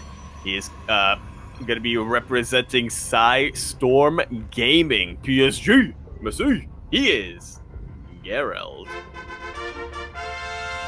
Oh my god, and the mind games, let's go, because spawning in the top right hand corner of Data Under the Sea, we have his opponent, the current King of the Hill, representing Hot-Headed Gaming. It is NightPhoenix. And they both go for 2 gate openers. There we go. And according to this deal, if Gerald agrees to it, they're gonna go for Nexus after this. There we go. That's going to be crazy if they agree to it, by the way, because that does not typically... Yeah, he's going for the 2 gates, so is his opponent, so they both go back on their word. Technically, they haven't gone back on the word yet, because, you know, it could still be 2 gate Nexus Cyber. Let's see who is going to break the agreement first. So I'm really curious about this, because one... yeah. So... it is very common, obviously, to go for a gate expand on this map because of the ramp, but something that we have noticed is that Gerald has been actually going for these 2 gate openers, regardless of map. Like, he's been adopting this kind of Hearthstone mantra where he just goes 2 gate anyway, and you can even be economic off of this as well. You don't have to be aggressive. And it feels like, especially based off of the banter between the players, it looks like NightPhoenix is aware of that and likewise opened up 2 gate. Yeah, he doesn't trust him for a second. Yeah. That's why he's king. Exactly, mate. That's what it takes to be king, and so far both players are actually mirroring each other. Yeah. See what the big divergent is. Usually, you know, we see a bit of a difference in the opening 2 units from these gateways, but this time both players going Stalkers. Stargate just got thrown down by NightPhoenix. Oh, but looking at the vision here of Gerald, his probe was killed before he got a full scout off, so the Stargate is hidden in the main base. Meanwhile, Gerald, it looks like he is setting up to expand and take... Oh no, never mind. Also goes for his tech first. Yeah, a little bit later, but we'll see if that's going to be something that comes into play. You know, if it's really that significant of a difference. Yeah, so both players are going for Stargates. As you mentioned, Gerald seems to be a little bit later in his overall tech, because he did spend a little bit more resources elsewhere on his armies, going for his Nexus. Both players are. Yeah, pretty interesting openers. I'm really curious if Geralt is aware of the timing of his opponent's Stargate and if he goes Phoenix first. Yeah, as already, NightPhoenix is opting for his Oracle instead. Would you want a Phoenix or would you want a Void Ray is what I want to...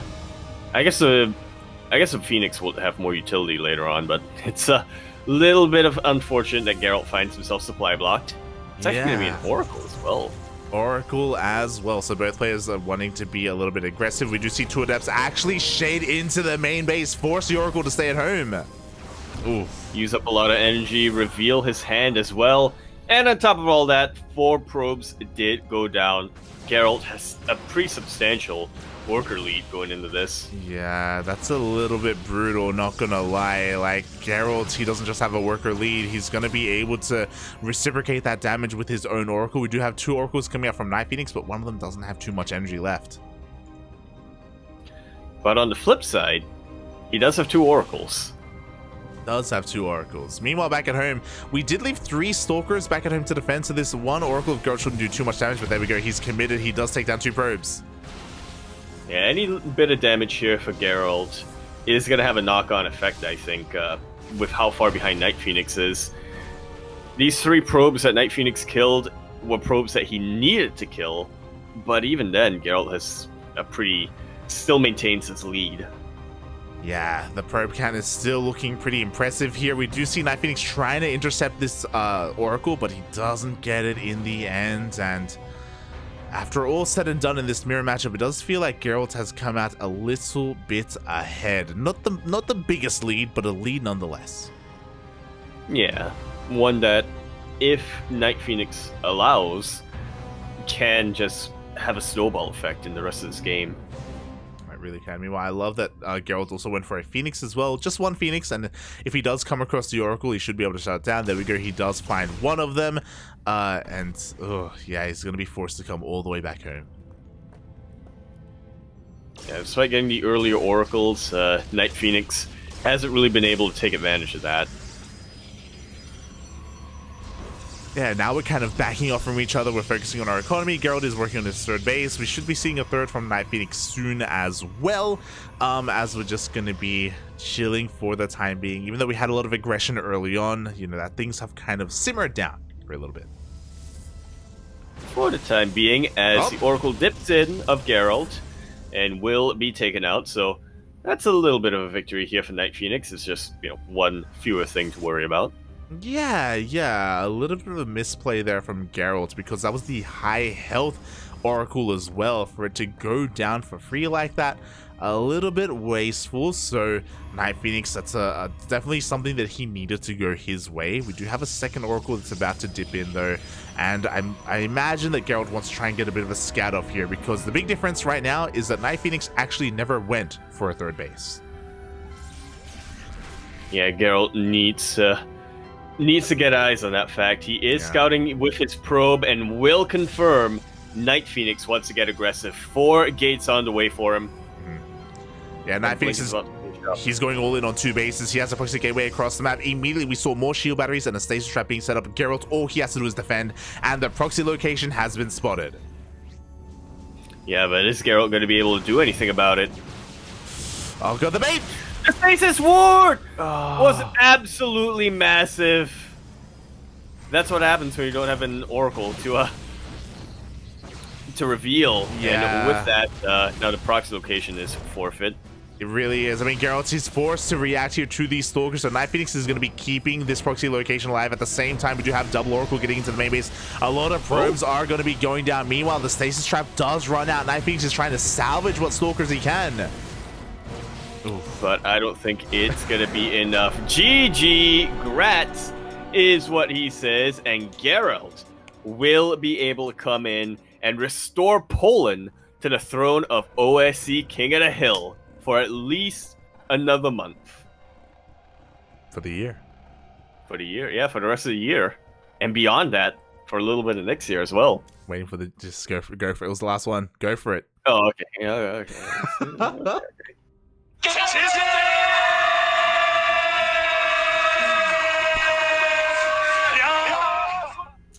GG. GG, well played. Well won there by Gerald. NightPhoenix had a bit of a rough start, as we saw, just getting behind economically, and then he transitioned into a 2-base all-in, which was scouted by Gerald. He did confirm it, not just with his oracles, but also with that probe scout. And yeah, that stasis that went off. It's possible that if that didn't happen, maybe NightPhoenix would have been able to pull off his all-in anyway, and would have been able to snowball.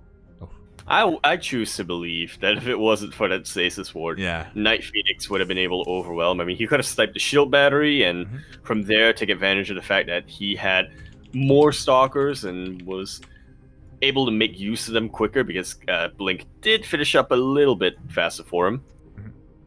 Yeah, 'twas not meant to be in the end. Gerald, he's a tricky one.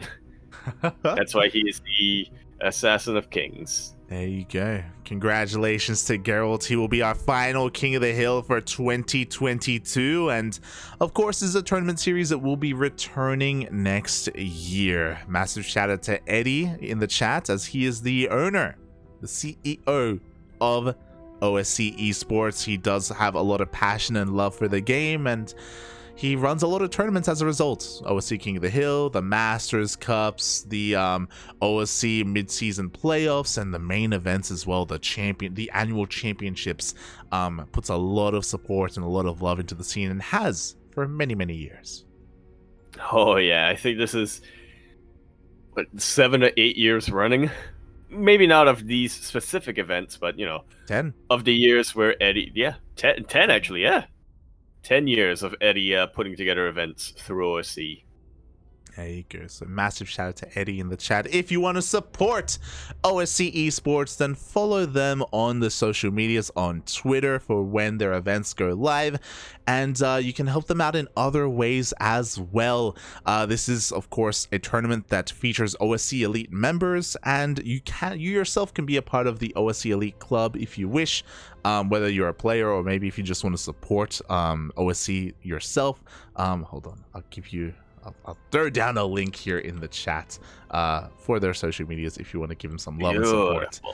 Yeah, they've got a lot going on. They even have their own website as well with a calendar. I mean, I'm sure a lot of people will use the TL calendar, but you can't go wrong with some more websites that can help you out, keep you up to date. You gotta get that first-hand source, that first-person source. Okay. Beautiful. No, firsthand, yeah. It's a first person. That FPS, let's go. As Frame rates. There you go. As yeah, thank you so much everyone for watching. Thank you so much for the support. I know that there were other tournaments going on right now. I know Wardy has been actually started his own tournament at the same time. The PTR Christmas tournament, running like the new changes in the upcoming balance patch. Yeah. So I know like a lot of people were kind of split when it comes to their attention and what they were watching.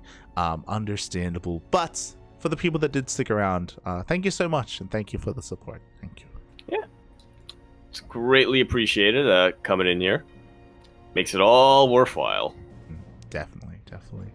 And also with that, Yaku, thank you so much for joining me as well. I know you haven't been as active, or you haven't been casting as much this year in 2022, but you've still been, popping up whenever you can. And I know you're having a bit of a break from your studies, so you have a little bit more free time to cast.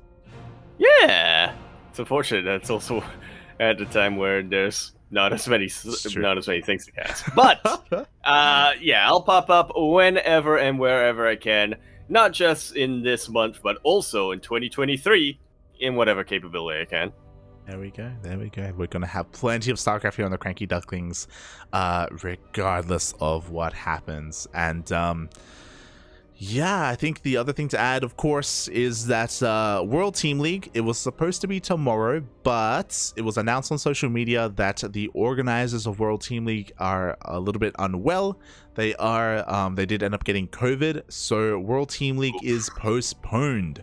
So our match will not be tomorrow. It will be some other time. We don't have confirmation on the date. It could be next week. It could be a couple of weeks from now, because I know they don't want to clash with like the holidays and stuff like that. New Year's. That is a little bit unfortunate, but we do have something else planned here on the CranKy Ducklings channel for tomorrow. Yes, we will be finishing off the DreamHack Atlanta knockout brackets. We did half of it a couple of days ago. I casted with Asher, and we're gonna have the other half tomorrow. So we still have plenty of StarCraft going on. I can also announce as well that after we finish all the DreamHack replay casts, which we're honestly almost done. We did Group Stage 1, Group Stage 2, knockout bracket. Next week we'll do Group Stage 3. The Home Story Cup replays are around the corner, and a lot of matches also weren't casted during Home Story Cup. These, mate, they never end. They could have had a C stream. I'm just saying, they could have had a C stream. They could have had a D stream. They could have, but alas, they only had 2 streams at the time, and because of that, I want to say half of the matches in the round robin group stage were not covered. Ooh. That's where we come in. Yeah. Gonna keep our eyes out there. Gonna be looking at some of those high-profile matches. We're probably not gonna do all of them. Oh, yeah. But, if there are any suggestions, feel free to let us know over an ! Discord in the chat. We'll bring you to the CranKy Ducklings Discord server. I'm there. Light is there. Kuro's there. Everyone's there. So if you have any suggestions for us, that's probably where you can find us. There you go. You can also support us on Patreon, or you can subscribe to the channel. All the money that we make goes back towards our players, and it goes back towards the tournaments that we would run as well. I can definitely say that we were able to send Patty Mac to Home Story Cup as well because of the support, because of what we are able to kind of fund here at the CranKy Ducklings. So yeah, I know Patty's been really thankful. He's been posting a couple of tweets, and he always gives us some love whenever he can. Thank you. No, definitely appreciated. Yeah. Our lobbying worked. Mate. He will be president. Thank you again so much, everyone, for the support. Our next cast is going to be tomorrow in less than 24 hours. So keep an eye out for that. I believe I'll be casting with Asher, maybe Yaku as well. We may just like take turns depending on who is available. It's a little bit impromptu. Yeah, it depends. Yeah. For sure. But thank you so much for watching. Thank you so much for the support. Stick around. We're going to be giving someone a bit of a raid. Wardy is running his own tournament right now, a new PTR tournament. So if you're interested, check that out. We are going to be giving a raid to some drunk Canadian. Yeah, let's go. And definitely another very active tournament organizer, another very active admin as well. What is he streaming right now? He is casting the Alpha X Christmas Cup. There we go. I was gonna say it's probably another tournament that he's casting. So yeah, it never ends here. Never ends. Plenty of StarCraft.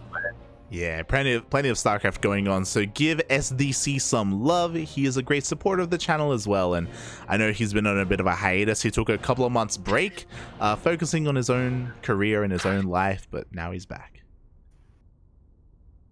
That he is. Give him some love.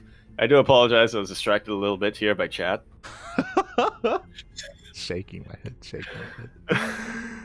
Thanks for watching, everyone. Thanks for the support, and we will see you guys tomorrow. Bye. Ciao. Bella. Happy Festivus. Do it.